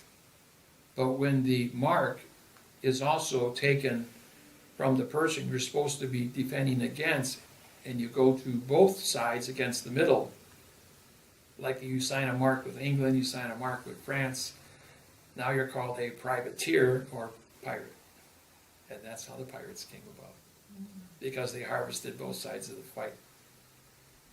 Because who's there to witness out in the middle of the ocean? It's just the 2 ships, unless another ship is there to witness and then he gets away. To go tell the story as to who's the bad boy, like Blackbeard. I remember scenes from George Bernard Shaw's book, if not film, of Major Barbara, where her father is an arms dealer, and he manufactures weapons and armaments for both sides, and does very well out of it. Major Barbara, I learned that. See, in the United States, the Fourth Amendment says thou has the right to bear arms, which means you guys can wear short sleeve shirts because it's spelled A-R-M-S, not A-R-M-A. ARMA is the correct word. ARMA means that you have a right to own a defense ARMA. You cannot own a defense weapon, a defense gun, or a defense rifle. You can only own a defense ARMA. That's why Armatech controls all computer-held guns worldwide. It has 18 manufacturing facilities worldwide. And you shared They're out that of Germany. in your home yesterday, and I thank Yeah. you very much for it. Next question from Darcy herself. This is about the Mears Chase fraudulent loans. Perhaps since you're here, you would like to ask the question. Sure. I contacted you a while back Okay. and shared with you what type of loan we have, and we confirmed that I have the Fraudulent. MERS Okay. Chase Bank fraudulent loan.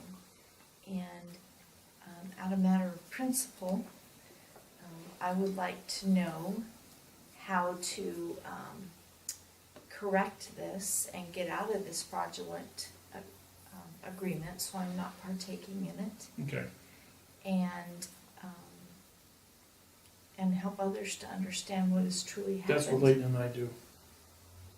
So, when you have a fraudulent, now there's exactly to date, this is 2018, February 3rd, there's about 70 million mortgages in the United States. Mears controls 40 million of their names, around 40 million of those, by Fannie Mae and Freddie Mac. Mhm. And probably the other 30 million are done with some private contractor, but Mears has been put on there, or some trust organization. Now, Mears filed bankruptcy in 2002. And when we blew the whistle in January 6, 2008 on the mortgage fraud, It took the stock market from 12,400 down to 8,000 and cost the government several $1 trillion. We then syntaxed 100% the 4,700 word errors on the mortgage contract, 14 pages long, that Mears was assigned as trustee, never signed a contract, never autographed a contract, never paid money to anybody, never collected money from anybody. So therefore, they were a bankrupt corporation that could not participate in anything. Now, the United States of America Corporation was established on the 2nd of February 2000. On March 1st, 1997, I syntaxed the trust industries. There were currently 25 million trusts running in the United States, worth $40 trillion. And I took a trust document and I syntaxed it quite innocently at the time in front of 2 IRS agents. So they jumped out of their seats after about a 45-minute presentation, and when they realized what I had just done, I just qualified 25 million trusts and $40 trillion. So they both hit the door at the same time and locked shoulders in the door and couldn't get through the door to get to the telephone. Back in 1997, everybody had rotary phones. They looked like the Keystone Cops trying to get out of a phone booth. But, so they called the IRS, and the very next, that first week, they took $500 billion off the street in trusts. And the stock market stood at 6,000 points. You guys can go back and look this up yourself. The stock market on March 1st was at 6,000. By March 21st, it had fallen to 5,300 points. 10% of the value of the United States, or U.S. Stock market had collapsed. So I called up the IRS and the Securities and Exchange, and I says, why don't you guys start buying .coms? Because this is when computers were in their expansion, Apple computer and internet. I says, instead of cashing us all in and collapsing our economy, why don't you invest it? So that's what they did. Every week they took $500 billion off the street. And the stock market all of a sudden did a turnaround and went from 6,300 and shot straight up to 12,800, and then they did 9/11 in 2001. Now, in the interim of collecting 40 trillion, they took $32 trillion off the street by November 2nd, 1999. They paid off the $14.7 trillion national debt with England, with Rothschild, and put $6 trillion surplus in the United States Treasury, ending the third international bankruptcy. So the international bankruptcy trust called the United States of America no longer existed. Now for the next 9, no law becomes legal. The Congress, the Senate, and the legislature met on November 2nd, 1999. And when Bill Clinton said, just days before the end of the election, I will be the last United States of America president.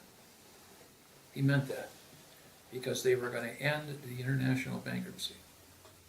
So for the next 90 days, the United States stood at DEFCON 2 with the finger on the nuclear launch buttons. If any of China, Russia, or any other government decided they were going to move on the United States.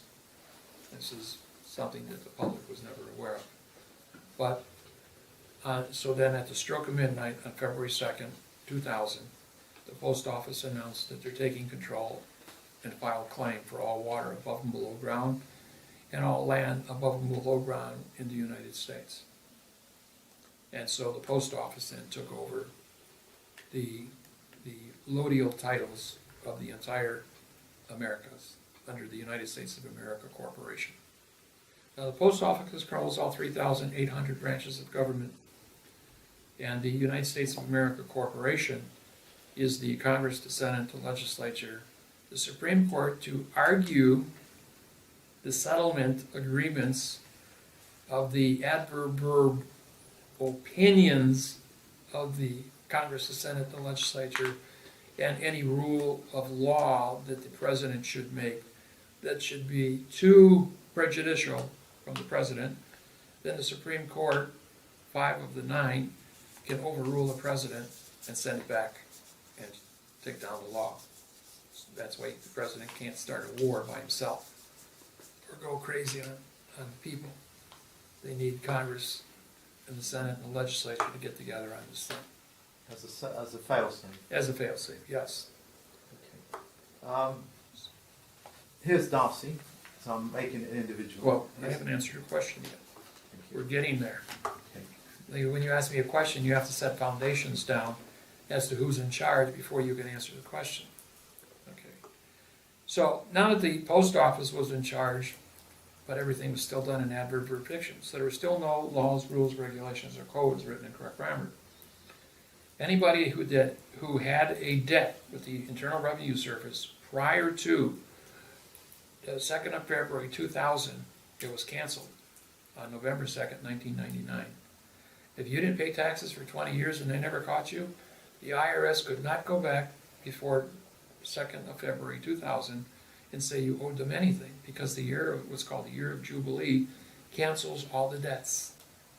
So anybody that then made contract after the 2nd of February with an individual and traversed with it, like you had an existing mortgage and you continued paying on it because you weren't aware of it, then you made contract with that individual, which everybody did, because we didn't blow the whistle on the contracts until 2008. And so everyone in the United States, that all 68 million mortgages at that point in time that were outstanding, were still being rolled over, except the people who were unemployed. And in a foreclosure situation, but they didn't know better. So they were scared off the property. But the day they signed the contract to buy their property, it was their own Social Security money that they borrowed from their Social Security fund. Banks in the United States are not allowed to lend lenders money to buy real estate. When Bank of America bought a property in foreclosure and spent the bank's money, they were sued $1.3 billion by the banking industry for breaking that law, for taking investors' money and buying real estate, because banks are not allowed to own real estate. How do you spell it? R-E is no, and A-L is contract. And E-S is no, and Tate is tally, and T-E is contract. So you have no tally contract and you have no contract. So why would you spend the bank's money for a no contract document? That's why banks don't sign your mortgage contract. Your mortgage contract was never signed by the bank. No, just. So they don't hold title to your property. You don't have lodial title to your property. And because you live in Wyoming, the Shoshone Indians, and I'm the counsel for the Shoshone Indians, by the way, own the state of Wyoming. You're only on the reservation under their grace right now because of the complications to the city, and then they're paid benefits because they're renting the land. They get a kickback on the whole thing. But and why you have a casino now over in Riverton? Multiple casinos. Yes, that's because I disqualified all the Bureau of Indian Affairs and the internal Department of Interior. All the treaties written since 1800 in the United States for all Indian tribes has been disqualified by me.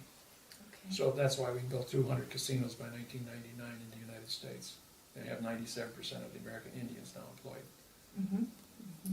The way that I would understand that is that essentially some of the mortgage money actually goes to the tribespeople where she is. That might be a true statement.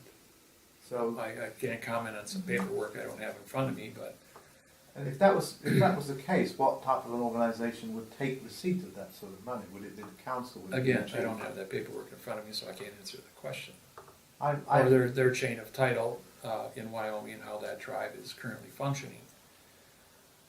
When I go fishing up in Riverton, on Dickinson's Park, up in the Wynn River Mountains for trout, the Shoshone Indians closed the Wynn River several years in a row because of grievances with the state and licensing for the casinos and treaty violations that I had exposed at the powwows. But when my son and I, we drove up there, they had about 7 Indians surround my car, going, this is, the trail to Dickinson's Park is closed. I can't go. And, yeah, and I said, I pulled out my business card, I says, I'm your federal Judge David Wynn Miller of Council to the Tribe. Oh, we know who you are, get the gate open. You're welcome to go up there and fish. And we were the only people in the park the whole time, outside of the park rangers themselves. And some of the backpackers, which are in, the backpackers that are up there, Shoshone, and they were up there with us, and the DNR was up there planting trout and stuff, but, we went up there and had a lot of fun. But I'm good with all the Indian tribes across the United States, no matter where I go. That comes through very clearly. Coming back to Darcy, her apprehension would be, she hasn't got much left on it, but on principle, that is the mortgage, on principle, she don't want to pay it off anymore. No, what you do, continue doing is you continue, the day you took out the mortgage, you weren't aware of who I am, what I do. Right. I didn't- Okay, so you had a volition, regardless what they gave you a check that created a chain reaction of events with other people who couldn't read and write above a second grade reading level. Mhm. The people working at the Treasury that gave them your money, that's me. The people who are working at the Treasury with a second grade reading level were presented with a mortgage contract. They could not read it any better than you could. Or the bank. The bank knew it was a fraud, but because they gave them the money. We're gonna go now into the Rescissions Act, Title 15, Section 1635A. Now that says that if you find an error in 3 days, you can cancel the contract. Right. So the bank goes in with your mortgage contract and says, we want to borrow $500,000 out of your Social Security account. Now, when you were born, they took and put $1 million into your account, and it grew at 6% a year interest, compounded. So when you finally got 30 years later to the point of buying a house, that was probably more like $8 or $9 million. So taking $500,000 out of your account for a bank was within scope. So they go ahead and they take the money out day one. The bank deposits $500,000 into their bank in their name, but they took it from your money without your signature. And they didn't sign the contract to make that possible. So what happened was we have a bank robbery where they have a fraudulent document to take money out of the Treasury. Day number 2, they write a check for $500,000. As soon as it goes into the bank, it gets fraction banked at 10-1, making it $5 million. Then they take $500,000 from that $5 million account, and they pay, day number 2, they walk back into the Treasury, and they write them a check for $500,000 from this new account with $5 million in it. They send $4.5 million over to MasterCard at 18 to 34% interest. And in 9 months, the MasterCard account earns $500,000 in interest. In the meantime, they then pay back your Social Security account, so Social Security can't yell fraud because they're within the 3-day window. It's also under Title 29, Section 2301, I believe it is, to call the lemon law, or buying a bad automobile. So there's several 3-day limit laws that are out there on the books for fraud. So now that the bank then walks up to you and gives you a document in a box, it's called a note, N-O-T-E. N-O is no, and T is contract. A no contract. They give you a long sheet of paper, 17 inches long, called a legal form. And everything that they put on the legal form is in boxes. They use only phraseology, small sentences, 4, 5, 6 words, or from 1 to 6 words in that box, which is not a legal sentence, but they put it in a box. Then that box goes over to another box in a line, which goes into another box in a line, and they put a number there, but the number doesn't have a dollar sign. And no place on there, anywhere on the sheet of paper, do they have a dollar sign. And when they write $500,000 in actual writing, they say the tenant owes. Now, thou's an adverb, making tenant to be an adjective. It didn't say you're the owner. It says you're a tenant, which means you're just renting. Owes and then they use square brackets, parentheses, and quotation marks around $500,000. So it's not only triple, it's triple removed from the document in writing. And then next to that, they write $500,000 in a square bracket. And if you look at all your personal checks, or the cashier's check, it's a box that they put the number in. Then they have another watermark box around the entire check. Right. And it says paid to the order of. Paid to, pay is a pronoun, to is an adverb, making order to be a no contract, or a T, well, two consonants. No contract of, which is now the adverb, and your name goes on there, and so now you're a dangling participle verb. But they cursive your name, or they write it in all caps, which means you're a dead person. And I because see it's the in all a caps, okay, yes. that's called a shout, but it's also it's in all caps when it's in dead. It's called a pseudium. It means you're a dead person. So now you have a dead person receiving an illusion on a check, and then they want you to pay it back. But the document they say to pay it back is all boxed, and it doesn't tell you what the numbers are valued at. They don't use a dollar sign anywhere on the numbers. So you can give a 500,000 pieces of sand, or gravel, or rice, or potato chips. I mean, just as long as they get 500,000 something, okay? But it never says on there anywhere that they're using United States dollars, because it's bracketed. Because the dollars are it says Federal Reserve, which means no contract. And Federal Reserve is also boxed on all the money. And then it says on the money, this is an adverb making note of verb, which is fiction. So how do you pay back the fiction? Now if they say dollars, well, Argentina has dollars, I think it's 6,700 of their dollars to one of our dollars. Mexico causes their dollar, and there's 10 to 1 on our dollars. So you just gotta pick a currency that's uses the word dollars and or some kind of value like that. Thank you very much. I think I know remember. So, in the interim, your volition and your understanding, without being able to read and write above a second grade reading level, is not your fault. Not only you, but all 400 million people of this country were only educated to a second grade reading level. Whether you went to college or universities, TV, newspaper, magazines, all second grade reading level, all written in adverb verb. So therefore, no one has ever said anything about anything. There are no laws, rules, regulations, or codes written in correct grammar. So the entire country is babbling with straight lines and curved lines. And I find that to be true because I tried to dispute the debt, but I'm in this endless. You know what the word dispute means? D-I-S means demon god of the underworld, and pute is contract. So you have no contract. I have no contract. Right.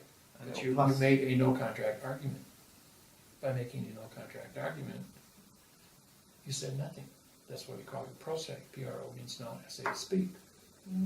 So when you walk into court, you're trying to argue this thing in court, the judge is sitting up there with a big smile on his face. I can't see you, I can't hear you, you're on a different plane than me. If I took a sheet of paper and I put it on the floor, and I stood on that sheet of paper, none of you could hear me in this room or see me. I became invisible. Because now I'm standing on a stage. It might be 1/100 of an inch high, but it's still a stage. I broke the continuance of evidence of the level plane that we are all on right now. And now I'm an actor on a stage. That's why all judges will always stand on something. It's called soapboxing. Glenn Ford ran for sheriff in one of the old Western movies back in the 50s. And he gets up in front of the audience, and somebody walks up and puts a soapbox down so he can stand above the crowd and talk to them about running for office. So they can't see or hear him, so no matter what he says is BS. He's an actor on a stage. All politicians always stand on a stage.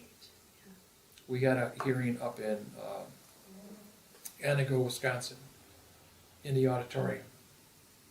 We went in there, no, this was in Chilton, Wisconsin. We went into the auditorium. The judge was sitting there on a 4x8 sheet of plywood, a 1/2 inch thick. There was a 4x4 foot piece of plywood with a chair on it next to him. He had a little tiny 3x4 inch, 3/4 of an inch by 1 inch, gold fringe flag on a toothpick and another one for the state of Wisconsin, stuck in a champagne court on the desk. And he was advertising that this is my maritime court, and this is my plane. Now, Linda came into the court with me, and she had a 1 to 1.9 flag of the correct sentence structure, communication, parsing, syntax, grammar. And she held her flag in her hand. And the judge says, "Put down your flag." She says, "I will not surrender my flag. Take the witness stand." So she got up and she sat in the witness chair. She was on a box now, on a separate plane. That plane was not joined to the judge's plane. The district attorney was on my plane, on the regular floor of the courtroom, of the auditorium. And so the judge said to her, "Put down your flag, or I'll hold you in contempt for 6 months in prison." She says, "I do not surrender your flag." I told her before I went in there, "Do not surrender your flag under any circumstances." I says, "You will walk out of here a free lady." The judge says, "I want you to sign over this $385,000 trust to me and have my district attorney manage it." She says, "No, I will not do that." He says, "No, put down your flag or I'll sentence you to a year in prison." She says, "I will not surrender my flag." And then the district attorney stood up and says, "Well, you've held her in contempt twice." So he says, "I'm going to tell you a third time, put down your flag. It'll be 18 months in prison if you don't." She says, "I will not surrender my flag." And so the 2 sheriffs in the back of the room had a warrant for her arrest for 18 months in prison for contempt of court, for failure to put down the flag and listen to the judge's orders. And as they approached, the judge said, "Stop. You can't arrest her. She didn't surrender the flag. I don't have jurisdiction over her. She cannot see me or hear me." And the 2 sheriffs, I had briefed them because I was out in the hallway waiting for us to come in. For 45 minutes on exactly what was going to happen about flags, contempt, planes.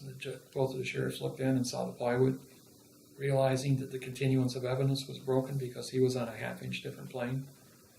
And they took the warrants and they tore them up and threw them up in the air in the judge's face and said, "You do that again, we're going to arrest you and put you in prison for obstructing a police officer in his official duty." And walked out of the courtroom. Linda and I walked out of the courtroom then also. She kept her $385,000 in the trust that she was in charge of, and she was a free person. So, And people say, "Show me the laws that court cases that you win." I do these all the time, but they will not publish anything that is correct. When I sued Judge Wazalewski, 400 state judges and 37 federal judges recused themselves from that case. Stanley Miller, who was chief judge of Milwaukee County, after that case was won by me, and I got equal share parenting of my children, Stanley Miller and 12 other judges retired all on the same day, and that was my lawsuit that took them off the bench. That case was always kept in Stanley Miller, in Judge Stat Miller, he was the chief judge, was always kept in his vault, not in the public record. And Odell, which was his clerk, knew me very well, and every case that I filed in that courthouse went in. She was the only clerk allowed to touch it, read it, and he was the only judge allowed to handle anything that I did in that courtroom. I won a $30 million decision against Milwaukee County, and I have a $30 million lien against the courthouse. And that was all before I had any syntax. and that's where I didn't have any of this knowledge, and so I've received very threatening letters, and then not only that, then they passed me on once I felt like maybe I was getting somewhere with getting an answer. So I started this in August, and now we're into. Are you with the same bank, by the way? No, they passed the servicing on to this company called Bayview. Okay, another one. And Bayview, yes. And the account number is not the same. Right, they're going to change account numbers. Yeah. And the language they're using to transfer the document is an adverb or fiction, so it's illegal. So that's wire fraud, it's mail fraud, it's bank fraud. And they've never harassed me with calls at work, Yes, they want to scare you off the property. Mhm. They want cash for keys. and they said I could leave the property. Mhm. And I've gotten FedEx packages. I've gotten all kinds of mail. They've tried to call me on my cell phone. They've tried to call me at work.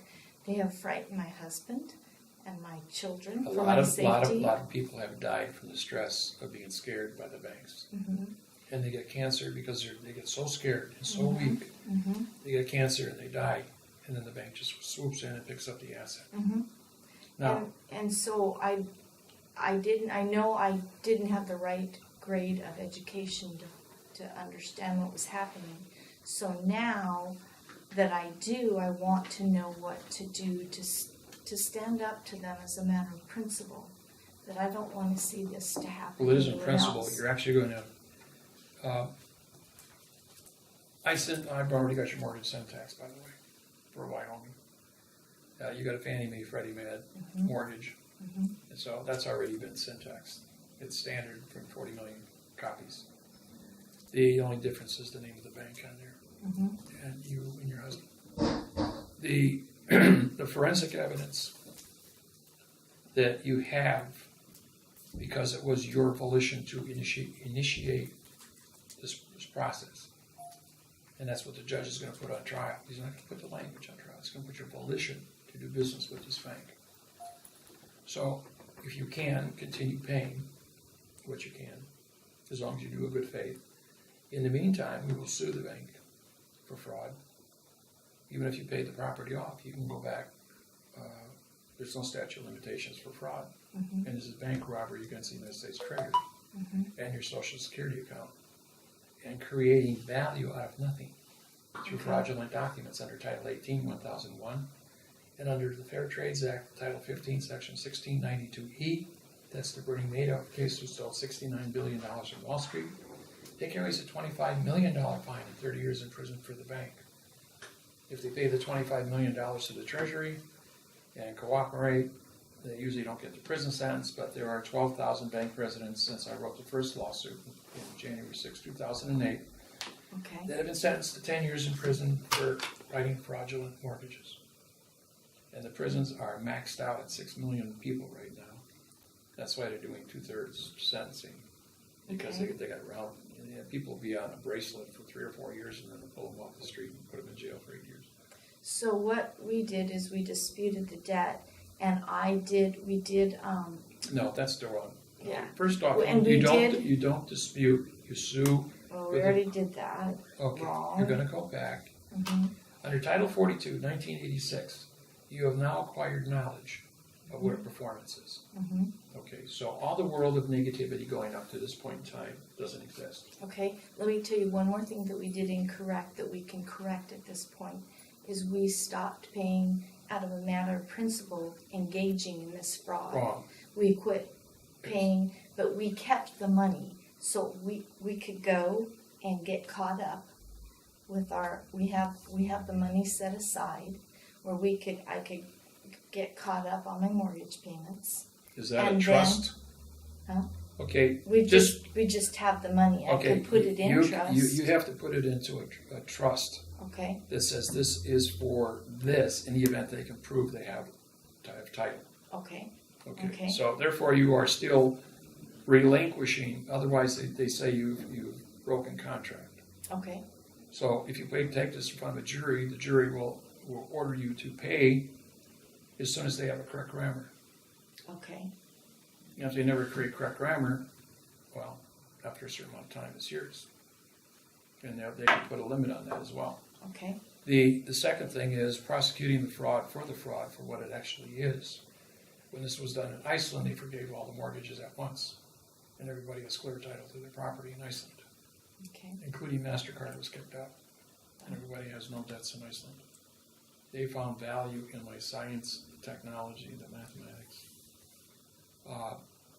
And we currently have 800 cases, 700 cases at the Treasury, Department of Justice, Consumer Financial Protection Bureau.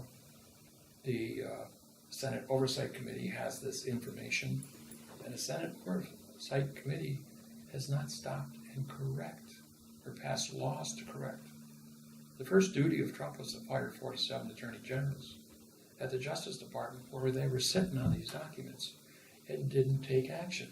They had a signed confession for criminal activity, all spelled out, and they didn't take action. And in his address to the Union Monday night, he said, if I find out that public officials are arresting innocent citizens and putting them in jail while engaged in fraudulent practices, I will personally get involved and have these people arrested. That was because President Trump has been summoned to the trial on the 24th of February. Right. If he comes with Secret Service, I just might walk in and walk out of there. But I was threatened that I would be killed by the Sheriff's Department in Lake Havasu if this goes sideways on them. And he did it in the courtroom. After they came out of there, and 10 other people in the courtroom held up my summons and saying, I've been summoned by David Miller. He's sitting right there. The judge says, we will not talk about that in my courtroom. He says, I got one too. He says, and he set him on the side, and he says, so does my clerk, and my stenographer, and my marshal.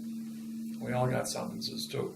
He says, I don't believe that the federal postal court exists. Well, we do exist. We have treaties with the United States government. There are city courts, there are state courts, there are federal courts, there are county courts, there are magistrate courts, there are private courts. There are, in the United States and worldwide, there are many different types of courts under Title 28, Section 636. When the court system fails, and there is no court system of correct grammar, correct laws, correct rules,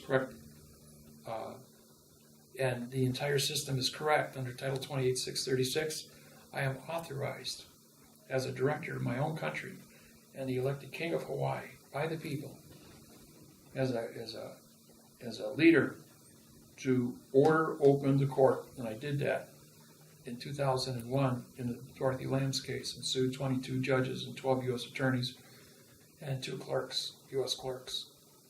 And I won the case, and they were all sentenced to 20 years for treason against the people. And it then went to Bush was president at the time, and he refused to order the military in the Hawaiian Islands to put them in prison. But the case then went to the United States Supreme Court, and all 9 judges ruled in my favor that federal Judge David Wynn Miller is in fact a federal judge. He conducted his trial correct. He has his oath on file correct. He did all of his summons and his commands were all correct. In the World Court at The Hague, all 17 judges was on the phone with that. And so were all the judges that I sued in Hawaii were also on the phone. We had a 4-way conference going on for 3 hours and 15 minutes. And the World Court at The Hague ruled that David Wynn Miller is a federal judge recognized worldwide for correct grammar. The United States Supreme Court ruled that I am a federal judge, both in my own country as well as the Hawaiian Islands and in the United States court system.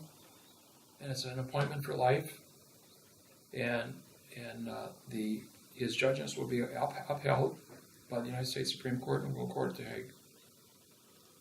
And so every time I went back to court in Hawaii, years later, these judges would come out, and I would be there with my clients, my Hawaiian clients. And I said, excuse me, sir, I have a warrant for your arrest. You can't hear this case. He said, who are you? I said, I'm federal Judge David Wynn Miller. He goes, that's right, the Dorothy Lamb case. He says, I got to recuse myself, gets up, walks out.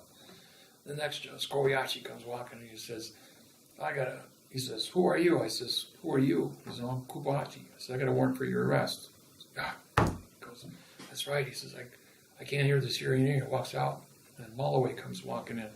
He says, I know you don't have a warrant for my arrest. I just got appointed by President Obama to deal with you specifically.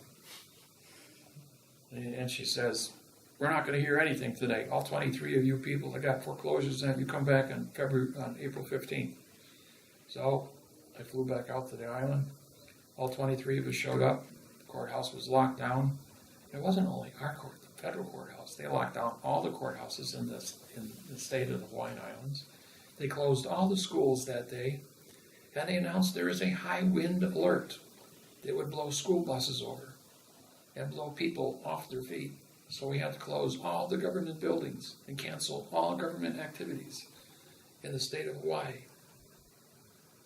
There wasn't enough breeze that day to blow candle up. But it was a high wind alert, officially, that they announced all day long on the radio. That's Wag the Dog, Dustin Hoffman. Watch the movie. So what I'm understanding is people like me are just caught in this huge web of interconnected lies. Remember this, no matter where you go, there you are. And wherever you are, that's where you're supposed to be. You came from Wyoming, they came from New York, he came from London, he came from North Carolina. All to be here to ask the question, to an answer, to ask a question that you didn't have an answer to. Mm-hmm. And the answer is, we syntax the mortgage, and we prosecute it at the federal level because they're asking for money. Okay. This is not a state issue because it's over $75,000. It's a federal issue. And so as a whistleblower, you'll be filing a claim with the federal government and against the bank for bank fraud, bank robbery, fictitious conveyance of language, and it carries a $25 million fine.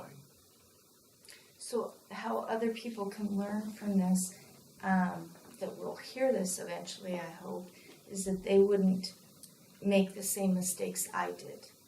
That Well, this is the already published information- all over the internet now we're going on 10 years now. It's been published on my okay, website. so the one thing, if people see this, I want them to know not to stop. Keep making Right, your we are, see the word not, the word stop, the word negativity. We don't do negativity. Okay, so I am a judge that sues for a positive performance. Show us your performance that you have a mortgage bank. Show us the positive performance that you have an officer's oath with your corporation. Mhm. Show us a positive performance that you could go into the treasury and remove money with a fraudulent document. Mhm. It's all about positive performance. well, and facts. I should have continued with the positive performance That's a Exactly. tenant. as a tenant, as I was See, because seeking once you help. go past, now, within commercial laws, the UCC is copyrighted by attorneys. Therefore, if you use a UCC, it doesn't mean anything unless you're an attorney that's licensed to use the fiction. All UCC is, Uniform Commercial Codes, is all written in adverb verb. It still says nothing. As long as you sue nothing with nothing, you're going to get nothing. Nothing. 0 times 0 equals 0. So you have to have a positive performance contract, which is what I write. And the forensic evidence is your mortgage contract. Okay. If you defeat the very first thing that happened, which was the mortgage contract, you had to sign the mortgage contract before they could go to the treasury. That was the first lie. Taking the money was the second lie. Writing the note was the third lie. And I looked at it closer when I started this, and not only did they not sign it, there are 2 pages that that warn the person that was coming to our house not to sign anywhere on the documents, so that only our names appeared on it. Right. And that should have been a red flag to me. I hope you didn't But sign anything. We signed the mortgage document. But they were warned not to sign anything to make it a unilateral contract, which I didn't understand Which at the it's not a time. contract. Contract means two. Right. The contract starts with And CO. they signed nothing. See, you have county, community, co-op, corporation. Every word that starts with CO in the dictionary means to join. Mm-hmm. Every word that starts with SI, sign, simulation, signature, is just that. It's a simulation. Mm-hmm. So therefore, it's an illusion. Right. ILL. And anything starts with a vowel through consonants, there's no contract. So as long as you're dealing in the world of negativity of no, you have nothing. It's voluntary. You're volunteering to give the money. and they're volunteering to give you nothing in return. But I can correct that for now and put the money in trust for the contract that I did get into that we are gonna prove as, or has been proven as fraud Yes. until we Now, do when you what? when you go into a court system, One, if I'm afraid to go into the court system. their court system always rules in favor of the bank. Mhm. There's been a few courts now, like in Minnesota, in Ohio, and in Maine, that ruled nothing times nothing equals nothing. No matter how much nothingness you put on top of nothing, it's still nothing. So therefore, the banks are losing because the judge says you didn't put any money up. If you take the bank who is asking you for money and you put the bank representative on the witness stand and you ask the question, did the bank put any of the bank's money up to this? They'll say no. Where did the money come from? Well, we can't answer that. They're going to say because there's no contract for that. They Okay. never signed a contract to put any money up. Right. Then where's the title to the property? Do you have that? No. Well, why did you pay title insurance when the title company doesn't have a title to your company? The only thing the title company has is what they call the legal description for the tax rolls Mm-hmm. that you are getting sewer, water on that geographical location, police and fire and ambulance protection through 911. That's why the 911 is forced on you through your phone, both your cell phone and your house phone, Mm-hmm. so that they can tax you for that 911 emergency situation and then collect taxes for the 911. You may pay $1 on your cell phone bill or your house bill, but then it comes back under property tax as well for sewer, water, cleaning the streets, keeping the city clean, running city government with 1,860 jobs, job classifications. And if you do your research on job classifications to run a society, it is complicated. And for anyone, just like in what we were dealing in Hawaii, we have 1/3 Chinese, 1/3 Japanese, 1/3 Filipinos, and 1% Hawaiian. And the Hawaiians say, we want our island. And I says, well, there's 1,800 or 1,680 job classifications to fill. Now, do you have enough Hawaiian people to fill those positions? Now, the Hawaiian, the Chinese, the Japanese, and the Philippines have also been on the island for 200 years. And they're 6, 7 generations. They were born here. They're just as Hawaiian as you are. Does any one of the sovereign issue have enough people to move in and run government here, or an education above a second grade or even to run government? The answer was no. Okay, the 72 families got together, and I was the speaker. And I said, anybody in this room got an education above second grade, even though you might have blood type that says you're a king or a queen? Can any of you do the contract? Can any of you write the contract, translate the contract, go head to head with the judges, the attorneys, the lawyers, and all the invaders from 250 countries worldwide that are invading your country? The answer was no. Can David do it? The answer is yes, because I've been doing that all over the world, and successfully, and winning all my cases. I said, but everything I do is mathematics. And how are you going to argue with 3 + 3 = 6? I said, well, we can't. So, is there anybody in this room know syntax? Well, I've been spending 22 years teaching syntax in Hawaiian Islands, over 100 seminars, plus all the free video and books and everything to them.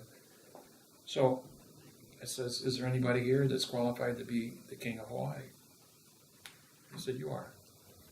I'm from Wisconsin. I'm a welder in Wisconsin. So I said, okay, you're it. You go to court, you open the court up, you be the judge, you sue all these judges that damaged us, then you win the case. Now we'll elect you king. Well, I won the case. And the 72 families elected me king. And I went in, I filed my oath of office, my kingship, my judge's oath, and I opened the court up and I prosecuted it. And I also opened the court up at the Iolani Palace, which has always been sovereign to the Hawaiian people. And I held court there all day long for the Hawaiians and made decisions. And that was all videotaped. And so the people respected, the tribal people that came in. They agreed with the trials. They were satisfied with the settlements between the arguing families. And every one of them that said he did or she did, I says, you can't do that. You can only talk about how smart you are and who damaged you. And you got to do it in correct grammar. Otherwise, you're just babbling in my court. If you don't take time to learn how to read and write in correct grammar, then you're just going to continue to babble and fight because you don't know what you're saying. Jesus said to the people, forgive them because they don't know what they're doing. And for 8,500 years, they don't know what they're doing because they babble in a second grade reading. And Babel comes from the Tower of Babel, where the world was set in 5,000 separate languages, so people couldn't communicate with each other. And even up until this time, when the unification of grammar came together mathematically, of 5,000 languages, no one ever went to war over a math problem. So it's the beginning of the human race. And so now, the communication skills in all 5,000 languages are mathematically certified. They now can write treaties, banking, do international trade, all correct. And when ET shows up here with your 300-mile-long spacecrafts, what are we going to do? Babble? So they throw a stone on us the size of Texas and end this nonsense? Or are we going to be able to communicate in the correct grammar and have intergalactic trade with the ETs? And with all the tens of thousands of sightings in all different kinds of crafts, with every single human on the planet walking around with a cell phone with a high-resolution 4K camera on it, if there's an ET flying, somebody's taking a picture of it. There's always somebody watching. And they got supercomputers that, like Person of Interest, the TV show, where you've got high-resolution cameras everywhere. 20,000 drones in the air at all times with 1,000 cameras in high resolution watching everything and anybody and tracking everything that's going on. Mm-hmm. So Big Brother is watching all the time, everywhere. So don't tell me there's no proof out there. Thank you very much, David. So I'm going to go back to school. That's right. You have to go back to school and study correct grammar. Mm-hmm. It's all there published on the website. You have the book. Mm-hmm. You got the videos to watch. And as you become more and more aware of this, you're going to become very, very angry. But at the same time, you're going to be empowered. You're not going to walk around fearful. Because once you have the empowerment, you're going to have a very good feeling, not a sour stomach.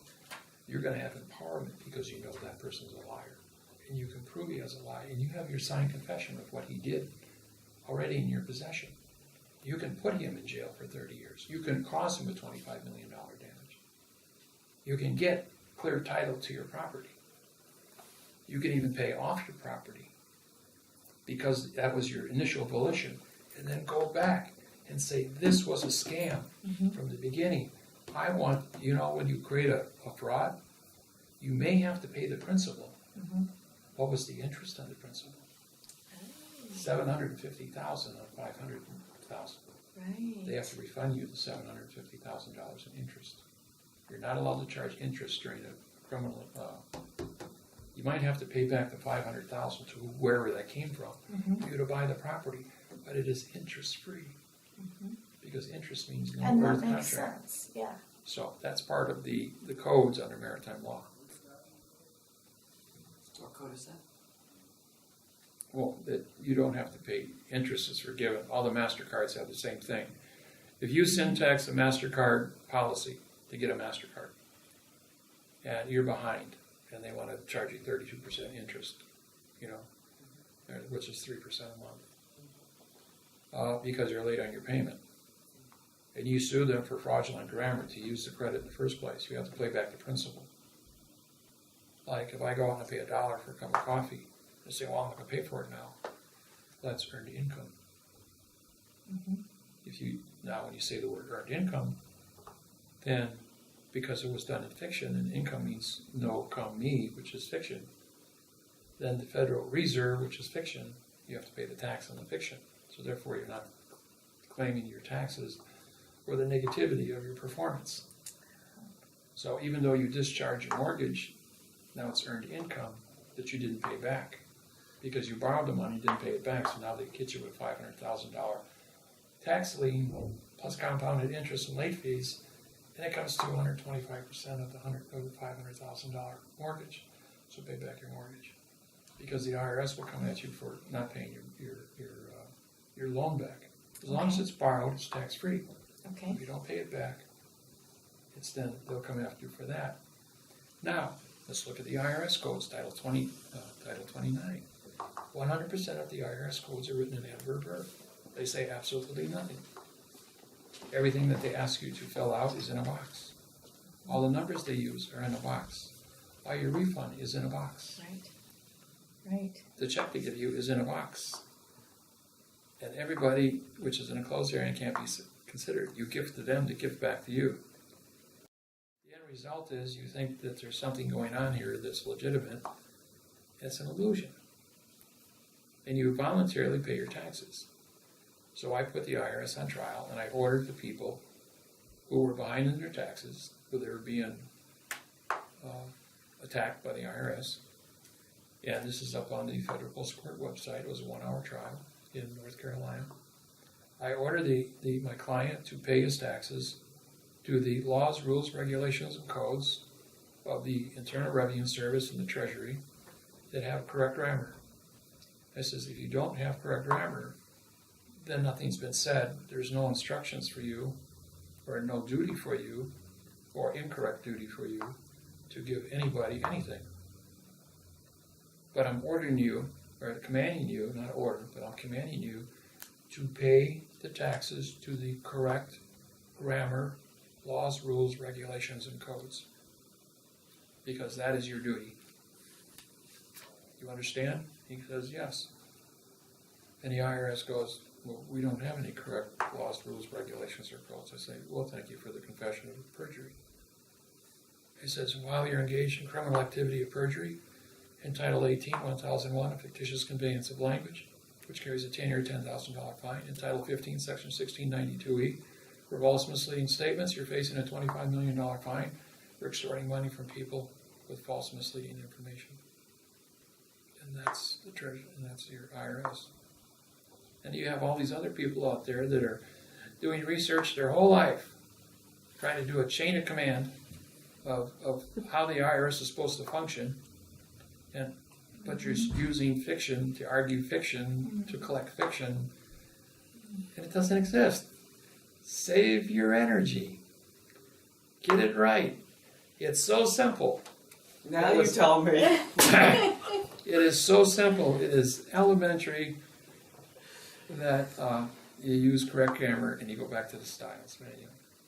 What is an adverb? What is a verb? What is an adjective? What is a pronoun?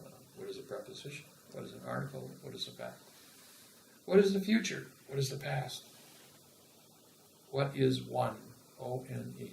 The number one is the least common denominator. You cannot have a math problem with a denominator less than 1. Because there is nothing negative in the world. There is only measurement of performance. And performance is energy.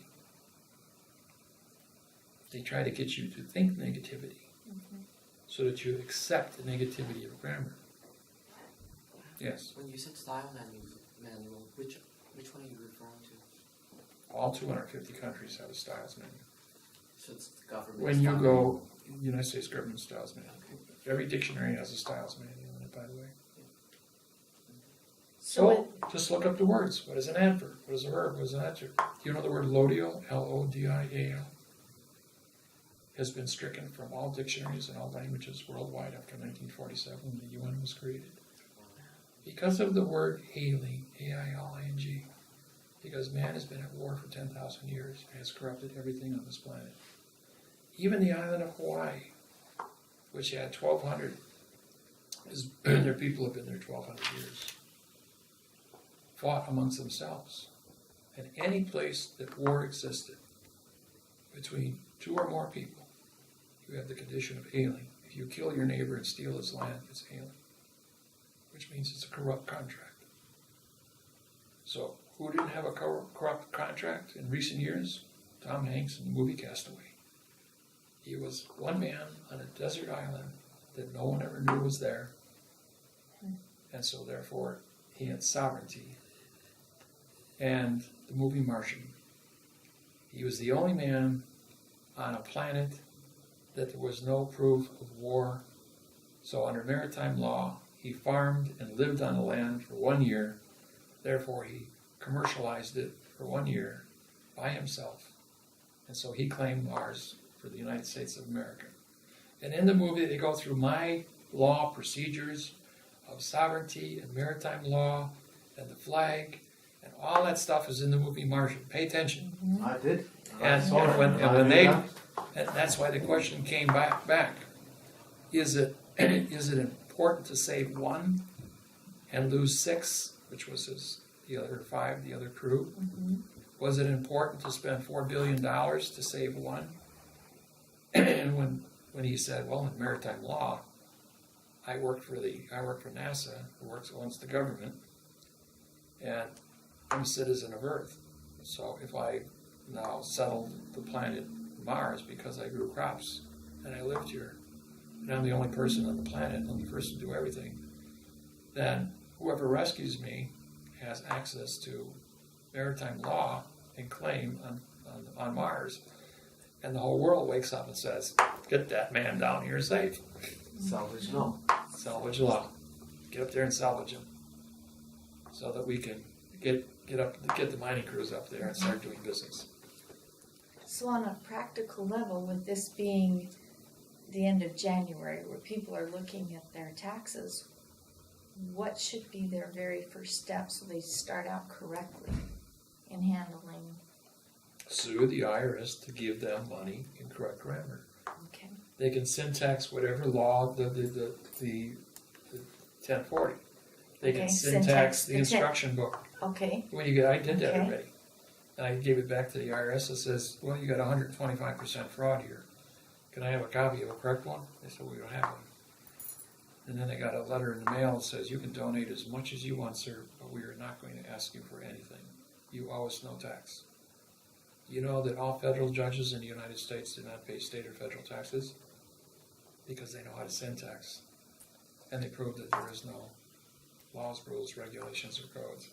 So the IRS said to the federal judges who live on a foreign vessel in dry dock, which is the courthouse, and that's where they do their business, and that's where they get paid, that in the fines that they're collected, and all courthouses are post offices, and all judges are postmasters and bankers. And so therefore, because they're postmasters, bankers, and judges, they can't tax them because they're not in the tax codes. The state of whatever the name is the name of a foreign vessel from another planet docked on planet Earth. It's not part of the territory of America. Fiction. The fiction territory and the fiction courts. So there's fiction on both sides of this. So they don't tax the judges because they can tear them apart and charge them with fraud, misleading sentences, fictitious conveyance, and 152 other fraud charges. I looked them all up. It took me several years to go through the 152 fraud charges, which came up to 1,221 years in prison and over $100 million in fines. But just using 3, perjury, fictitious conveyance, and under the Fair Trades Act, I got $62 million in fines and 26 years in prison. I think that's sufficient for anybody. Mm-hmm. And I don't have to bury a lot of paperwork. Makes it very simple. It's very quick. Yeah, it's quick for the people who read it. It's quick for everyone to understand it. When you syntax the instruction of, I guess, 1040 instruction, that's not on your website, is it? No, they changed it right away to a different fiction. Mm-hmm. So they're saying that doesn't apply anymore. We disqualified that. And then wrote another fiction. And they want to bury me in paperwork. And everybody else? I was in Baton Rouge, Louisiana, and they arrested a friend of mine. And I flew down there. These are 38 family members brought me down there. And the judge says, okay, you'll be here at 4:15, we close at 4:30. And you can read the file. It was 6 inches thick. And the judge stood in front of me, handed me, and I had a marshal on both sides of me. He handed me 6 inches of paper. He says, there, I start reading. Yeah, it took me 12 minutes out of 15 minutes to get down 4,000 pages. I mean, yeah, because it was 6 inches there. 4 inches down the thing. Oh, there it is. Nobody's talking. Everybody's walking. We have no evidence. So I thought you cleaned that out so he couldn't find anything. He said, how did you read that and find the one thing that made that man innocent? He says, we were going to prosecute him on a pile of paper, not that he did anything wrong. And the jury would have saw how much work we did with just putting 6 inches of paper in front of him and finding him guilty. Then we put that much work into it. You know what the work was? Laundry slips, food receipts. That's all they were. And they gave him back his $96,000 and set him free. Because he was traveling between states with that much money on him. Where'd the money come from? Well, he sold a bunch of pedigree dogs in Atlanta, Georgia. It was all legit. He had all of his papers. Everything was in order. He said, well, a black man can't travel with $96,000 and not be a criminal. That should piss a few people off. You've got some remarkable things to say. That kind of stamps me, and I'm processing the information. Every single thing is In the Toby Brown case, which was where seven common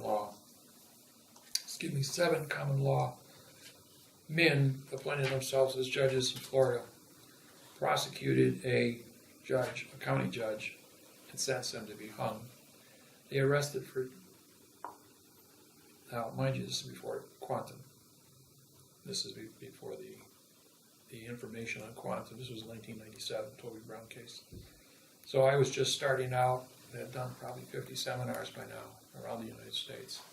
So I was doing radio and TV at the same time, so I was becoming popular, and word was getting out.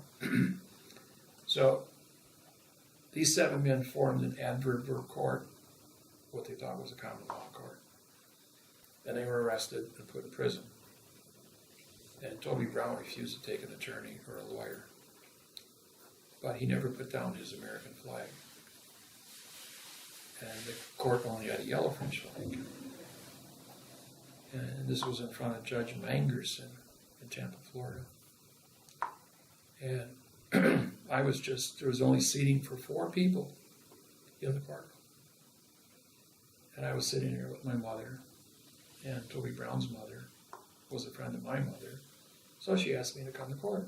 I was just sitting there. It had nothing to do with the case. And Toby Brown was called up first. And he said, I want David Wynn Miller to be my counsel. I called him to be on the witness stand.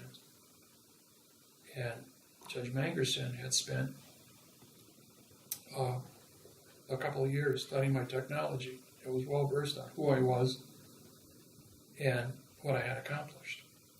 So I took the witness stand. I got sworn in. And Toby Brown was so nervous he couldn't speak. He was stammering in his questions.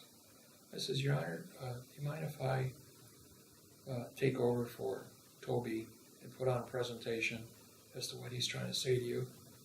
And Mangerson says, yes, but before we do that, I want all the clerks in this courthouse, all the judges, all the attorneys in the courthouse shut down. I want everyone in this room, all 45 people in this courthouse.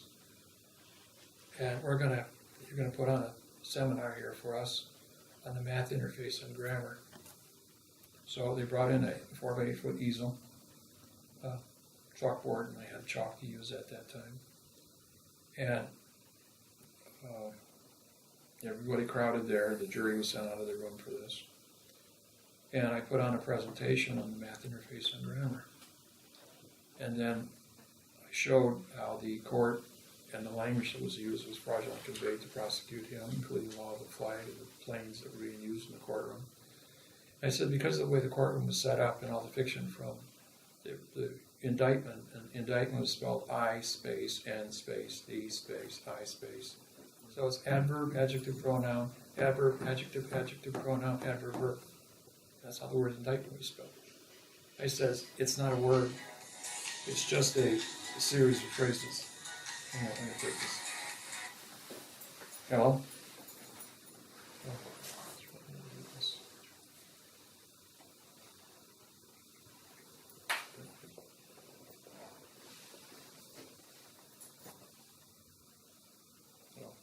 Okay.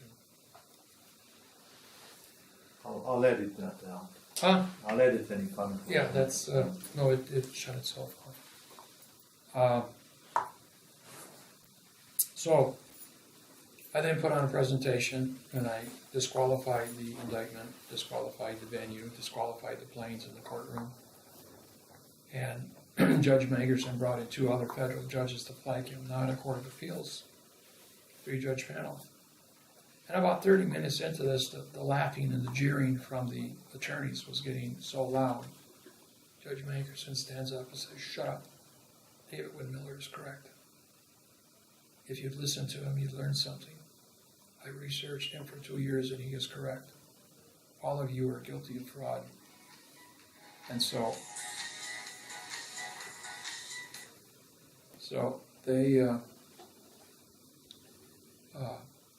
his charges were dropped and he was set free. The other 6 men had attorneys. And the other 6 men said to their attorneys, "David Wynn Miller, I'm going to call him as a witness." And they all said, "No, you're not allowed to." They said, "You're either going to call him as a witness or we're going to break your nose in front of the judge and disrupt this courtroom when the jury is called in." And so they brought me in the second time. They put me on the witness stand. And I went through the definition of treason like I did with up in Shano. And Magerson realized what I was doing. And he stopped me before I said the word treason and kicked me out of his courtroom. And Toby Brown was set free, come out after me. And the other 6 men were sentenced to life in prison at hard labor, and they all died within 8 years of hard labor in prison of pneumonia because of they put them in concrete cells, hosed them down every day so they would get sick and die of pneumonia. Because they tried to kill a judge, to send a message to all the other sovereign groups in the United States. You form up and you go after our judges, we're going to kill you. What does treason mean? Treason means you're under contract, and the only way you correct treason. Treason, the judge. And Toby Brown, well, he threw me out of the court. And as all the people in the court walked out, I said, and that was the definition of treason to every single one of them. So everybody still got it. When the 3 judges came out, they were just smoking, angry at me. I said, "Well, you know what I said." And they said, "We know what you said." From that day forward in the state of Florida, all the cases that took place in the next 20 years went in front of Judge Magerson until he retired. No matter what county I filed in, no matter, I did another 20-some seminars in the state of Florida because my mom and dad lived there. And every time I was brought into any court in Florida, or filed any cases in Florida, they all in front of Magerson because he was the only one qualified to hear a case from a federal judge. Thank you. I don't have any more questions. Pregeson was California. Pregeson Sr. was 96 years old. He was also Chief Master Mason for the entire state of Florida. For California. His son, Junior, became the Chief Judge of Florida after he passed. And Pregeson then was only allowed to handle all cases. There were 70 million people in Florida at the time. California. And no matter where I filed, it was in LA, San Francisco, Fresno, Sacramento, San Diego. They all went up to the federal court in Los Angeles because no one was qualified to hear the cases, and I won all three. I won 3 cases in a row, and then after that, they banned all lawyers in the state of California are now banned from having anything to do with any case or foreclosure. My name's on it. Wow.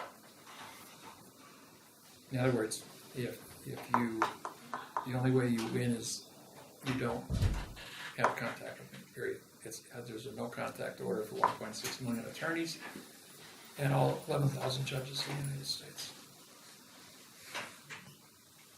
Does anybody have any questions? I'm overwhelmed with the things that you're If they're saying that the federal court is a scam, that sure is a lot of endorsement.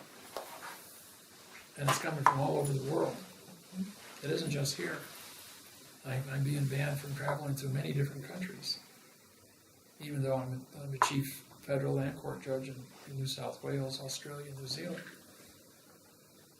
And because they're prosecuting 129 judges down there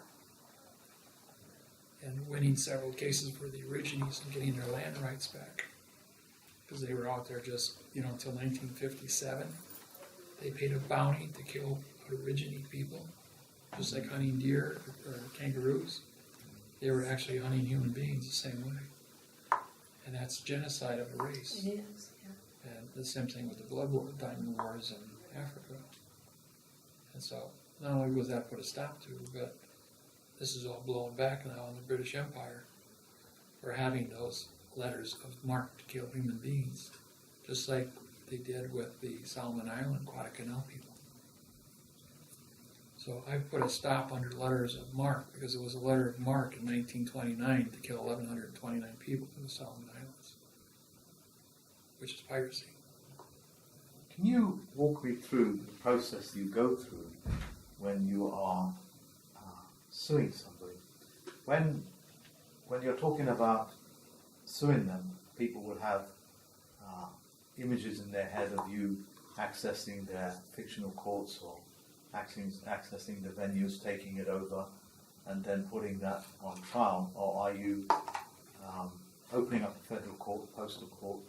We open up the federal postal court under Title 28, 636, and we must have physical evidence. Words written on paper is a physical evidence.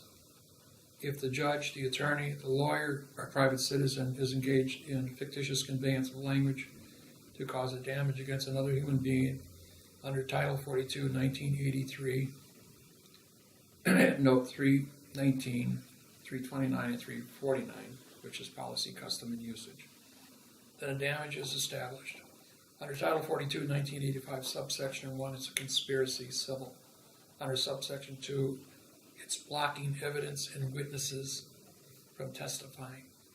Under subsection 3 of Title 42, 1985, they use the word obstruction, but it's the same thing, blocking evidence and witnesses, which goes through the RICO charge of Title 18. A racketeering charge, Title 18, Section 1961, which carries a 30-year prison sentence and a $1 million fine. So when you're using fiction language to damage anybody or fool anybody, then you create an environment of racketeering. Once that is exposed to you, then under Title 18, Section USC 4, which is you are party to a crime, and under Title 42, 1986, you witnessed a crime, but you didn't stop to correct it, making you a co-conspirator. Under Title 18, 241, and you can take my back of my business card and stay on that procedure and walk it right down. As well as one of the And those business cards are worth their weight in gold for the information that's on it. It took 35 years to write those business cards. I had to sort through 4 billion codes to get there. And that's just the tip of the iceberg, because I've got several hundred procedures that I can put together under grammar and fraud, using not only our codes, but any country I go into. You see, the word perjury, translated 5,000 ways in 250 countries, is still perjury. Some countries will kill you, some people will hang you, some will put you in prison, but all 12 billion humans on this planet know what a lie is. They know when they've been wronged by a lie. And I have the signed confession of all 12 billion people making me Pandora. And I can prove it in all languages. No matter what language you put in front of me, you give me a dictionary in a couple minutes, I will translate that and prove it frontwards and backwards to be a lie. And all the laws that associate with it in any country's language you choose. And no matter where I go around the world as I traveled, I have kept that promise, not promise, but duty to the people to be mathematically correct. And I win my cases. I understand. And I would So- like to interject that on a personal level, for him to be here talking with me, with all that you've done on the international level, I appreciate that I've had this opportunity to talk with you today. Well, Thank like you. I said, no matter where you go, there you are, where you are, that's where you're supposed to be. You were, this started off yesterday morning where you came to my house, but you drove away.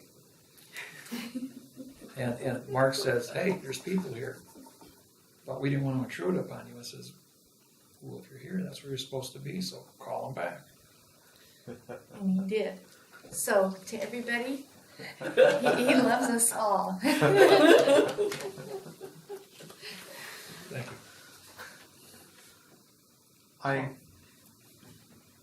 You've won the case and they've respected it, which means that they are following rules and procedures on a global level, and they're respecting it, and therefore they're moving away.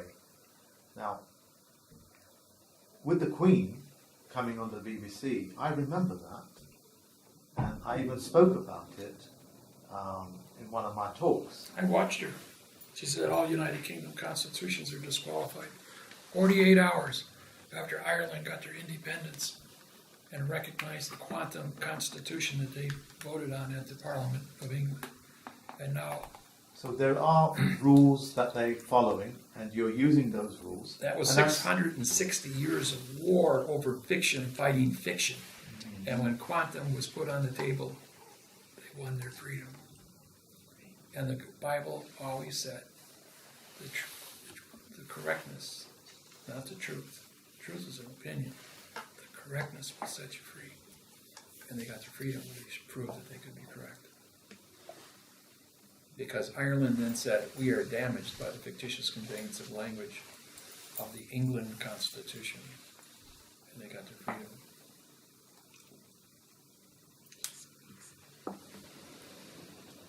I remember the Queen coming on, doing exactly that, and I was talking about it, and it was on YouTube, and I also mentioned that you did it with the Magna Carta, and on that talk, Yeah, that was way back in 2002. I did the Magna Carta.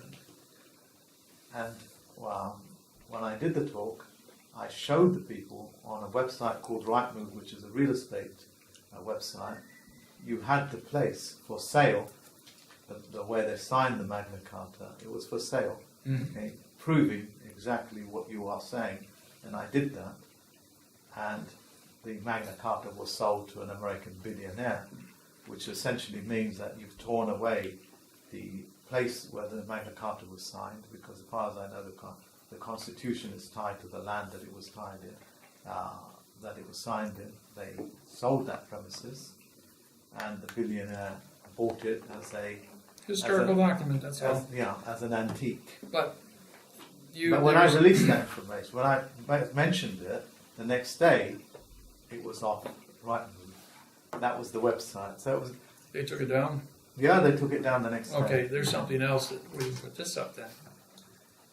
During World War II, Hitler ordered 250 stormtroopers to attack the Historical Archive Center of London to capture the Magna Carta and destroy it. The British Special Forces put 350 men in the battle, and about 250 people died between the two battles before the Nazis were captured. The Magna Carta was then safe. And they even made a film about it because Michael Caine Right. was in it. Right, they made a film about it. But what they didn't tell the people was that what the Germans didn't know and the English didn't tell, is the Magna Carta was always a fraud, and it had no value, and all those people died for nothing. And Hitler thought by destroying the nothingness document that he would destroy England's ability to claim sovereignty as a nation from 1215 forward. So the lie is 800 years old. And now that we blew the whistle on that, that's been disqualified. All the courts worldwide that are functioning under Magna Carta are as equal as a lie as that is.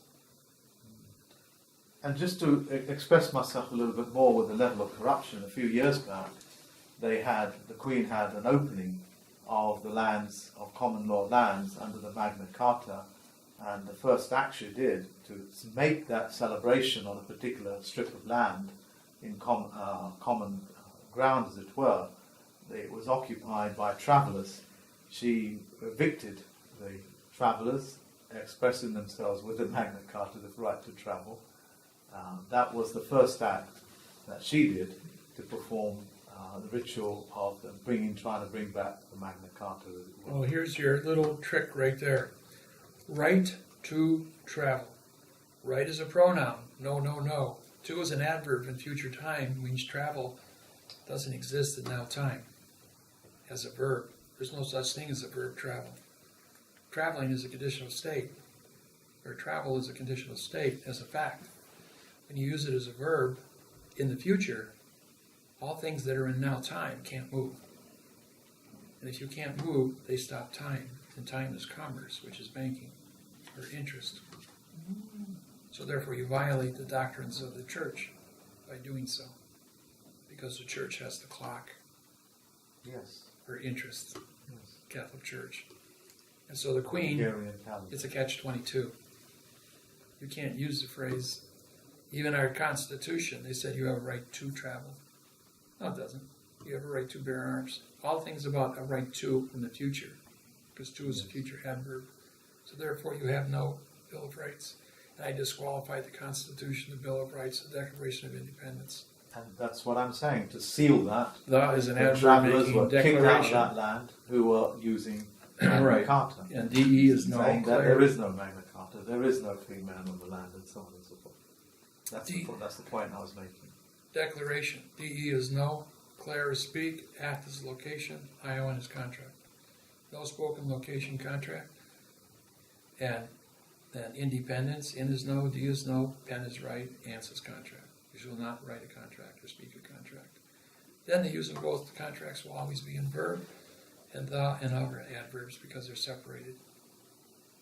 So therefore the syntax shows the true nature. And Benjamin Franklin, after I published all this, who was regarded as the president or the first postmaster general in the United States, to show exactly what it means that our federal postal court is not only legitimate but treated with Canada and the United States. I have the forensic evidence with me here, because 45 days after the treaties were filed on 12/21/2012 with the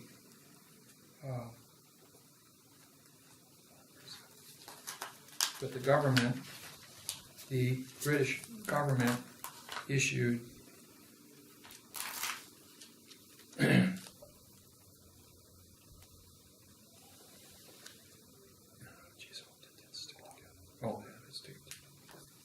they issued Benjamin Franklin postage stamps, and if you look at the if you look at the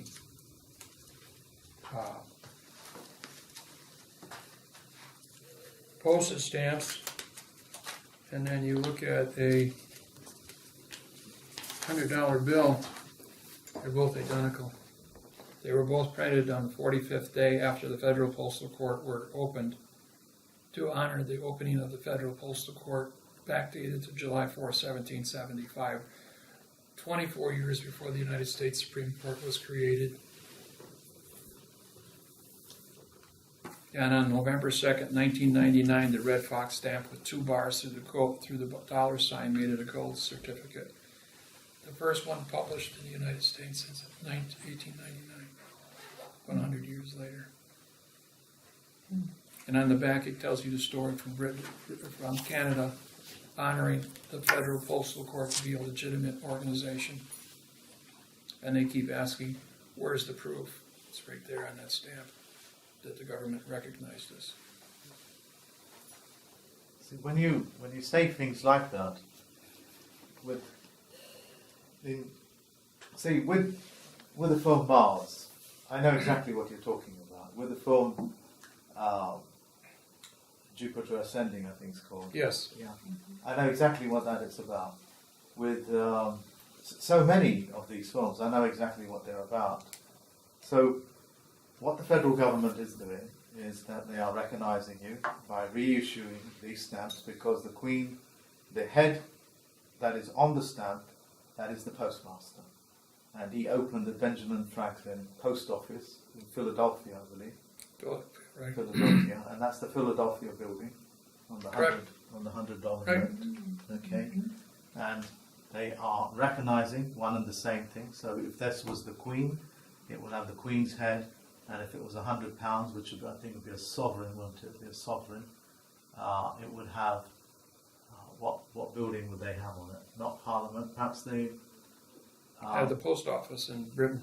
the post office, which is post. Its postcode ends with H. Sorry. But the queen, when she becomes she keeps calling herself a queen. She's not a queen. No. She is the postmaster of Britain, and when she put the crown on, it has a Maltese cross on top, and she's an Eastern Star, and she has to surrender her queenship to the Eastern Star Masons. I just remembered the postcode, headquarters 1. That's the postcode for the head office for the post office. HQ 1, headquarters 1. So that's the language you're talking about when you're talking about the publications of the stamps and etc. This picture was taken in 2000 in Kona, Hawaii, on the beach, and I had two sparrows sitting on my hand. I was out on my Speedos, and in 1849, King Kamehameha I made a proclamation that a white man from America with birds would come to America, Hawaii, and set Hawaii free. And 6 times now since when I first landed in Hawaii in 1995, I had a female sparrow fly out of a palm tree and land on my right hand, and sat there for 2 hours and 45 minutes while I broke the housing code and wrote the first quo warranto complaint against the government for housing fraud in Hawaii for water rights. And we won that case.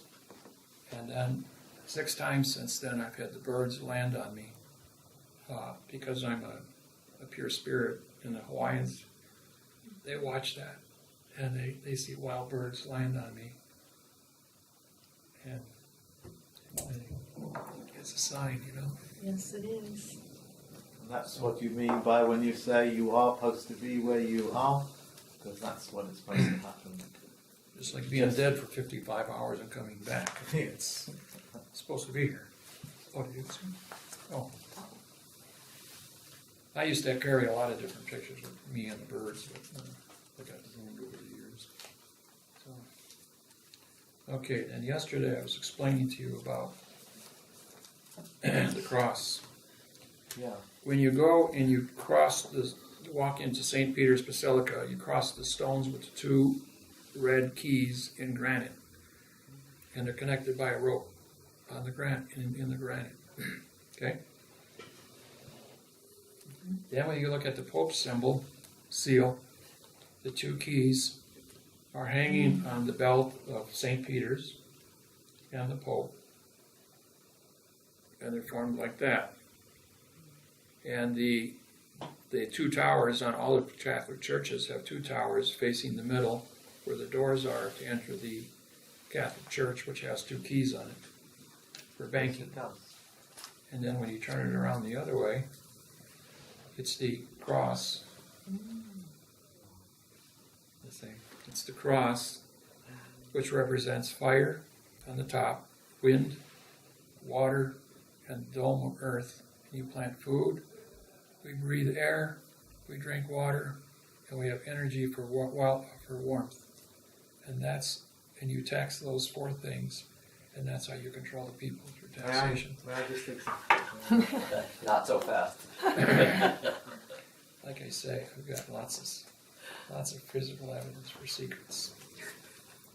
Yesterday you also said that the playing cards, the Torah cards. And that's another 4 or 5 hour seminar Yeah. all by itself. Right. Tarot cards, playing cards, the keys.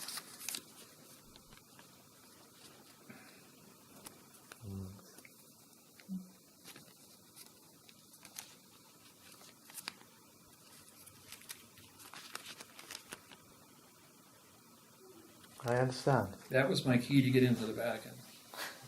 To know how to do that. Everything in plain sight. To know how to do that and what it meant, and translate it. The popes, the cardinals, the bishops, the nuns, when they saw me do that, they were completely blown away by it. And then they knew the secret of the cross.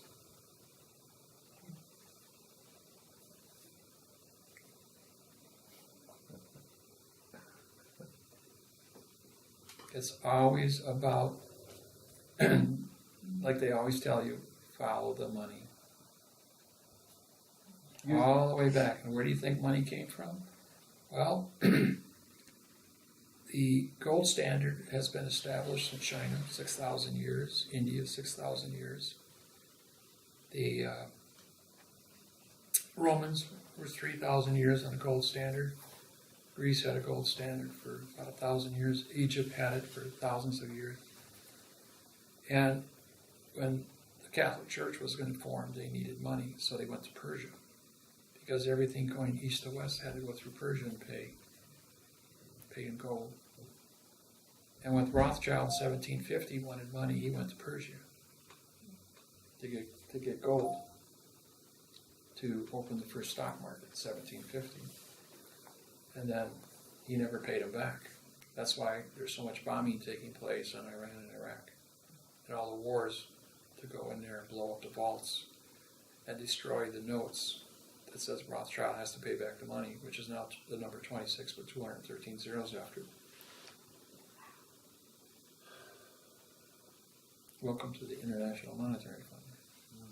And of course, they're a Muslim country and not exactly allowed to charge interest, so they can't release the information to the general public because the general public in that country would know that they're not practicing exactly religion or faith.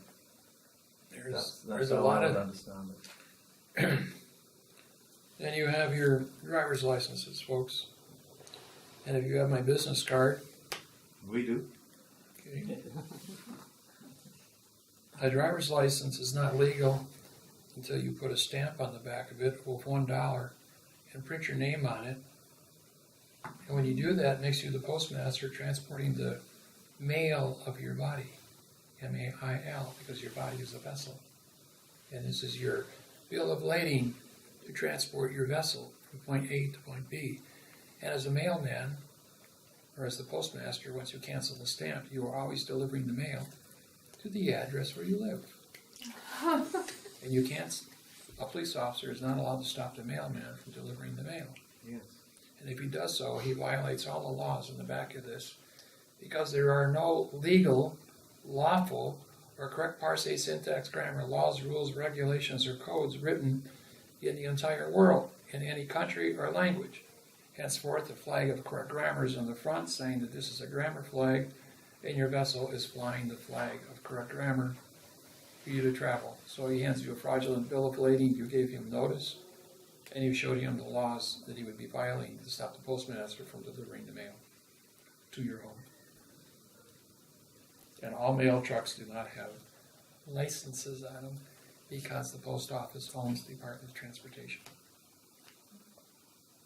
I thought you wanted to say. So Can I see now your you know. license? Now you know Can the I rest. see your license? Oh, You saw it yesterday. No, I didn't never saw the license. now you know the rest of the story. There's secrets are they're all around you in plain view. So,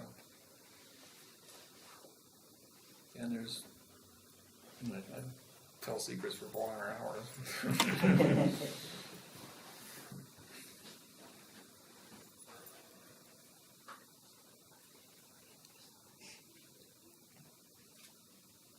So, what else you got?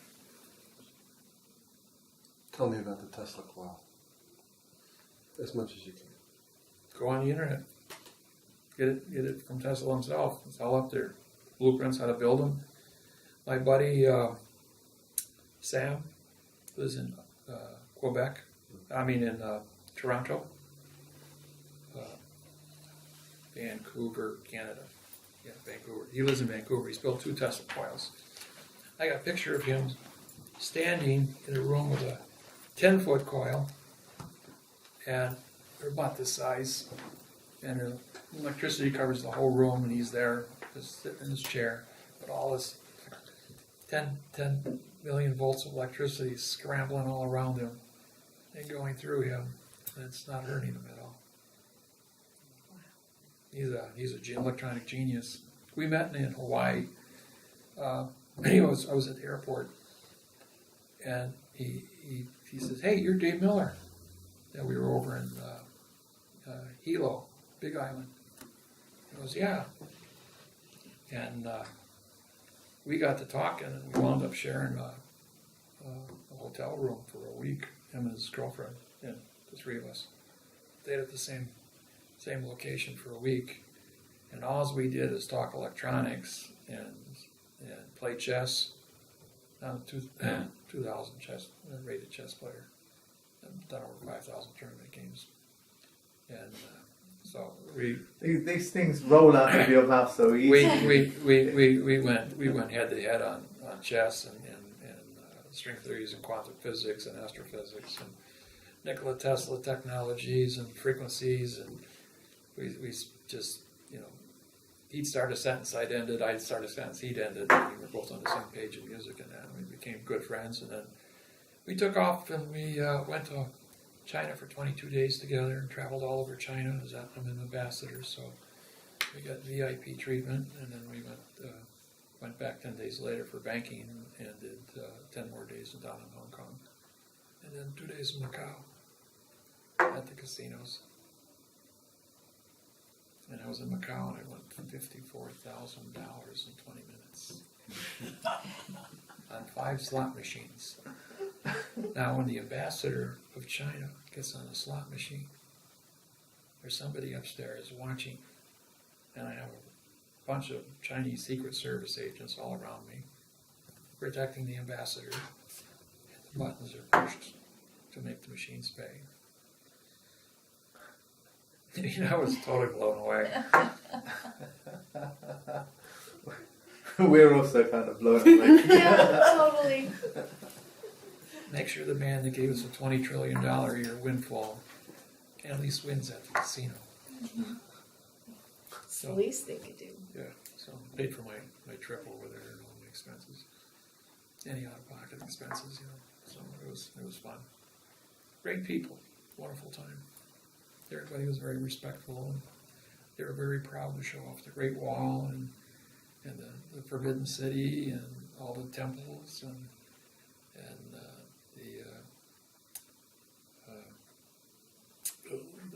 temple. I mean the palace, Queen's Palace up at the lake. And I went there a couple of times, took the boat rides, and Shushan was our guide for 3 days. And she was a 32-year-old Chinese lady who spoke English very well, went to the university. And she showed us around. And I had my cell phone.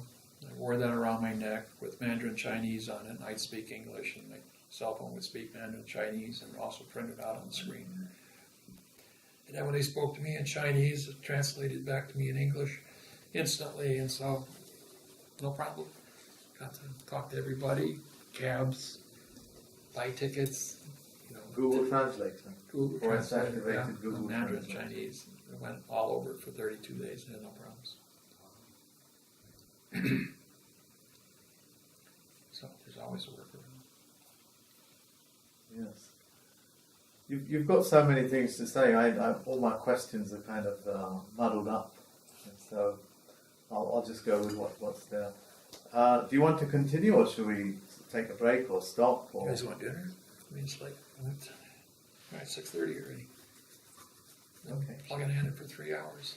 Good, like 3 hours. No? do you wanna?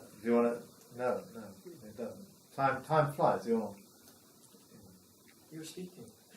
No.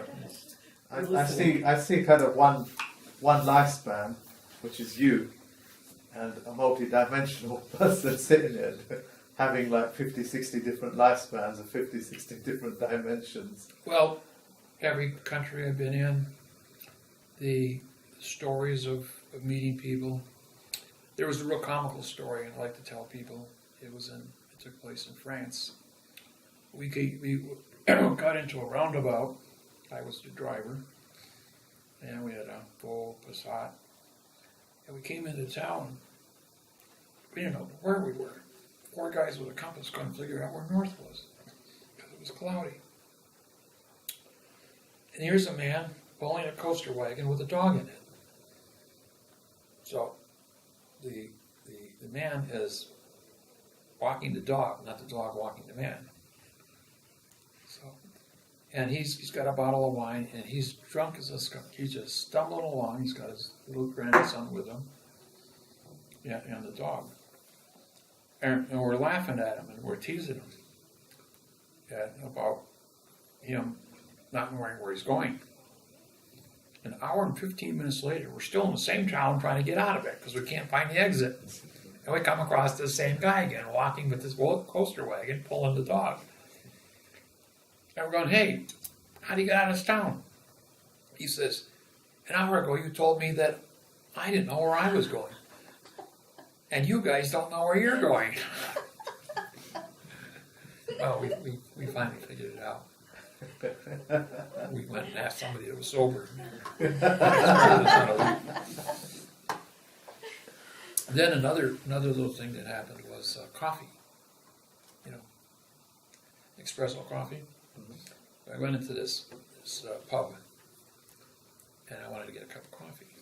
And he wanted $5 US for a 1 ounce cup of coffee. Now you see, when you were children, you had these little teacups, and you were 5 years old. I got these 250-pound guys sitting there at the coffee bar, and they got these little teacups, and they're all drinking their coffee. They pay $5 a piece for it. So I come in with my 1-quart thermos, and I says, I'd like to buy some, not like that, was filled up with coffee. He looks at that, and he says, that's going to cost you $300 US. I'm going, what? I just stepped off the boat today? $300 US for that? For that? Yeah. $1,000 is a thermos of coffee. It's even my own thermos. No, that much. I'm going like, that's ridiculous. So I walked out, I went across the street, and I bought a pound of coffee, grounds. And of course we're traveling and it's hot. The window of the car, so I had a half-gallon jug of apple juice. After I drank that, I filled it full of water, bottled water. And then I took the coffee grounds and I put it just dumped them in the half-gallon of water and put it in the window of the car. And the window of the car goes up to 200 degrees Fahrenheit. So I had hot coffee, a half-gallon of it, for about 25 cents. for 225 hours of driving. I just kept filling up, throwing more grounds in there. We call it campfire coffee because you drink the grounds. It's fiber with the coffee. It's black and it's very, very strong. But I drove for 225 hours without sleep. Got to see all of Europe, 2,000 miles, and didn't miss anything. Wonderful experience. Is that with Russell? Yeah, Russell and I, and Eric Bondu. He's from Canada. You drove for 225 hours, 1,000 miles. Without a single sleep. Without stopping for sleep. Right. What about Russell? No, these guys were wasted. Totally sound asleep all the time. But that's where we got to see all the churches there. And when we went through customs, I don't know, every single time we went to customs border thing, they just waved us through. Of course, we had Secret Service behind us, all through, Interpol followed us all through Europe. Had 2 cars. And then we stopped at this lake. There was this swimming resort at the lake over by Bern, Switzerland, where they film all the James Bond movies. Mm-hmm. And it was like 5 o'clock in the morning. The sun was just coming up. This was in July. And so we put on our swimming trunks and we dove off the pier and went for a swim in the lake. And because we hadn't had a shower in about 3 days because we were traveling day and night. And then when we got done swimming, they had showers there and they were hot water. So we just walked in there and had a hot shower and soaked up and washed our hair and got cleaned up, rinsed our clothes off with hot water and jumped back in the car and took off again before anybody knew we were there. And it completely went around the whole lake. It's in all the same villas you see in the James Bond movies and that. The place is loaded with all these multi-million-dollar villas. Beautiful, beautiful lake. Big lake too. I think it's like 60 miles long. And then we went over to Burns and seen the Postmaster General there. Put on an hour, 15-minute presentation. He comes out with boxes of claims of the life that people sent to the Postmaster General of the world in Bern, Switzerland, from my website. He says, the Universal Postal Union is copyrighted, and you have it up on your website. Oh, okay. And I picked up the phone. I called my webmaster in Milwaukee. I says, take everything that says Universal Postal Union off the website. It's copyrighted material. And 15 minutes later, he came back and he says, it's not there anymore. It's all gone. I says, I'm an honorable man. I don't trespass. And he said, thank you. But we had a very enlightening conversation with the Universal Postal Union. Now, mind you, I mailed Russell to Europe and back to the United States. When it came time to leave Paris, we were on a DC-10 with 300 people on board. And they held the plane for 3 hours. This was supposed to be an 11 o'clock at night flight. When they found out there were 2 keepmasters from the Vatican, they called head of security because Russell didn't have a passport or state ID. But we did have Interpol and the Universal Postal Union's president from Switzerland and the bankers from Zurich that all vouched for Russell and I by phone to the head of security at Charles de Gaulle Airport in Paris. And that man was a keymaster with the Vatican. So he held the plane up so he could spend 3 hours with us, with the people sitting on board for 3 hours to visit and learn the secrets of the keymasters and compare notes with what he knew versus what we knew. And he was blown away by it. After we were done, he walked us on the ambassador's red carpet, and we got on board in first class, and we got permission to land in Philadelphia before we even left. Russell had to get permission to come back to the States. And they all vouched for him. And I mailed him back, registered mail, to Philadelphia from Paris. And that was our story with that.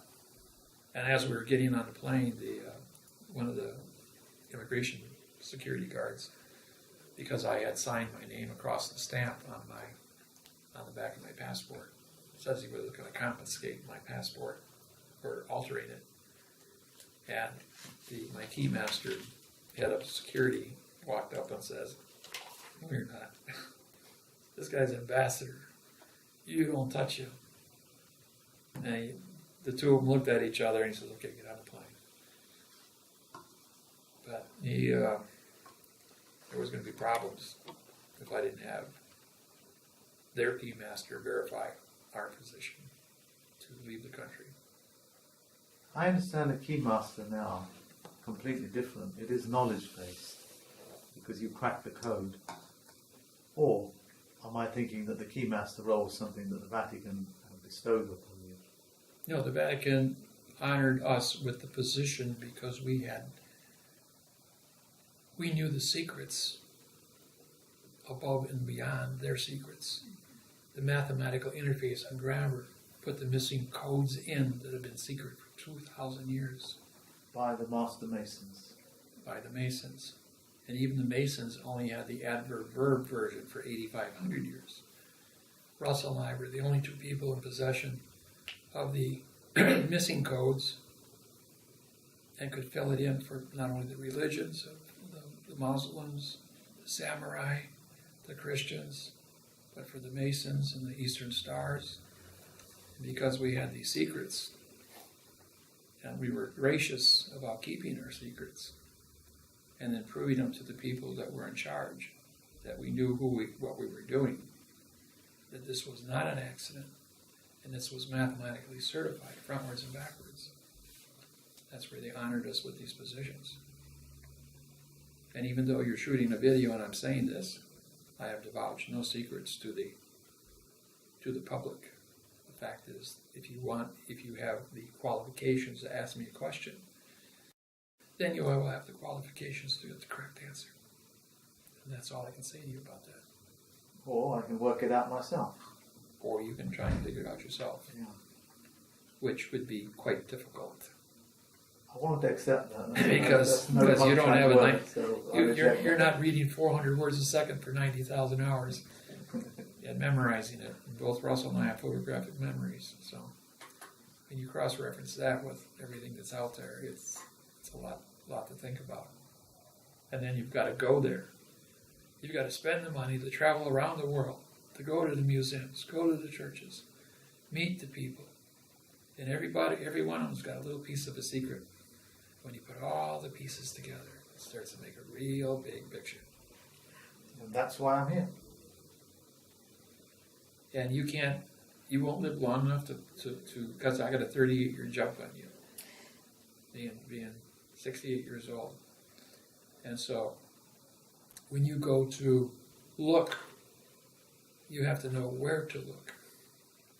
And you have to be qualified to even enter the secret vaults of the 5th level library under the Philadelphia Law Library, to a museum, to get into the 500-year-old books and 1,000-year-old books, to find the secrets and then be able to syntax those secrets and be able to know where to look in those secrets to connect the dots. Insofar as you've made the journey already, I would say you've made it a little bit easier for all of us to make that journey as well. You won't get in there because you're not I'm part of their organization. Yeah, I suppose I'm talking on. I had to do we had to have many treaties established. Both Russell and I are our own sovereigns with our own country as presidents or as directors. And because of that, we hold the king director's status and postmaster general status on a global basis with the UN. So we first put things in place in that 1999 before we went out and did everything else. We just added more and more and more levels and layers to everything that's out there, and they closed the door behind us. Because every time we tell a new secret and we correct a new procedure, they go ahead and the fiction goes out there and they get together with their 1.8 million attorneys and their judges, and they brainstorm this thing into a place where they don't want anybody following or interfering with their fiction. But then the internet allows me to talk to the world. By the time they find out, the world's already had the information for 17 years. They're the last man standing. Thank you. I think if we don't have any more questions, I'll Let's end go it. eat. 7 o'clock. Sure. I think me having a chat with you in the private, I think probably will only need to last about 5 minutes from what you've told me, so I'll do that whenever you're ready. Sure. But certainly I'll do that before Sunday. Once in a while, we'll do our webinar, and after that, I got the whole day Sunday free, so. Okay, I would like to do it before. It'll only take 5 minutes. That is the actual reason why I've come here, is to share that knowledge with you. Come and cook up some more good questions for me. Oh, I will. You see, you are quite overwhelming. You know that, yeah? You're quite overwhelming. I You are. had a man in Sam, it was his name, in Sydney, Australia. He was head of a group of 40 people, and they spent 6 months putting together questions to fill an 80-page spiral notebook that took 40 hours to answer. I didn't miss any questions. An 80-page spiral notebook in 40 hours. It was really, this is seminars up on the internet from Australia to Sydney. Very, very good seminar. Very in-depth, dealing with grammar and breaking down the what-ifs in like 1,000 questions. I think there's more than that in there because there's 30 lines, there's 25 lines to a page times 80. So. This is the 8-hour video presentation. No, that's a 40-hour video from Sydney. We don't have access to it. Never been able to find it. Oh yeah, just type in David Miller, Sydney, Australia. Damn it, it's my students are They very keep hungry. putting I'm it very, up. very hungry with all this stuff. In fact, we've tried it. It's not They keep putting it up. They keep tearing it down. But it's out there. He's probably under a different category. I don't know. The other day I went up on my name, just typed in my name, and there was like 100 websites on me in all these different categories of stuff. Yeah. It's just all broken up and a little scattered now. So